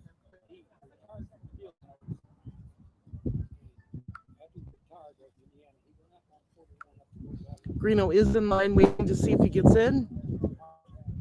And I'll be here with you once some people going. Hopefully we'll get some more bandwidth. Yes, I know the entire crime community is waiting. It is 1:48 in right now. 1:48.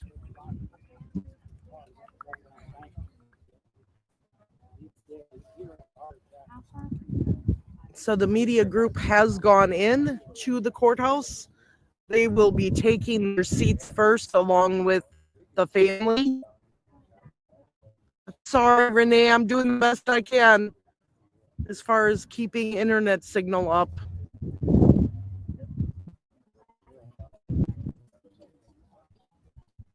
Well, you got to remember, the judge does not know the verdict. She does not know until she is handed those papers once the jury goes into the courtroom. So, can't say that it's not a guilty verdict or an innocent verdict. We don't know yet.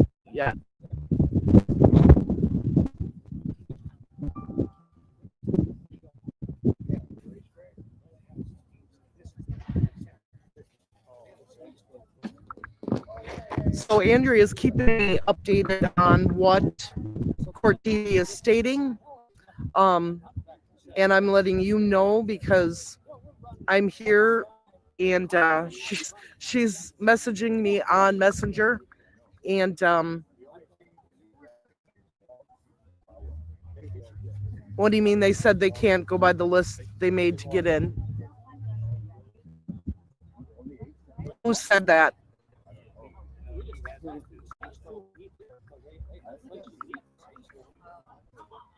That's a good question.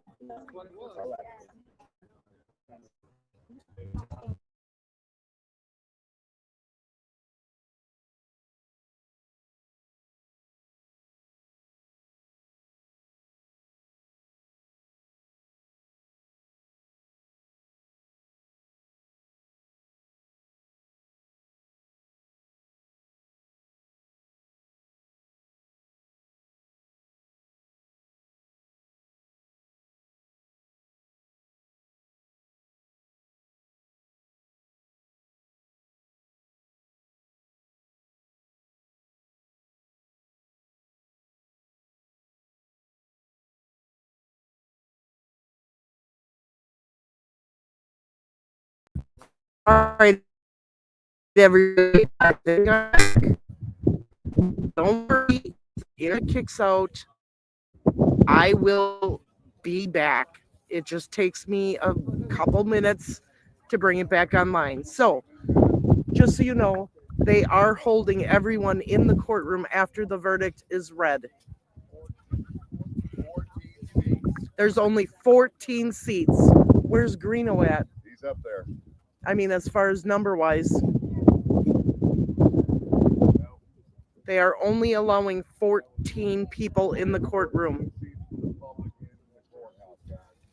And I assume that is because family is taking extra seats today, and they should.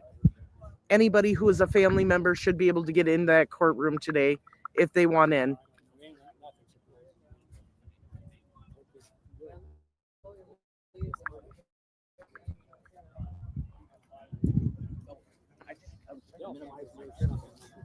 I'm trying to see where everybody is.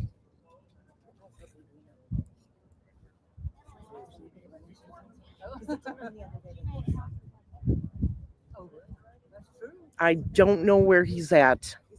Greeno's right here. Right here? Yeah. He's got sent back down to the sidewalk. Crap. No, we haven't done Anya one.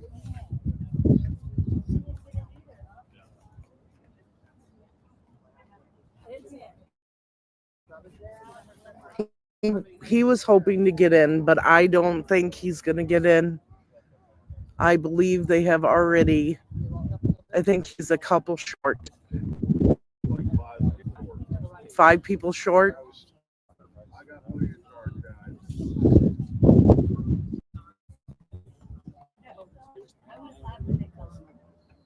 We'll have to wait and see what happens here.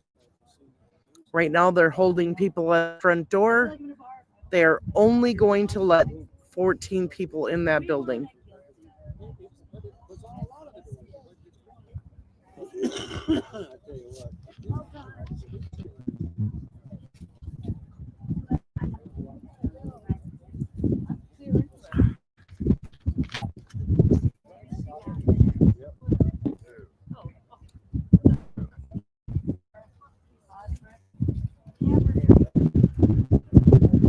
I can't tell who's up there because some have gone in and some haven't.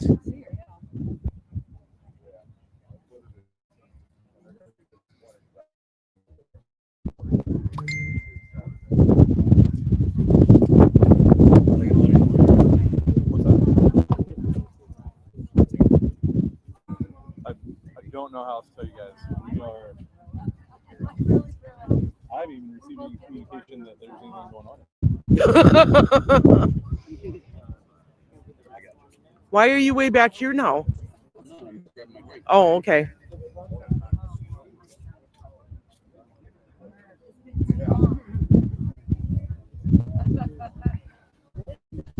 Maria, I can only do what I'm doing.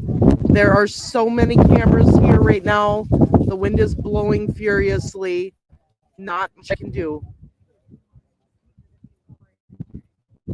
Yes, I'm okay.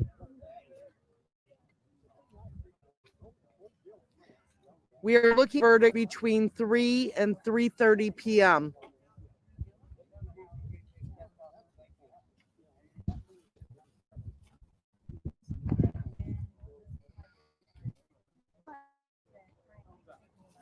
So I'm waiting to see. They've got about 3 or 4 more people up by the front doors.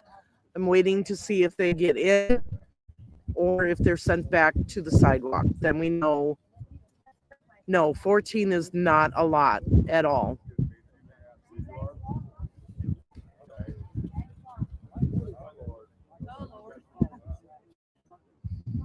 I'm breathing, guys. I promise. I'm still breathing. I'm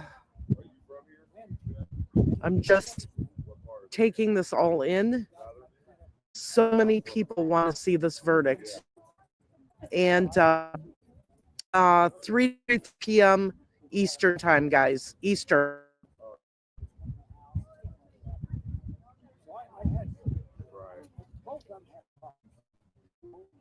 I don't know who all got in. I didn't get to see. That was 15, but like 3 or 4 media people cut the big way back. Oh, I'm sure. Media was cutting in line. Yeah, because media did the same. They weren't in the line, and we just pushed them on. Okay, so I believe all 14 are in the courthouse. So we have about an hour and a half. It's 1:56 now. We have about an hour.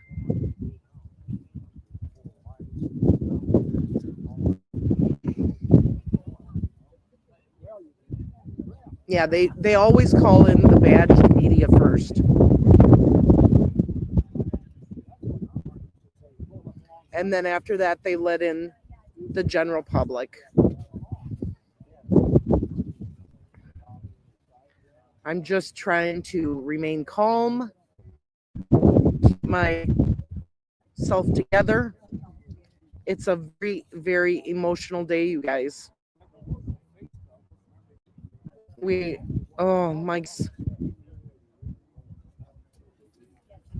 stomach is churning. The anxiety is real. I know you're all feeling with me.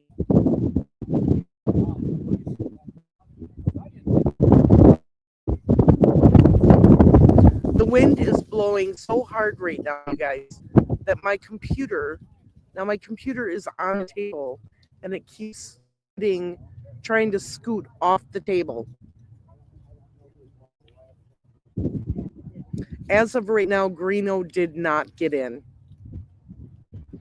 I do not know about any of the other YouTubers. I don't know. I will. I tell you what, guys, I'm going to end up going back to Wisconsin, and I'm probably going to be sleeping for a few days and drinking lots and lots of water. Rehydrate. That's for sure.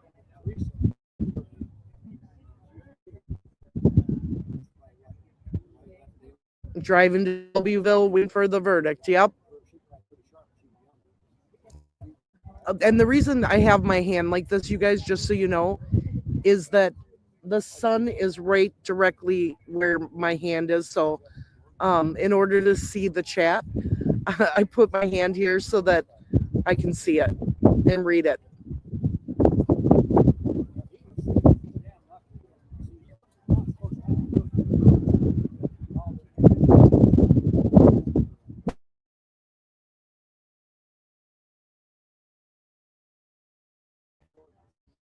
Where is everybody from?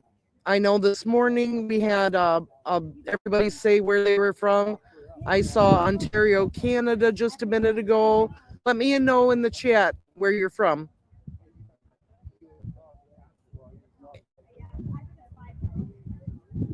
And if Greeno doesn't come in, he'll sit here with me and we'll find out together.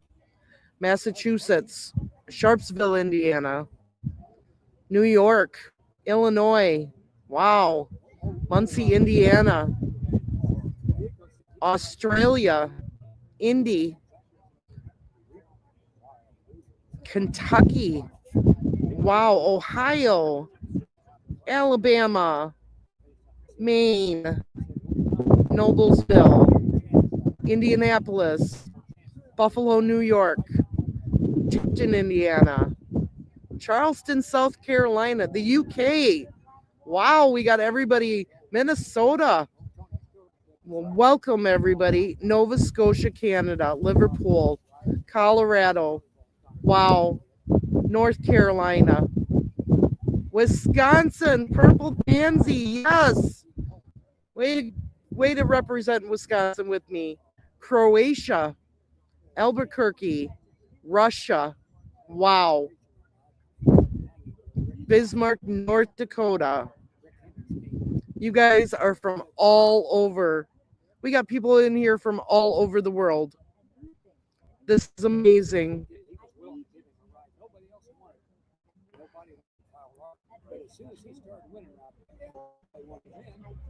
Okay, who that is going in. Green Bay, Wisconsin. All right, I'm not that far away from Green Bay. Pennsylvania. Alberta, Canada. Wow.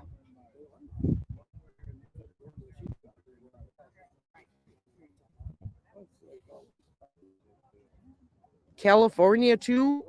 I think we got the states pretty much accounted for in this chat. So what I'm assuming is going to happen is that the verdict's going to be read. Everybody's going to be held in the courtroom. They are going to let the jury go. And then take Richard Allen out of the courthouse before they release anybody from the courthouse to tell us what it is. Sarah says 20 minutes away. Yep, Kent in the UK. All right. And I'm assuming that the police presence is going to get much, much greater in this area. No, as of right now, Greeno is not inside. So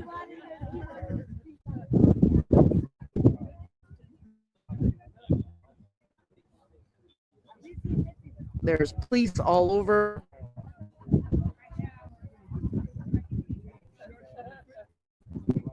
There are people gathered behind me on the street. law enforcement. Law enforcement has a big presence behind us right now. It's about to get crazy.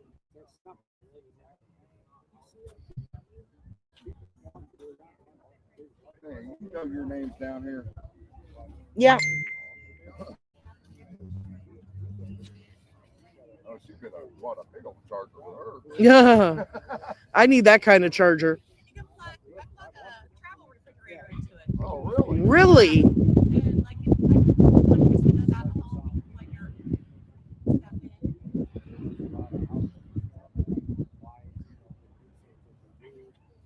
I think Greeno was number 18, you guys. I'm not sure.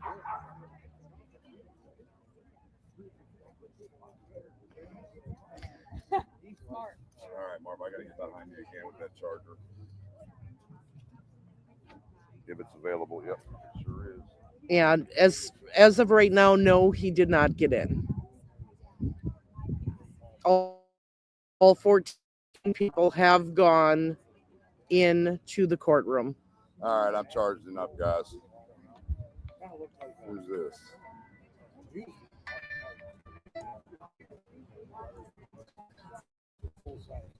And it's sad because I know that he really wanted to go in.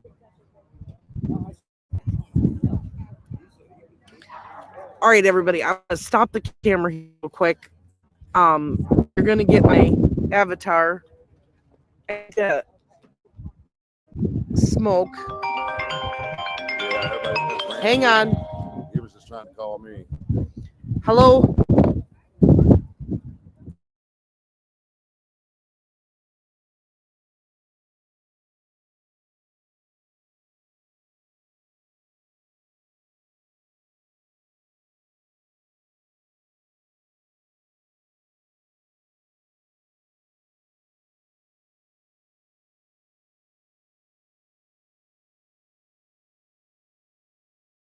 I have to say thank you to all of our partners on YouTube, the other YouTube creators. They are letting us know that there is a verdict, which we knew there was. But they're like, we've heard. I'm like, nope, there is. There's definitely a verdict. So don't mind me here. YouTube does not like when you smoke on camera.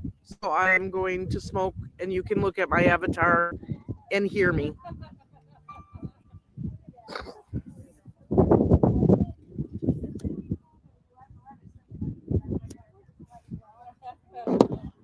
Yeah, I believe that those 4 individuals may have gotten in.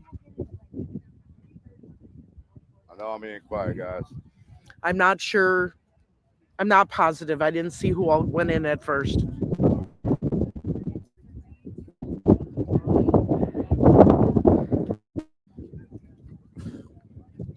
It would have been poetic if the verdict had come down to 13. That would have been poetic. We're gonna settle for 3.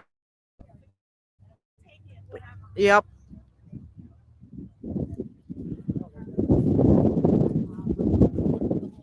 At least we have a verdict.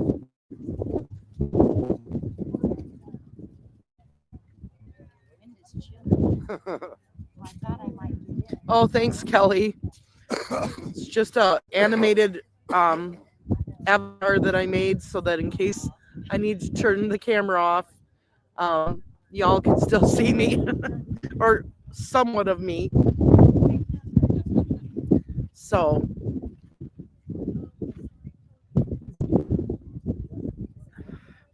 what does everybody think it's going to be? What is the verdict? Nerve-wracking, guys. Very nerve-wracking. Just standing here waiting. My goodness.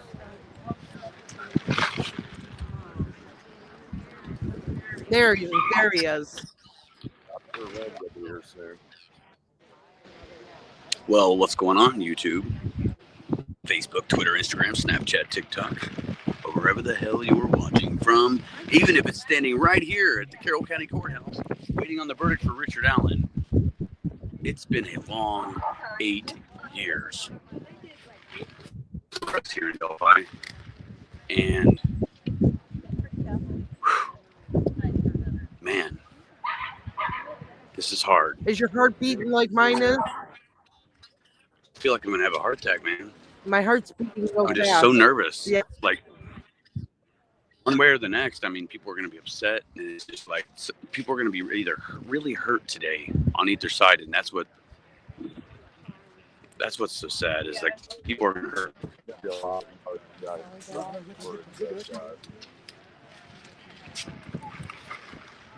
Just don't want to see it like that. We just don't want to see people. I agree. Be upset. It's a lot of this. Look at this. There's a lot of people here. Yeah, show that line. See that?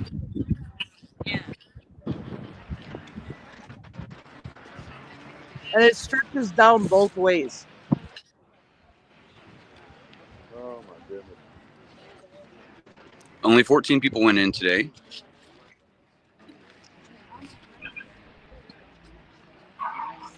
How many people short were you?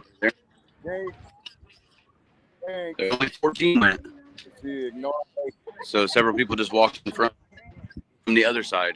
Yelled your name 3 times. Ah. What do you mean? What are you? What? I'm on the live. Yeah, you're live. Hi, my hair's a mess. You're fine. I don't care about what people look like right now. So I can tell you that a lot of people have accumulated on the sidewalk. There are people over here with There's us Blade right there. waiting for this verdict. I can't hear you that well. I don't think Rick quiet either. Yep. And I believe we're still waiting for Richard Allen to arrive at court.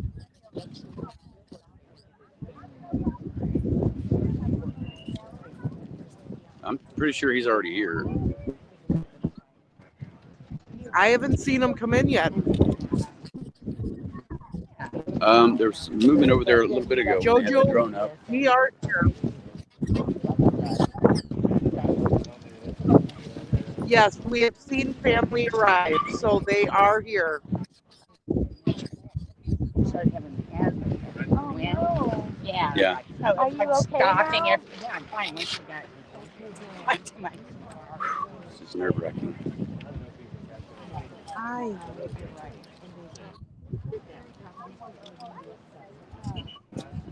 Can you take that banner down by Anthony so that he can see it? So he can fill it or film it for me? Yeah. Because I want the audience to see it that we're live right Yeah, now. we're live. We're live on our channel.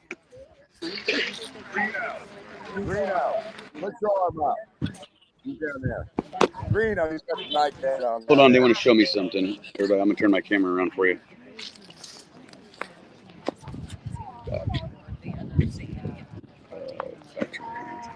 What am I doing? You want me to come down there and film something? Someone. I Yeah. can't just leave. Someone's got a banner. No, we're gonna have her come by you. Too late, I'm here. Hang on. Oh my God. Got a great big banner. Barb almost tripped Got a over. great big banner. That's my table. You're running shoes But I got fast the enough, Nissy. bud. Huh? You're running shoes fast enough. Oh, actually, he's right here. Hello. Oh. What are you doing? I bought this banner. And Oh, I love it. I'm You know what? trying to I find love a it. I love it. I love it. I love it. You know what? I'll hold that thing all day long. Look at this, everybody. you know what I mean? Whenever the families come out. Yep. I got a couple more. Hold on, guys. This is awesome. Thank you. Yeah. Definitely what I can contribute. I'll hold it. I'll hold it up there for the families if you want that. Yeah, hell yeah, I'll hold that for the families. I need at least one or two. I think 2 people will be fine. I would definitely hold this for the families. Awesome. Thank you, man. You're welcome. And then I got. Is he going? I don't even care about going in. If you guys got the picture, I think everybody's going to get pictures now. Sun glare. Thank you, ladies. All right. Yes, thank you. Where are they going to hold it up so much. We could take it down there Sure. a little bit. There's a couple more. Yeah. What little ones? Oh, yeah. Awesome. Want me to take it down here? Okay. You want it in front of the doors here? Okay. I got you. Okay. Awesome banner, you guys. I have no idea. We're going to make sure that that's visible for the families when they come out. I need someone that's willing to help me hold this up. I'll help you hold it if I need help. Will you? They want the families to see this. So they want the families to see this thing when they come out here, okay? Yeah, well, whatever, whoever, everybody can see it.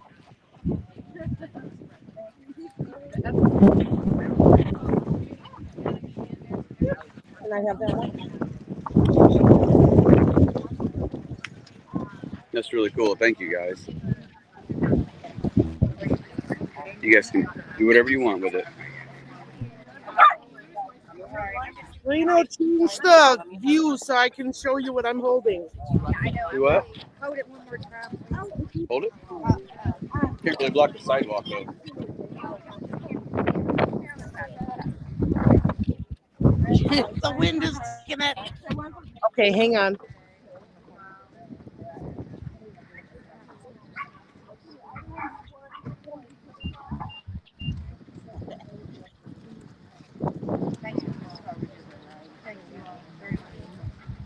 Stay there, guys. Please.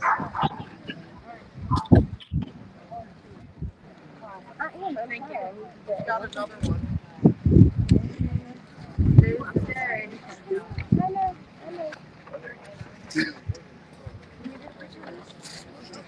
Don't be ashamed. Don't cover your faces, guys. Cover your faces. Be proud. Be proud. Be proud. Represent. Don't cover your faces. Yes, ma'am. Oh. Be proud. Represent. Do not cover your faces. Don't hide. Don't hide. This is not stalking grounds. Huh.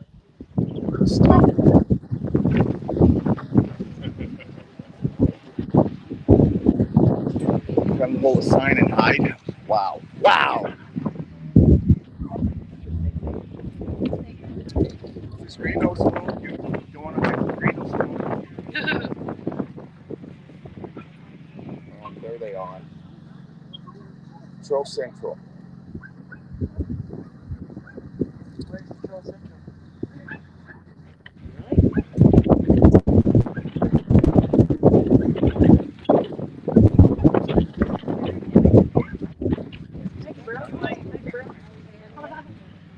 Okay, here you go.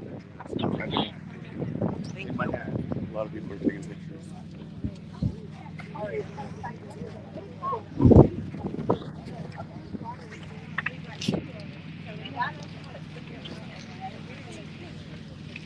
Now, how are we going to do this?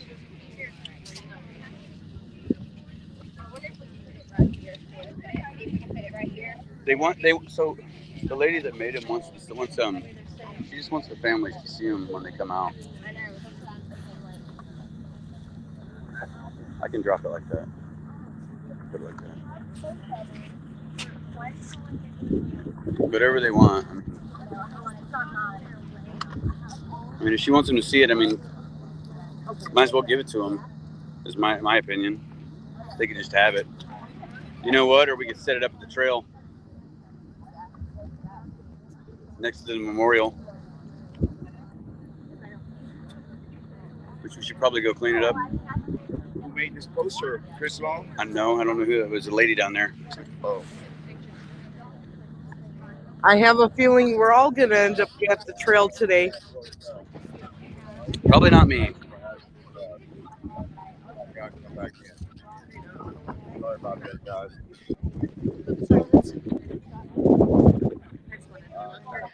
You want to hold it? Yep. Sun is out. It's very bright right now. Okay, can I take a picture of that? Do you mind? Hoping that good sign.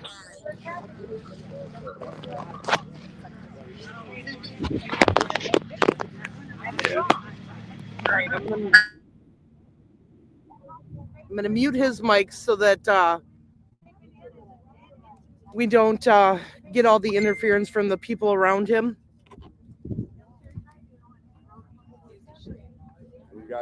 Okay, so media is going to come out first, and they will tell us what the verdict is.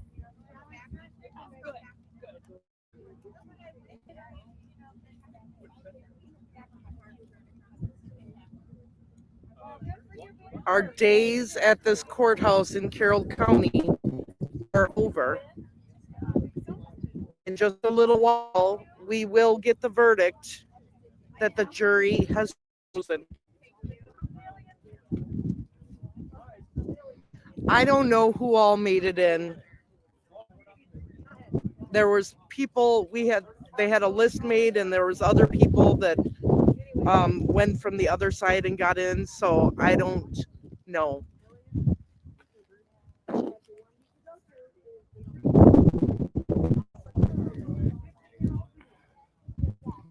Here's my avatar.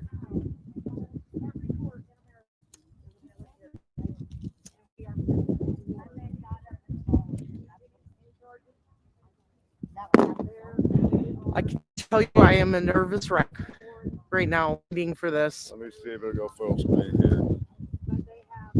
And we have Nope, it won't let me go full screen. more and more police officers coming in the area. I don't know why it's not letting me go full screen. Gibbo says your live crashed.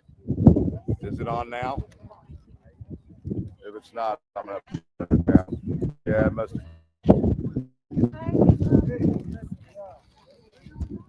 Oh my goodness, look at all those people, you guys. This sidewalk has gotten very, very busy. Yeah, I had to lay it in mine. I should have brought my laptop.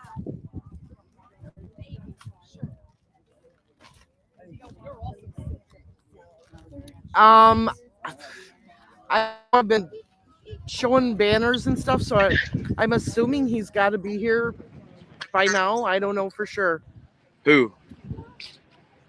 It is full. Richard Allen? Oh yeah, I'm sure he is. I'm sure Richard Allen's here. Delphi is far, very he full right now. I mean, look, this stretches all the way down to the end. Andrew here. says, I know. You should see it down on this end too. Andrew says he should be here in the next 15 to 20 minutes.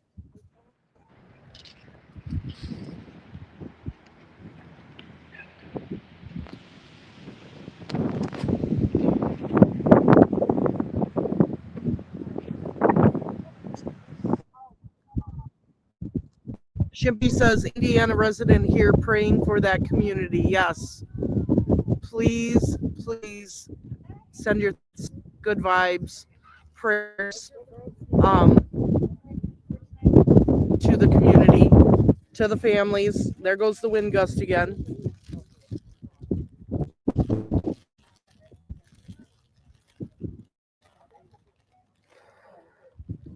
Oh my gosh, you guys.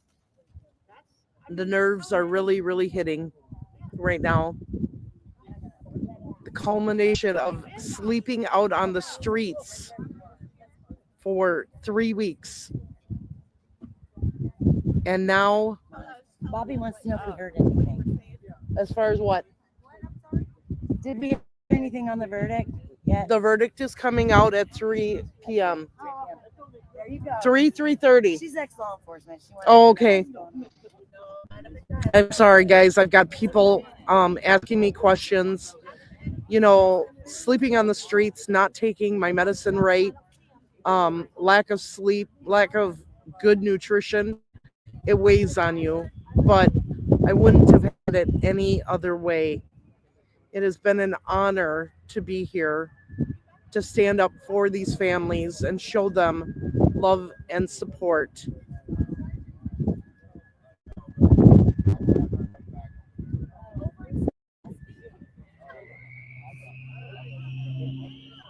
And Delphi right now as a community, as a whole, needs everyone's thoughts and prayers. Yes, I really have put everything into this, and yes, I'm diabetic too, and so there's been a lot of struggles in this trip, but I've gone through it, I've powered through it, and I'm so happy with being able to be here and honored to getting this information out to all of you.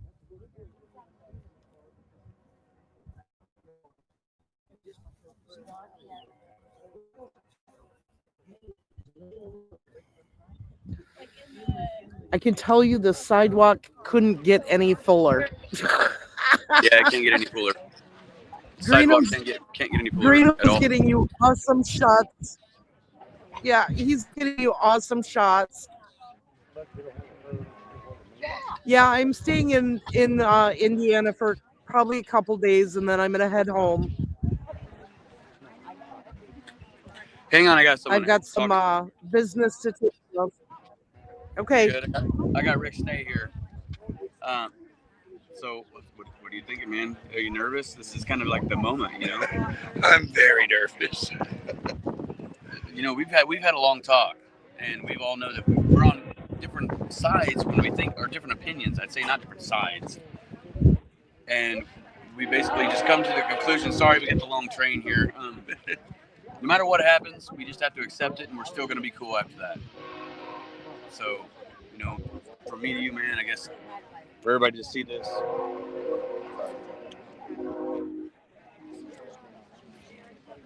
Yeah, my phone. There you go, ladies and gentlemen. Rick Snay, Delphi After Dark. Hopefully, maybe he'll change it. Delphi After Trial. It's going to be after something. It'll be after something, man. Thank you. Running Marv. All right, keep him off the camera from now on, please. Oh, peace is in the air. I sure hope so.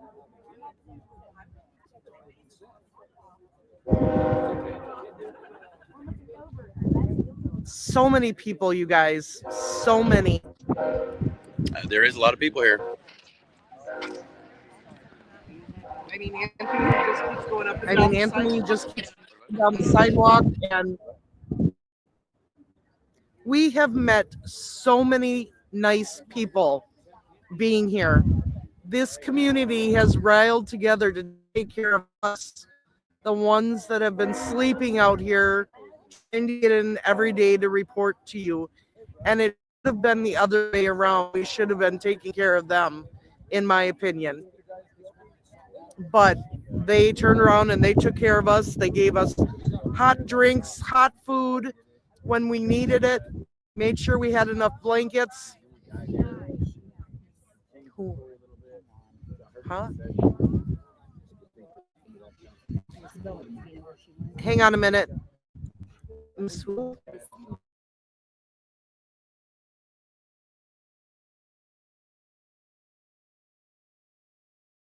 All right. I'm back. My phone keeps dinging.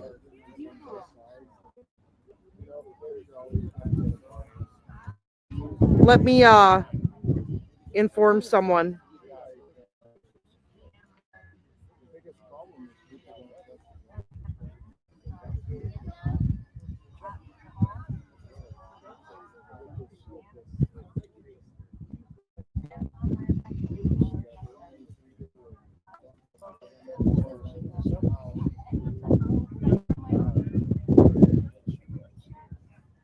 Okay. Oh, I'm probably windburn, sunburn, frostburn, wherever. The jury's not on me.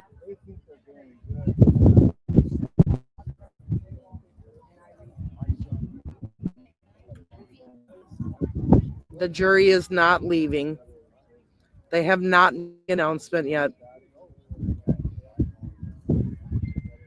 No, Greeno did not make it into the courtroom. He's out here with me.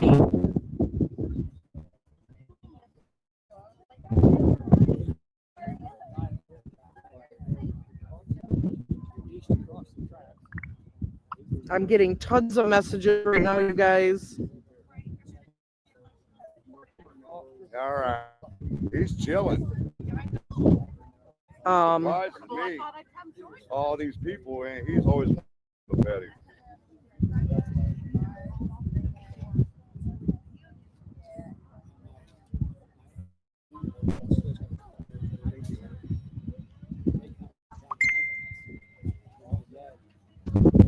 Doesn't help blowing up your phone at the same time you're live. Right.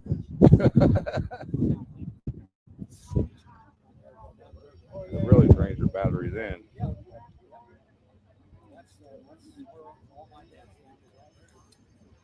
It would help if I turned my battery charger on.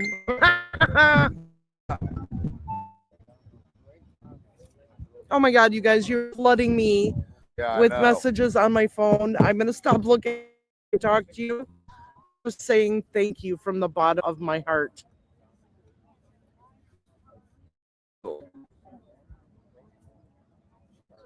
Oh, believe me.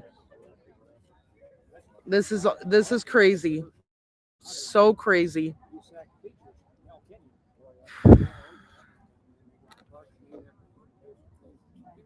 I know. I can't believe it's almost from over here, and we got about 31 minutes left.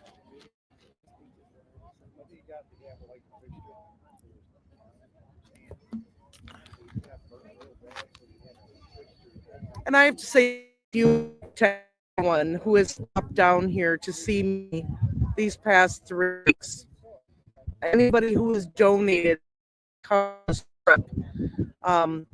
being home or being away from home for almost a month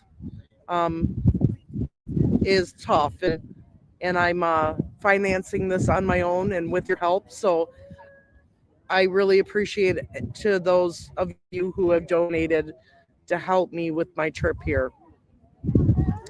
And for all of you who are sending messages, love, and support, and those have checked up on me. Your love is more than I ever dreamed of. Your love and support. It's amazing. Oh, there he is. Okay, Richard is here. Richard Allen is now coming to the courthouse. You can probably hear the sirens behind me. But he is here. Richard is here. They're bringing him in one of the Cass County Sheriff trucks. So Richard Allen has arrived to the courthouse. One thing to do while I'm here, and that is a trip to Tipton. I want to clean Tabitha's gravestone off before I leave, before the winter. So that's why I'll be here a couple days yet. Yes, Andrea, you were right, smarty pants. Yeah. He's here now. He just arrived. There is so much traffic going in and out of this area right now. It's crazy.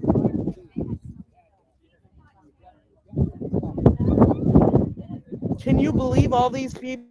They just came out of nowhere. I know. I'm asking Frank. I'm like, can you believe this? It wasn't like this. And he's like, this is crazy. Within the past 15, 20 minutes, it's just blown up here. Yeah, he knows his live isn't working. You do know your live's not working, right? Yeah, I just shut it down because my battery's about dead. Oh, That's okay. We will, on our side, there's no worry of safety.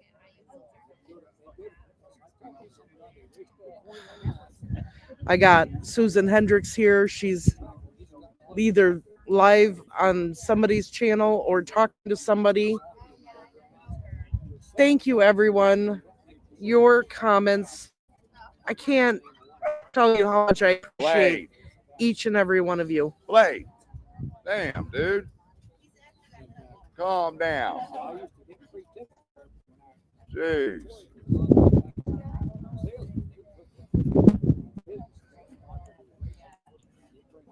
even anxious.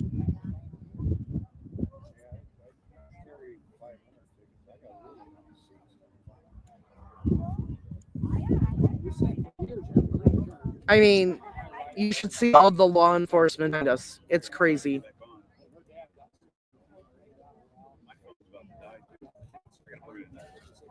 Hopefully I can go live. Where's my green cord?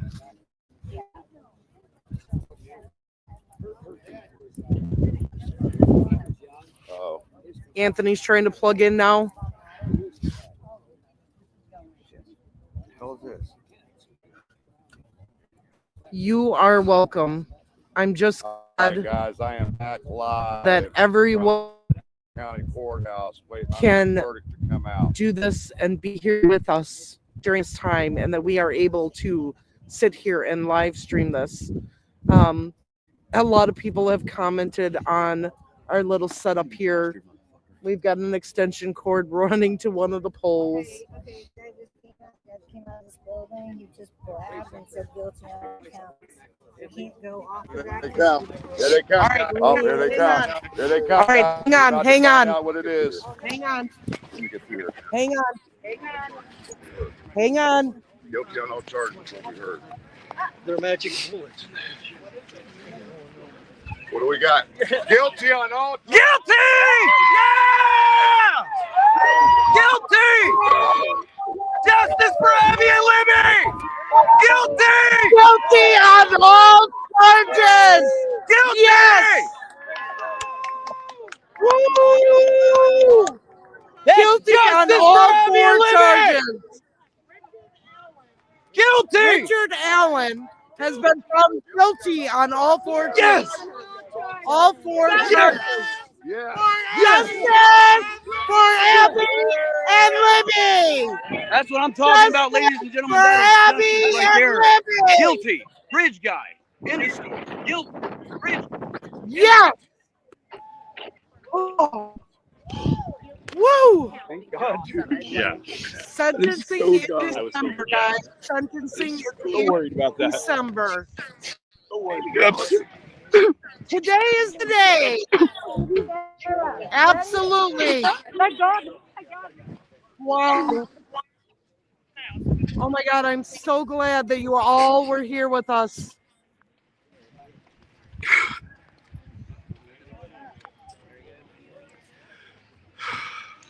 We got it.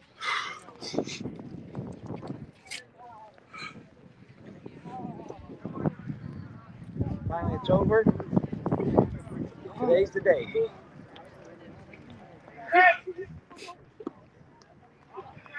Today's the day. There we go. Everybody's coming back out. Get a few views. And so, we'll put the sidewalk way, and everybody can come out. And What? By who? well, we can say. Yep. Everybody's just guys. a little satisfaction going on. Everybody, thank you for coming to Carroll County, supporting Abby and Libby. Wonderful day, my man.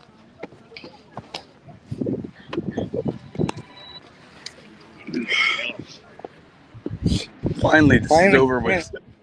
Hey, happy birthday. We're going for the next set of life, man. It's such a long, hard road. There's like death here, wasn't it? It's like death here. Now we finally get a. It's kind of taking a weight off. Hold it. Hold it. Give you a moment. I'll get it. I'll find you here in a while. Okay. Okay. Love you. Love you Shelly. too. Well, I might be wrong about that.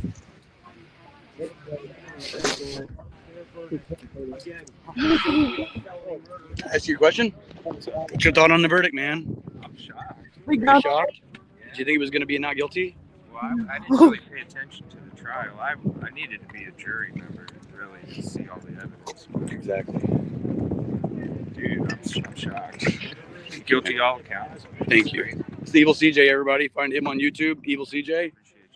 Thank you, man. Yeah. What's your thoughts, Frank? about time. It's emotional out here. Very emotional. Thanks, man.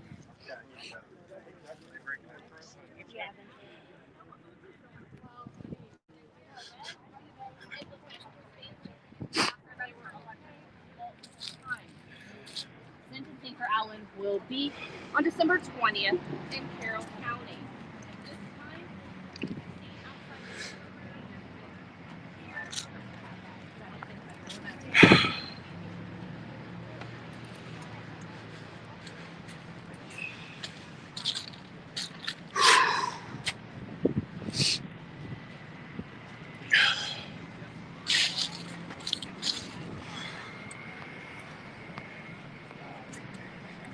Sorry, guys. Emotions are just flowing, so. God. The jury has found Richard Allen guilty on all counts. Not one felony murder. Sentencing in December, guys. He was found guilty on all 4 counts. We're gonna have a press conference over here. I think there might be a press conference happening. Well, Yep. go get it. We're gonna have a press conference here in a little bit. Uh-oh.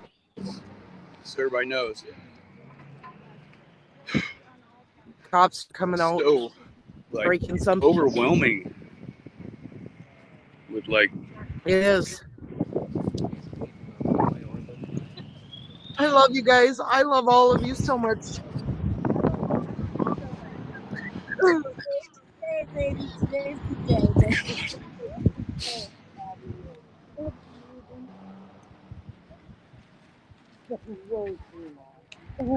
Way too long. Lots of hugs going around, you guys. So sorry I keep standing up. Bitch has been found guilty. Yep. Oh. Court TV hasn't announced it yet. Wow. I knew it. Guilty on all 4 counts. Lauren, were you inside? Can you come tell my audience what it was like? I am live right now. I can't but it was super difficult. Kathy Allen did bring down, trying very hard. I was behind her. And I'll put this on. I was right there with here in the line. And Anna Williams, after they were letting everyone leave slowly, first the jurors, you know. Right. And Kathy Allen had to be lifted sort of to stand for the jurors, and then they let the Allen family leave, and after the Allen family leave, they let Abby and Libby's family leave that wanted to first, before any of the media got out, right? Right. Like giving them that opportunity to get out of there. And I did notice Anna Williams and Becky Hattie just embrace and cry. I saw Becky, you know, thanking the police officers and law enforcement, any law enforcement in the back, full courtroom. They had everyone in the public in the very back, media in the very front, everywhere in the middle was for the families. What was the look on Richard Allen's face? Could you see it? We could only see the back here in the very back, but I didn't see any emotion or like, I couldn't see any tears from him. Do you know what I mean? I couldn't see, but I could actually see him nodding at the judge after, as the judge gave instructions for after the fact. Like he was not like listening to the judge, but Okay. I couldn't make out any tears or any incredible emotion from him. But again, I only had, you know, the view I had. Right. So that's what happened. I'm gonna continue on with my life. But Mark, thank Thank you you for so all much. did. And yeah, Yes, thank you we'll too. cross it all together. Okay, guys. Wow.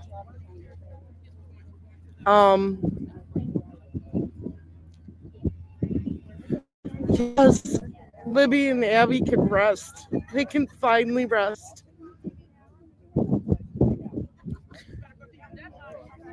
Every time I'm here and something happens, I get pulled to that bridge, so I can guarantee you that is where I'm going to end up after this.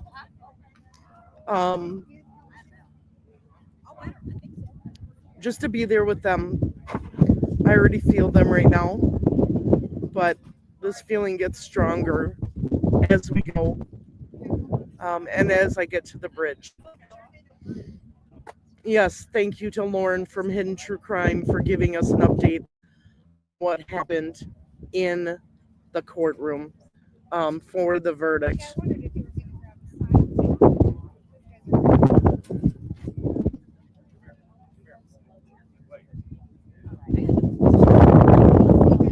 I still got stuff blowing all over.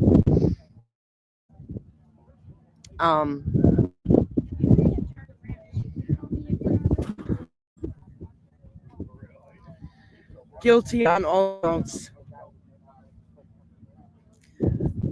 I'm definitely going to need a few hours to absorb this and to just be in my feelings.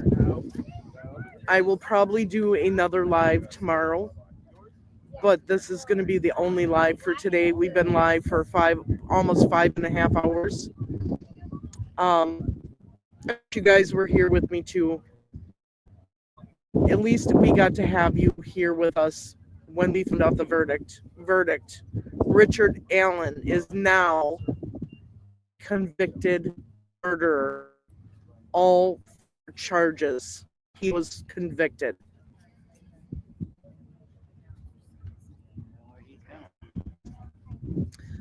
I continue to tell you to spread the love. Don't hate. Like I said, there's no winners in this situation. You have the Williams family, the German family, the Patty family. They've all lost their loved ones. They're not coming back.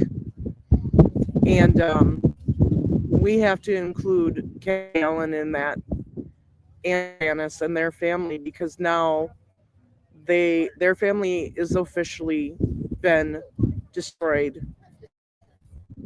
As far as Richard Allen, part of it, still get to see him, they'll still get to, but nothing will ever be the same for them. So we also need to lift up the Allen family, the German family, the Timmons family, the Williams family, the Pat family, all of them up in ours. Greenote, you want to comment something before I end this? Yep. Guys, I'm going to turn this over to Greenote to sign us out. Thank you all for being here with us. And yes, Kathy Allen did have to be held up. She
was in the car. He's helping some ladies. So as soon as he gets back, I will let him sign us out. All I can say is the girls can rest in peace. We have received justice. So here you go. I'm going to give you a Degrino. Somebody lost a key. I don't. me. That's oh, that's your key. Never mind.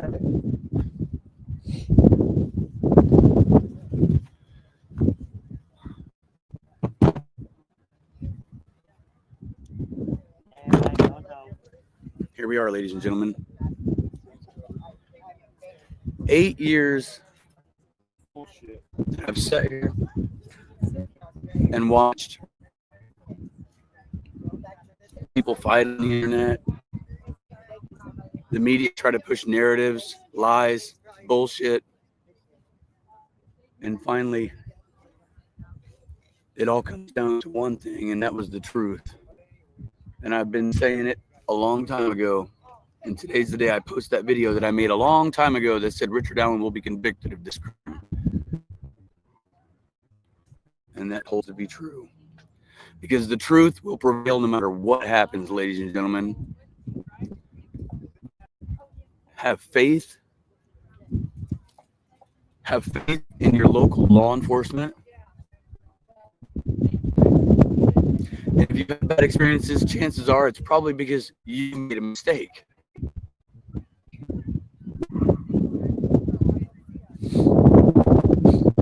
It's been a long time, and I'm just so happy that this is over with. I'm so relieved. And I'm so happy.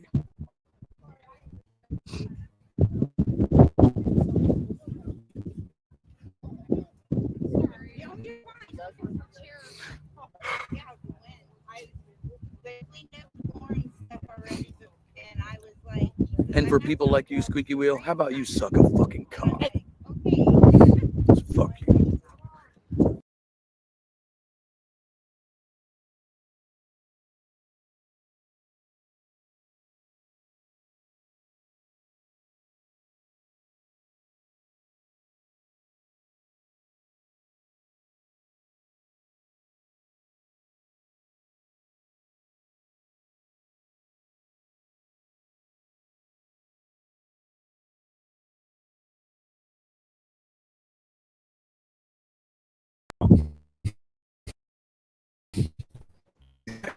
So truth prevails over anything. So I'm sure I'll be live again from here, but there's no more waiting, nothing else to find out. It's over. The next thing that you have to look forward to is the documentary series, which is going to take you all the way back to the beginning and show you how all this came about and how we ended up here today, right now, where we're at. And I'm glad to have been here all day with Marv the last 2, 3, 4 months to say thank you very much for supporting us, helping us, making sure I got here, and just being there for us every step of the way. Absolutely. I'll be in Delphi for a while. If you want to meet me, just call. My phone number is pretty much public. Email me. I'll have some time to catch up. Expect a video that updates you on everything on this case coming up in just a little bit. Thank you so much. There's a press conference scheduled for here in a little bit. I'll be there. I'll let you guys know what happens. Just thank you. And finally, we can say that today is the day. Yes. And one last time on that note, everybody, I'm Anthony, live here in Delphi, Indiana, alongside Marv. Until next time, ladies and gentlemen, we got to find another case to work on. All I gotta do is hit end and we'll automatically play it. Keep it Southern style, y'all. Remember, justice matters, and we got some today. Thank you for watching Beyond the Evidence. Today, I gave you my own opinions and analysis, but I always encourage you to do your own research and form your own conclusions. If you're interested in true crime and want to join me on this journey of discovery, make sure to subscribe and hit the bell icon so you don't miss any of my uploads. If you'd like to support the channel, join our membership, and if you have any suggestions for cases that you want me to cover, feel free to leave them in the comments below. Thank you for watching, and remember, justice matters. This is Beyond the Evidence, and I'll see you in the next video.